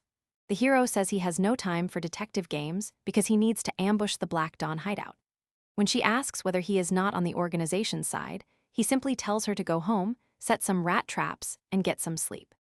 Ledger then enters the sewer toward the hideout and seals the entrance with magic, so Casey Selmoy cannot follow. The detective insists that sealing the entrance will not stop her, and prepares to rely on her own methods. Because Ledger let his guard down, she gathered enough mana to activate Memory Storm and delve into the professor's past. 30 minutes later, inside the factory's research lab, Ledger has already dismantled several enemies one after another, including Marok the Night Killer. The hero complains that the chemical stench is attacking his nose, then notices they have developed drugs from the Paluma plant and admits the research is impressive. He decides to investigate the one door he has not opened so far. A man comments on the smell and identifies himself as the doctor who came to inspect the factory's operations, only to discover an uninvited guest. Ledger turns around and recognizes him from the information his assistant provided about Voltanung, the area personally controlled by a First Order member. The middle-aged man makes no attempt to conceal himself and is dressed like a scientist. The protagonist identifies him as Victor Dreadpool and fires immediately, but the doctor blocks the shot with a golden wall of magic rising from the floor. Victor calls his visitor aggressive, asks whether he is an assassin, and promises to handle the situation. The First Order member then unleashes a liquid golem, a creature created by combining magic and alchemy to destroy the intruder.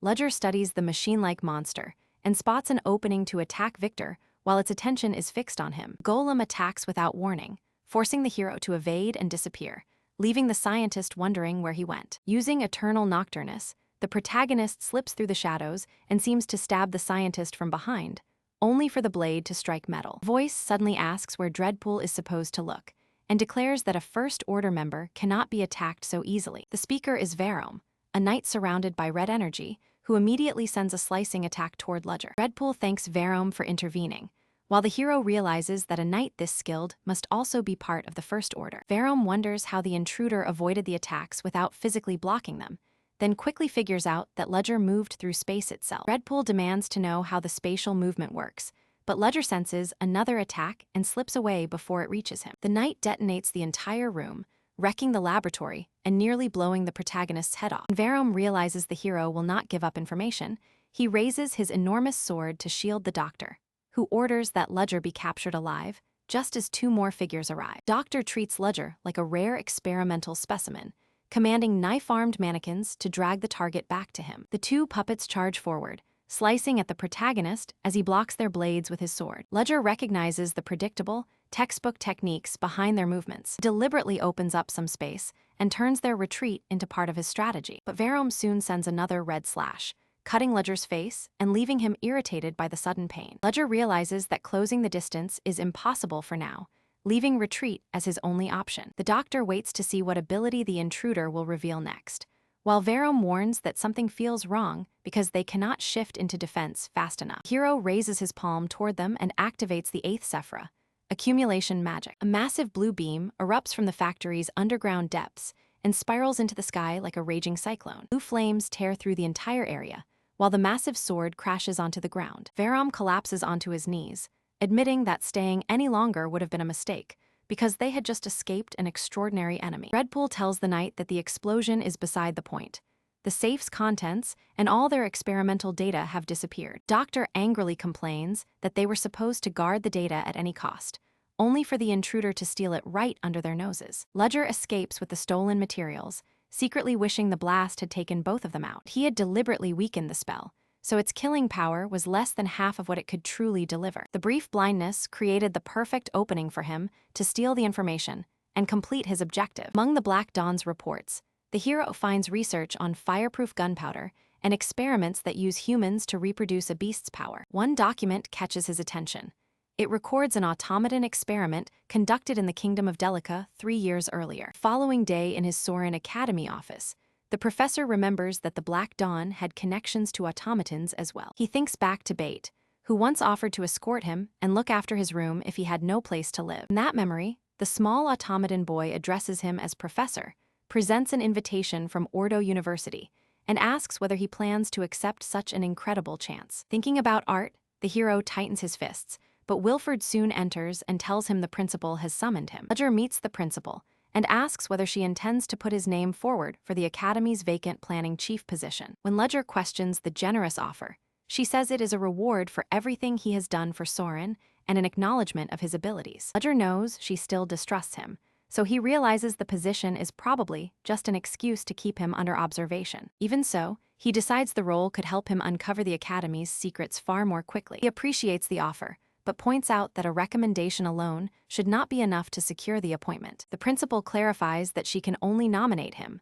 Ledger must prove his qualifications, and she gives him 6 months to prepare. Luger casually answers that a single week will do, leaving the principal completely stunned. He explains that an important research project is already underway, so he wants to finish the qualification test quickly and submit the weekly reports immediately afterward. Later, Renev approaches Ledger to ask about a formula that appears to have been distorted. The hero tells her that leaving the formula unchanged would destabilize the flow of magic. The girl says Professor Luger feels strangely familiar, as though he resembles someone from a half-forgotten memory. She suddenly asks whether he is Ratcliffe. When Renee calls him Ratcliffe, Ledger immediately asks her to repeat what she said. She apologizes and claims that exhaustion kept her awake, causing the name to escape from one of her dreams. The professor changes the topic, telling her to get more sleep because she is pushing her studies too far. Renee feels relieved that he chose to brush off her strange remark. Had she admitted that the dream suddenly restored the name to her memory, she would probably have received a serious lecture. Still, she cannot understand why standing before him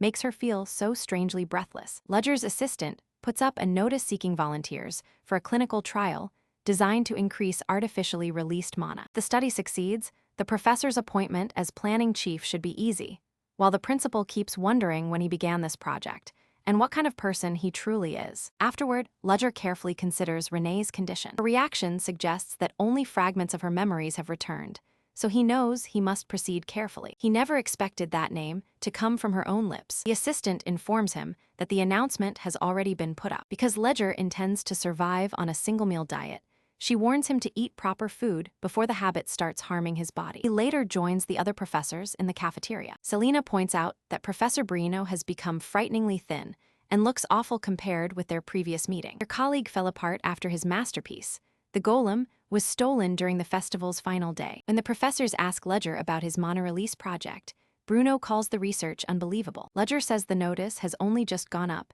and he is waiting for volunteers, while Selena insists that the entire academy will rush to apply. 3 days pass, and 6 people sign up by the final day of recruitment. Ledger considers 6 participants enough to begin and asks them to sign confidentiality agreements before he reveals the study's details. Renee is surprised to see that the princess applied too, while her classmate explains that she simply prefers working with familiar people. Freuden fixes Ledger with a threatening stare and makes it clear that any harm to Renee will not be forgiven. Julia then turns her attention straight toward the assistant, Senita. Senita was Julia's childhood friend and the first person she truly trusted, until time pulled them apart and left a wall between them. Julia reads the condition of dreams through their colors, and she notices that most people's emotions remain unchanged. When they reunited in Soren, Seinida's dream had been gray, but today its color had become bright and impossible to miss. Dreams reveal a person's deepest ideals and the essence of who they are. Since Ledger, the man who supposedly never dreams, is Seinida's only close connection,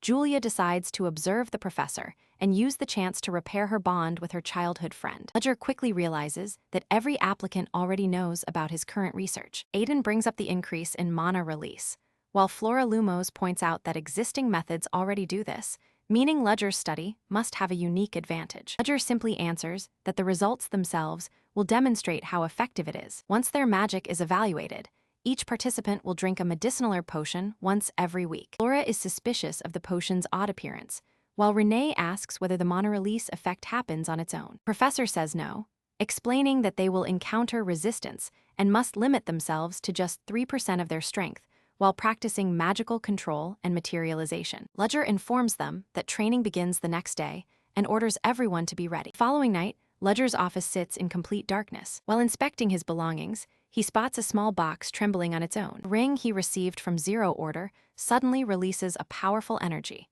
announcing that the executive meeting is about to begin. Seeing this as his final chance to collect information, Ledger accepts Black Dawn's summons and slips the ring onto his finger. The ring sends him into a dreamlike realm, where he awakens to find the First Order members already discussing the meeting. Almost everyone has arrived, but the seats belonging to Zero Order and Esmeralda remain vacant. On his left sit the members Ledger has encountered before, whereas the people on his right are complete strangers. Dreadpool orders John Doe to take his seat before turning to speak with Verom. Luger hears them mention a curse and notices that Dreadpool sounds far more aggressive than before, making him question whether this is the man's true personality. One shadowy figure calls for silence and asks when Esmeralda is expected to show up. Dreadpool addresses her as Ventamin, but she immediately orders him never to call her that. Another member announces that Esmeralda is gone for good and will not return, while Nikolai suggests that John Doe must know the details. Luger gives a short reply, saying the leader will reveal the full story. Zero Order finally appears, agrees with him, and thanks everyone for attending this emergency session as the executive meeting begins. He announces that Esmeralda and Quasimodo have died, explaining that this report came from John Doe. Leslie says Nikolai told her about the incident, but this is the first time she has heard the complete details, allowing Ledger to deduce that Nikolai handles the organization's information. Nikolai adds that discovering what happened to Quasimodo would not have been easy. Ventamin then asks whether someone will be appointed to replace Esmeralda. Citadel, the Zero Order, says he already has a candidate in mind, but still asks the others for suggestions. Nikolai says the leader's personal choice should be respected, but Leslie sharply tells him to stay out of it. Ledger notices how smoothly the discussion moves on and realizes that the organization's assignments are progressing. He hears that the old mage is nearly complete and that the targets will unknowingly bring about their own destruction. Ledger deduces that the old magic tower is the target and the Mystic Knight may be the real objective. Nikolai then reports that unrest is spreading and people are being pushed into action through the Liberators. Ventamin asks for more time because she still has not located a particular item, and Dreadpool says he already knows about the delay. Nikolai reveals that Dreadpool's laboratory was attacked twice, but Dreadpool shifts the blame to his subordinates and asks Knight Verom to verify the report. Leslie agrees that Verom is the right person to explain what happened. Knight explains that one enemy had already breached the Val Tha Nung branch when he arrived, where he discovered the manager's corpse. Leslie concludes that the intruder was far from ordinary and asks whether anyone noticed anything distinctive. Verom says the attacker was perfectly disguised, revealing only two abilities: teleportation and enough power to burn the entire factory. Nikolai adds that the Leather Belk branch was destroyed by fire too, suggesting both attacks were carried out by the same person. Group turns to John Doe and asks whether he has any information about the attacks. Ledger claims that he merely allowed the branch to use his name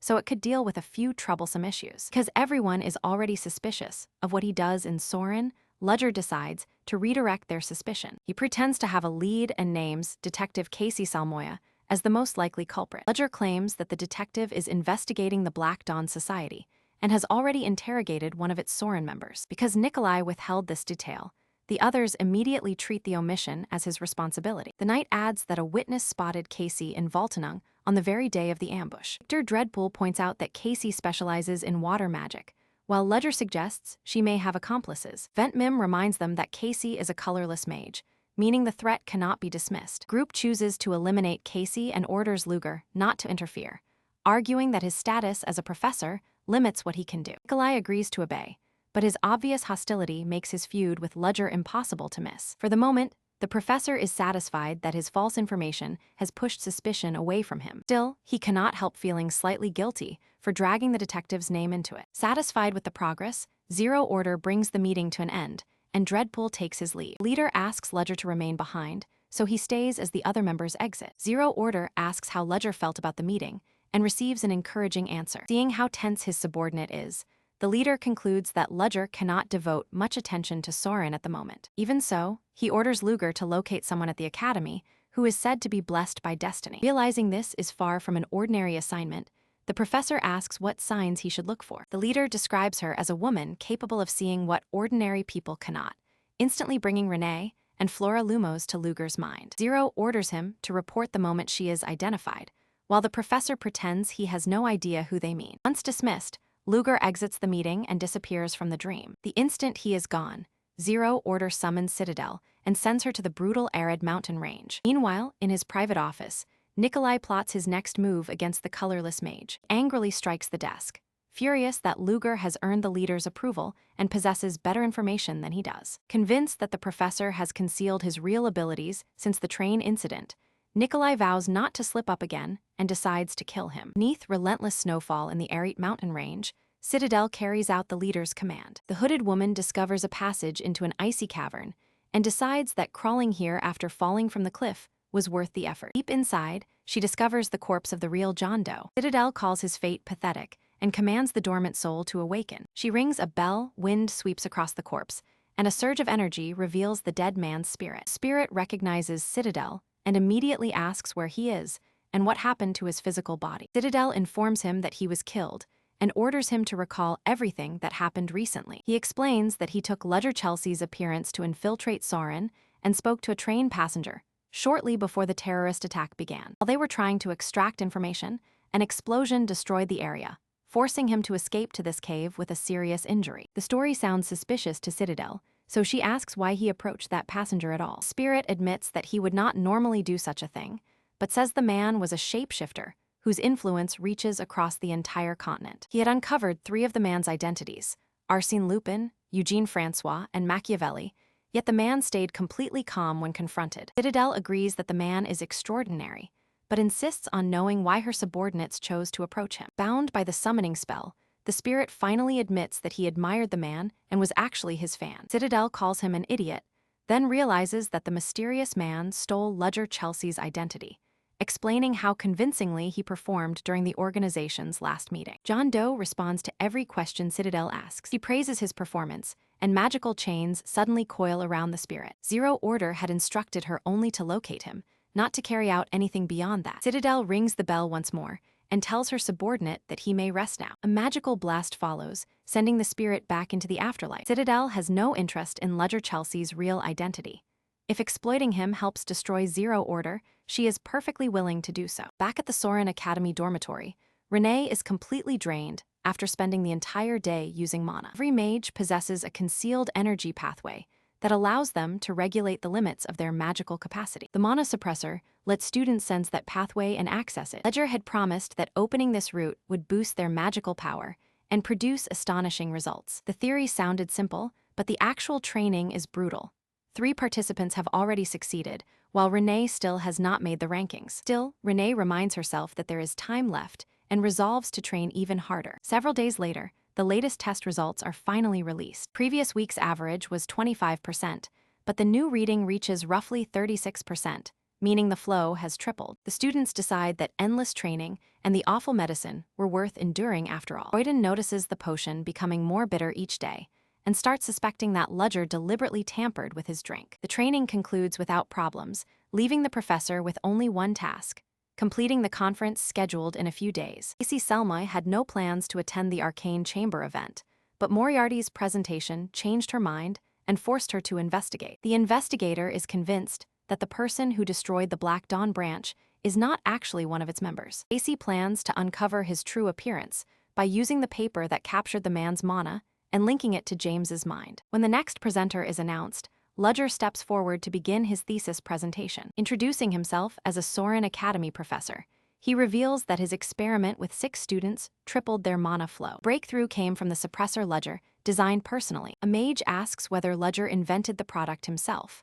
Ludger confirms that he made it, but explains that the underlying method is not his own. He merely reconstructed an ancient formula and presents the contents of the original document. The professor explains that the strange ancient script on display belongs to a language known as Larzal. He says he successfully deciphered the language and discovered a method for tripling the energy flow. Someone in the audience accuses Ludger of fabricating the claim, insisting that Larzal cannot be deciphered in the present age. Ludger rejects the accusation, saying he deciphered the language a long time ago. His mind returns to the past, when a young Redcliffe tried to translate Larzal and sought his master's assistance. The woman warned him that Larzal was far beyond his current abilities, a forgotten language that could not be understood without the right foundation. At first, the master refused to assist, judging the entire task far too troublesome. Redcliffe insisted that he could decipher it alone, which only made the woman laugh at his confidence. She then revealed the hidden difficulty.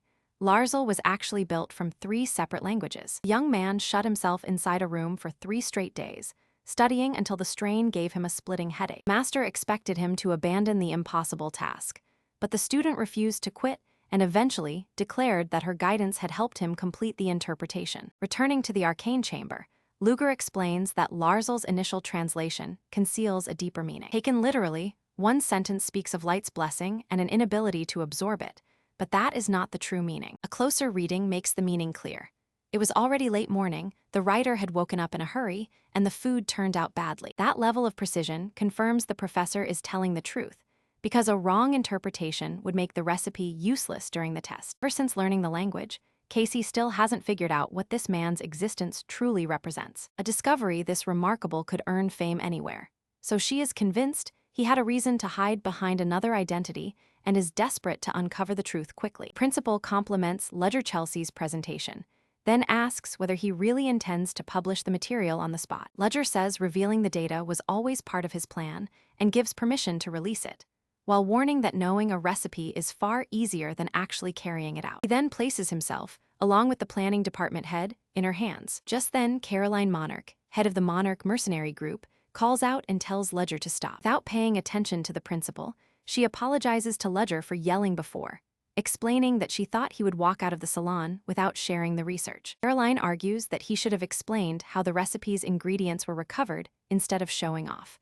But Lager reminds her that she was the one who left the salon without saying anything. The mercenary leader admits that she likes the professor, gives him a card reserved for her group's most important guests, and leaves while promising they will meet again. Principal explains that Caroline was her school rival and has always acted recklessly, though she cannot deny Caroline's talent as a 6th Circle mage who earned a noble family name despite her commoner origins. Ludger learns that even Emperor Exilium never received one of those VIP cards, making Caroline's interest in him impossible to miss. Later that night, Detective Casey follows Tarina's instructions and positions the mana-charged paper inside her room. The moment she grips its tip, a golden egg suddenly unfolds. This gives her access to the truth surrounding Ludwig. The vision takes the detective back 3 years to the kingdom of Delica, where she begins searching through his memories. A nobleman stops a man, accuses him of stealing, and demands that his money be returned. Ludger walks past the accused man in a top hat, and Casey immediately feels that watching an adult pick a fight with a child is completely wrong. A man called Redcliffe steps in,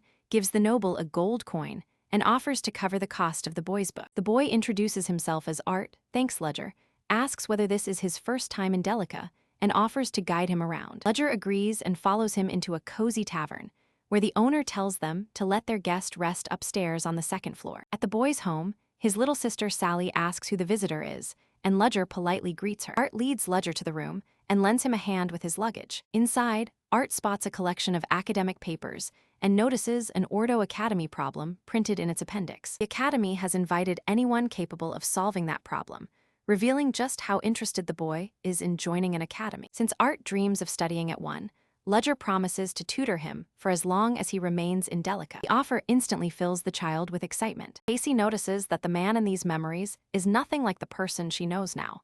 His feelings seem genuine, and his behavior is surprisingly kind. She also gets the unsettling feeling that Art looks strangely familiar. 2 weeks into the memory, Art addresses Ledger as professor and excitedly tells him that Ordo University has sent an invitation. That invitation came because of the problem in the book's appendix, and Art asks whether the professor will answer the director's summons. Ledger declines, saying he has no particular reason to visit, and that his current research is progressing at a painfully slow pace. Following day, Art compliments his new appearance, says farewell, and addresses him by the name James Moriarty. Afternoon at Ordo University, Ledger stands before the blackboard and delivers an explanation. Director Gordy Himmel recognizes James's brilliance and offers him prize money, plus a temporary teaching post at the university. James is pleased, mainly because the position gives him entry to the Central Library and its valuable research resources. After they shake hands, James officially joins Ordo as a professor, unknowingly taking the first step toward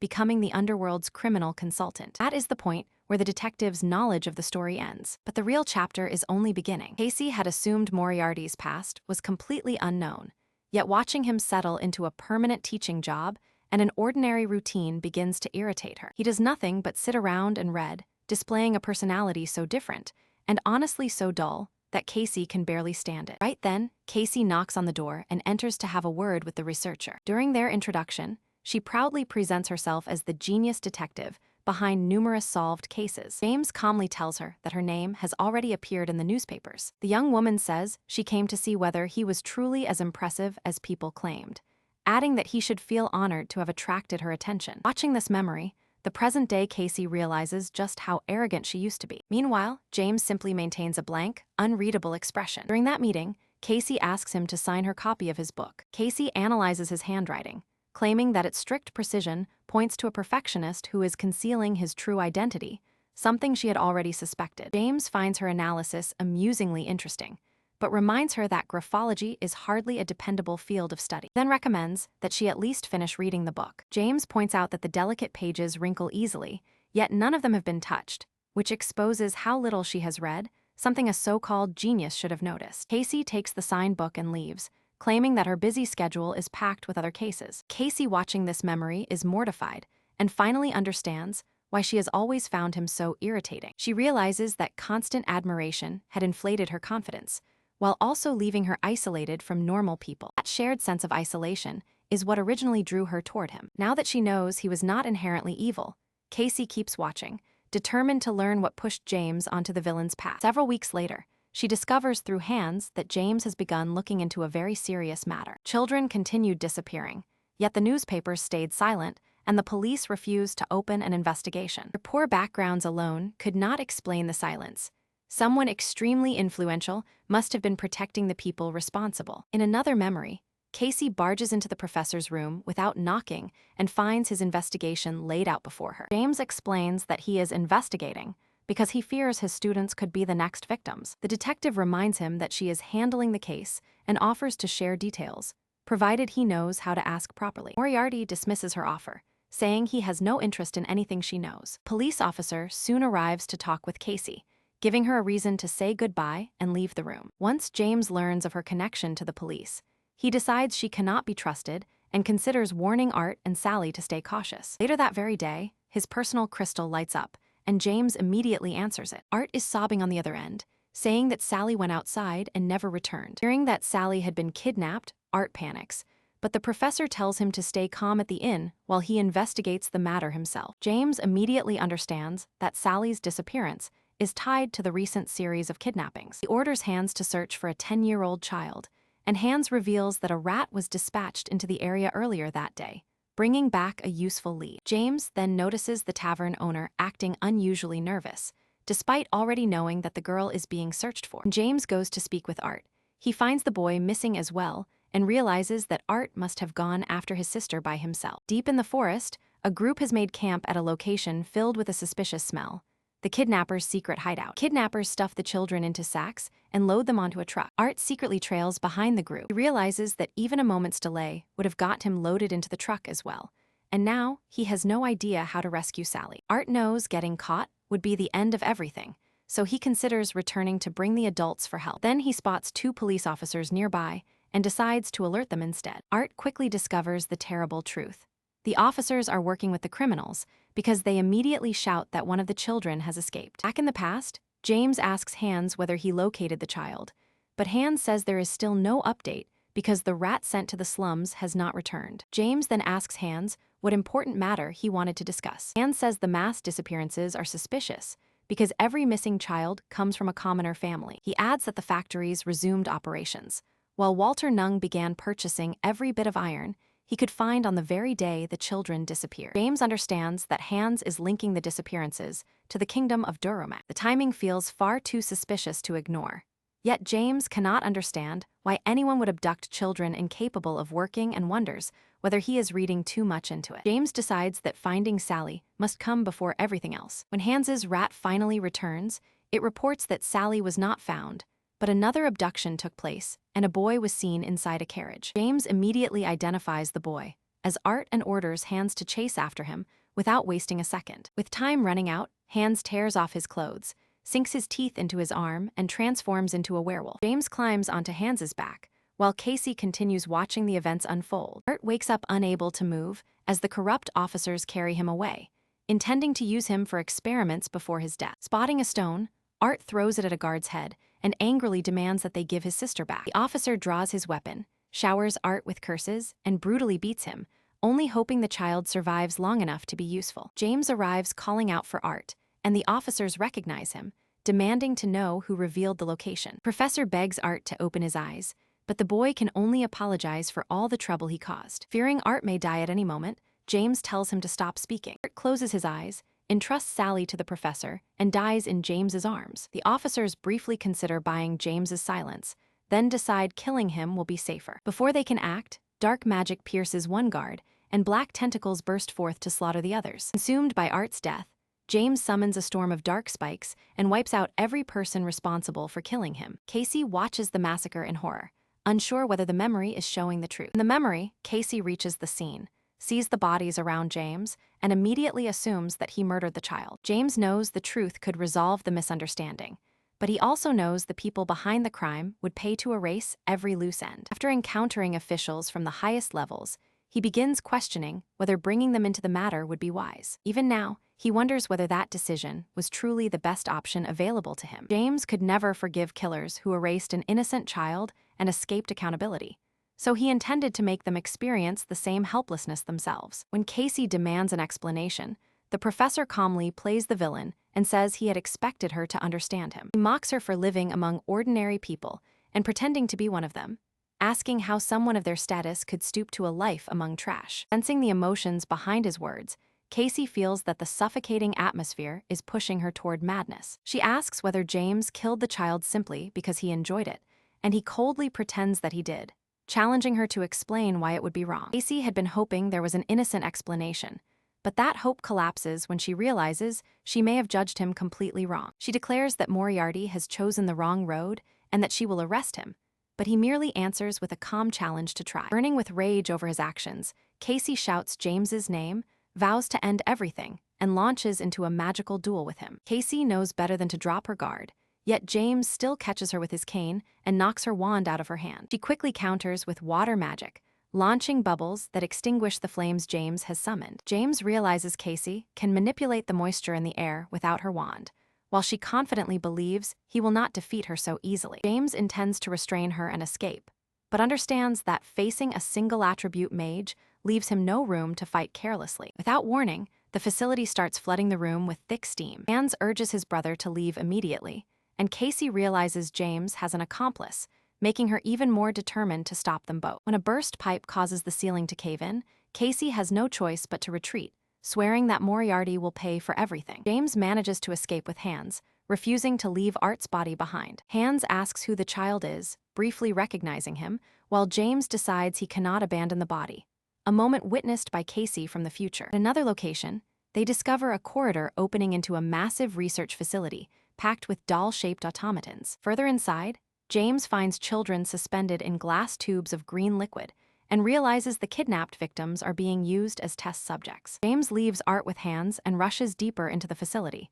desperate to save at least Shelley. Professor tears through the lab guards with black tentacles while demanding to know where the children have been taken. They reveal that every child is already dead, with their souls extracted upon arrival, and that confession sends James into a murderous rage. Afterward, Hans produces the research files and explains that the project was putting human souls inside automatons to create artificial soldiers. Following countless failures, the researchers finally achieved their first success using a child's soul designated as Beta. James hears this and realizes it might offer a way to restore Art to life. His plan is to place Art's soul inside the vacant alpha prototype, without modifying it the way the researchers altered the others. The professor determines that the remaining supplies are sufficient and decides to destroy the entire project, while eliminating everyone involved during the soul transfer process. They still need a rare material, so James considers where to begin and concludes that the secret mine is likely hidden behind the appearance of an abandoned one. Hans agrees to search for another exit,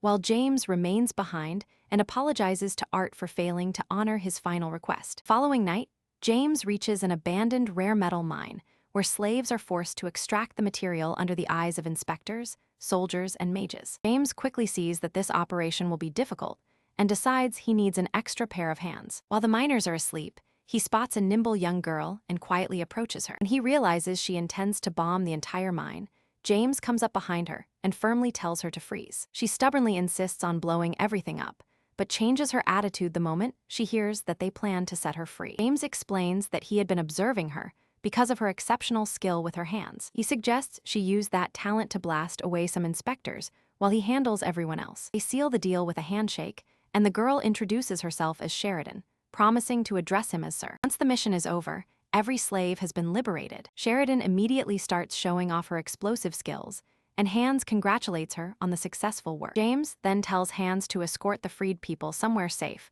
while he completes his remaining business in the city. In the dead of night at Ordo University, the principal reads a newspaper exposing James Moriarty's criminal activities and laments how quickly such a gifted professor became a criminal. She assumes the university is going to remain in complete chaos for quite some time. Just as the principal picks up a gas-filled test tube and prepares to resume work, James appears unexpectedly and apologizes for keeping him waiting. Principal Gord Rimble recognizes Moriarty's voice at once and asks whether he has any idea how much disorder his actions caused at the university. The professor says that the principal's assistance allowed him to finish his personal research. James gives him one opportunity to come clean, promising that nothing will happen if he honestly explains why he took part in the Steel Hatred research project. The principal pretends to have no knowledge of the project, so James drives a knife into his stomach and tells him that the truth is already known. James warns that if he refuses to answer, the next question will be about every other person involved in the project. As James begins pressuring the principal for answers,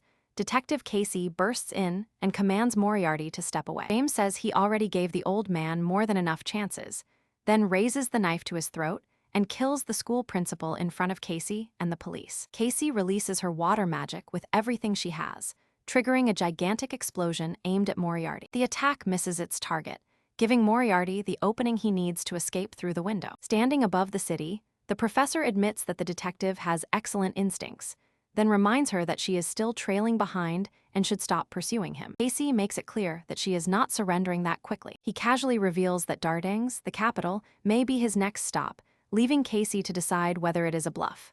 Unfortunately, she takes the bait and promises to catch up with him. By the following morning, every newspaper is screaming about the deserted factory and the university principal's murder. Hans worries about another capture, but the professor points out that the truth is already public, so their enemies can no longer operate without consequences. Sheridan proudly presents the wire launcher he requested, earning his thanks for completing the device within only a few hours. Hans reminds everyone that they have already reached Dartangs and asks what exactly they intend to accomplish there. Professor says the Steel Hatred documents made him realize that the automaton unit posed a serious threat. No matter how many enhanced automatons the enemy built, they still could not overcome even half the world's mages, especially while fire silence magic remained so dominant in modern warfare. That led him to suspect a project designed to remove this advantage, and his search uncovered a gunpowder that could withstand the spell. Hans admits that such a substance would be devastating against mages, leading the professor to conclude that Dartangs's factories are manufacturing it. Because Principal Humble never mentioned the substance,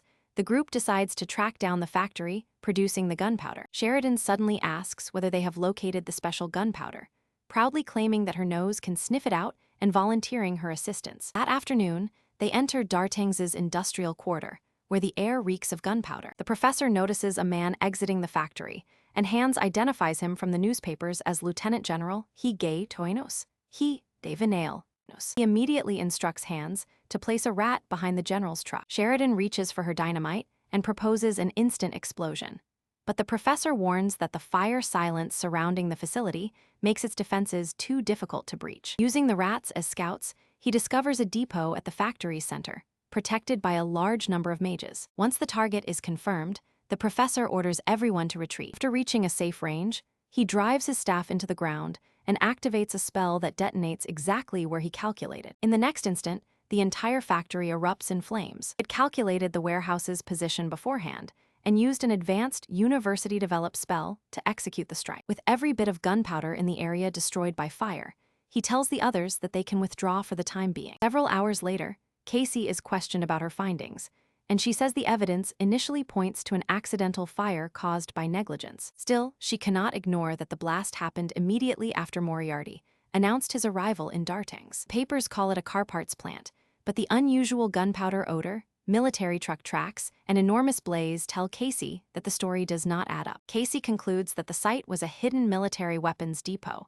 proving the Army's connection, though Moriarty's presence there remains a mystery. Down in the basement, the professor reveals that the military succeeded in finishing a weapon unaffected by fire silence. Bound and helpless, General Ghetto Davenal demands to know who the man is and whether he was responsible for destroying the factory. The professor tells him that he is the one asking questions, then demands to know why they created secret weapons by kidnapping and enslaving people. The lieutenant blames the professor for sabotaging the project and dismisses the slaves' deaths, insisting that the Iron Kingdom must reclaim the golden age it once earned through war. The professor ends the general's speech with a single gunshot. Later, the papers announce that 6 senior military officials have been killed, and Casey identifies Moriarty as the murderer behind it all. Casey and Selmoy arrest someone at the site, while several senior police officers are taken into custody over suspicious conduct and secret research. The authorities brand Moriarty as the mastermind of the kingdom's secret experiment and swear to use every resource to capture him,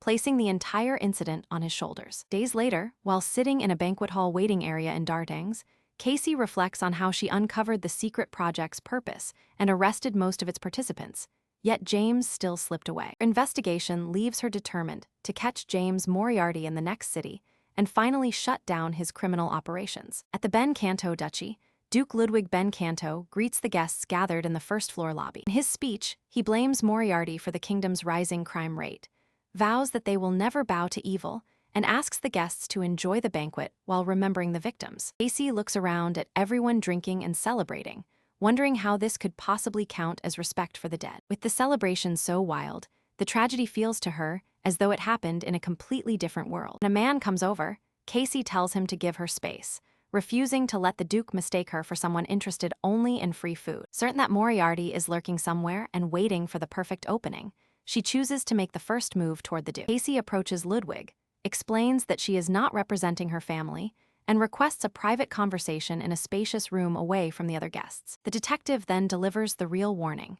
James Moriarty is targeting Ludwig, and his life is at risk. Duke acts amused and insists that he has no enemies, but Casey calls his bluff, pointing out his ties to the lieutenant and the unit. She tells him to flee, yet Ludwig insists that his mansion is packed with soldiers and remains the safest option, promising to strengthen his escort. With his back turned to her, the Duke calls Casey reckless and reveals that he is aware Moriarty has been removing everyone connected to the project. The truth is that Ludwig has been expecting James, convinced that proper preparations can neutralize any mage. Right then, James steps out and asks whether the Duke is truly so certain, before peeling away his disguise and exposing his identity. As the guards prepare to attack, Ludwig announces that Moriarty has walked straight into his trap and activates a device that produces a barrier capable of stopping Class 6 magic. James admits that the Duke is more capable than the other accomplices, but says he expected far more than this before rushing straight at him. Meanwhile, Case reflects on the end of the era,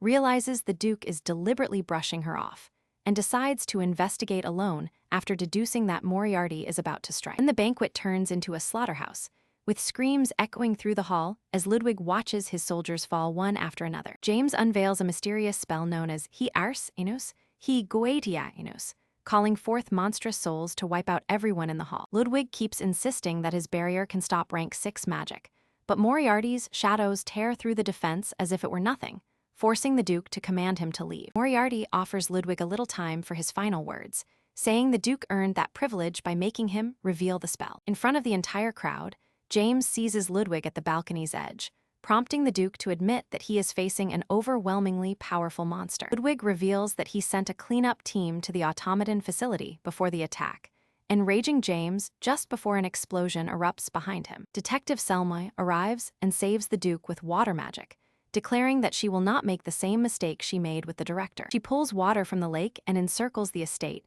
while James recognizes the danger. Selmoy has blocked his path just after he exhausted a major portion of his magical reserves. James sees the problem clearly.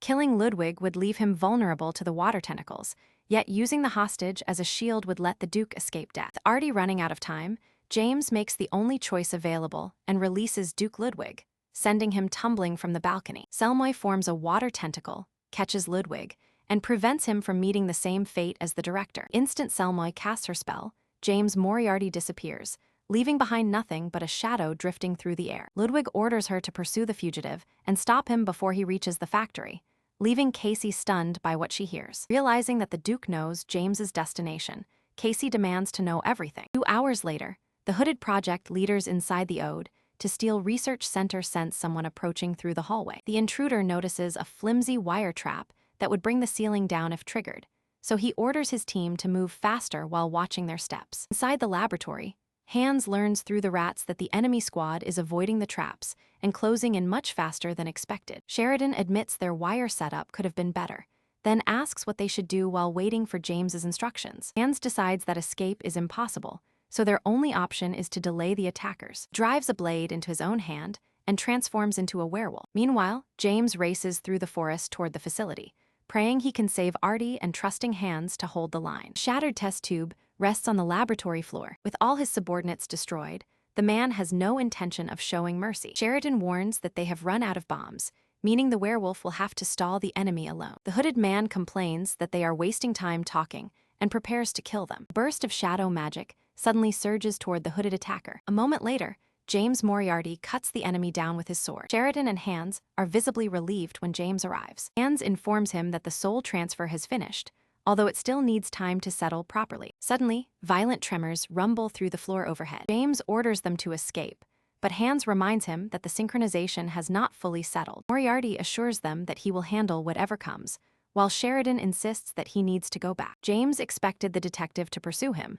but Casey Selmoy suddenly appears from above and launches an attack. Casey attacks with water magic, and James mocks her sloppy movements, asking whether she is so desperate to catch him that she refuses to quit. The detective answers that no criminal escapes punishment on her watch, adding that she never expected to discover an underground laboratory beneath the place. She demands to know his plan, especially since he chose to wait for her rather than flee. James fakes an intention to surrender, but Casey sees through him, prompting him to ask her to end the chase. He tells her that she will never catch him, and reminds her that even she cannot handle every problem at once. Casey counters that he deliberately left a trail, which proves he is protecting something valuable. Hans and Sheridan manage to get away. James understands that he may have to battle before Artie's synchronization is complete, with no idea how much time remains. James is barely holding together after burning through so much magic, while Casey is equally exhausted from sleepless nights and the mana she wasted during the pursuit. They both recognize how worn out the other has become,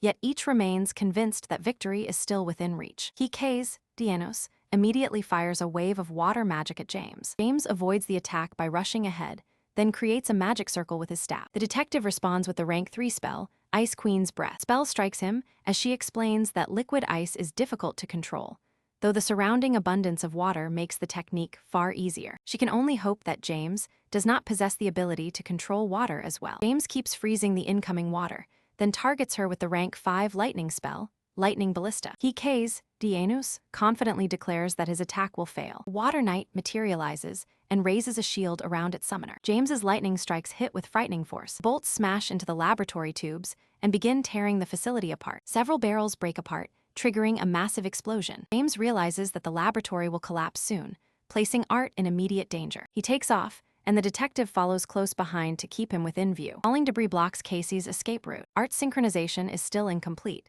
but James decides he cannot leave the boy behind. Shadow magic coils around the boy's tube and lifts it away. James glances back, apologizes to the others, and carries Art out of the collapsing facility. Casey continues looking for James, convinced that he is protecting some hidden secret. She knows the building is about to collapse and that she must leave, but then she spots a concealed space behind the wall. Moving closer, she discovers the boy inside the tube and starts wondering about his identity. Meanwhile, James uses the shadows to teleport away with Art. After exhausting his mana, James swallows several pills from a vial before checking Art's condition inside the tube. Chasing him without pause, James is running dangerously short on time. James wants to confirm whether the synchronization worked, but first he escapes to a safer location and promises Art that he will return. 15 minutes later, James reaches a waterfall, and exhausted, he cays. The Anus catches up and tells him that his escape has finally come to an end. James pauses to take in the scenery and rushing water, then asks the detective what this place is called. She tells him that the location has never been given a name. James decides that he will name it the Reichenbach Falls. James then promises that their long chase will end at that very spot. Powerful impact makes the ground tremble beneath them. James asks why he cays.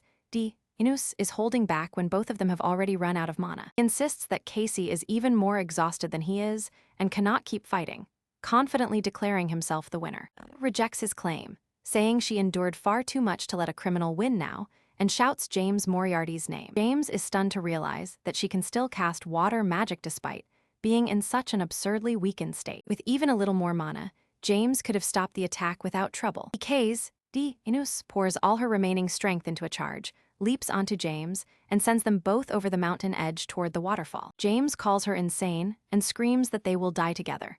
But Casey declares that sacrificing herself is acceptable if it means taking him down with her. James panics when Casey begins slipping into unconsciousness during the fall. At the last second, James throws Sheridan's hook, which catches on a rock near the waterfall and leaves both of them dangling above the drop. Soon afterward, Casey loses consciousness against his shoulder. James remarks that the detective has won, and justice has ultimately triumphed. News reports that the detective defeated the underworld's crime lord, with the two of them later found hanging above the waterfall. According to the report, James plunged to his death while Casey was rescued alive and rushed to the hospital. Next morning, Casey angrily reads the report from her hospital bed, knowing that since she survived while clinging to James, he must still be alive somewhere out there. A moment later, the doctor realizes that the detective has regained consciousness. Casey asks why everyone is making such a noise, and the woman explains that the villagers are celebrating their relief after getting rid of a terrible man. Soon, Casey hears the streets erupt in celebration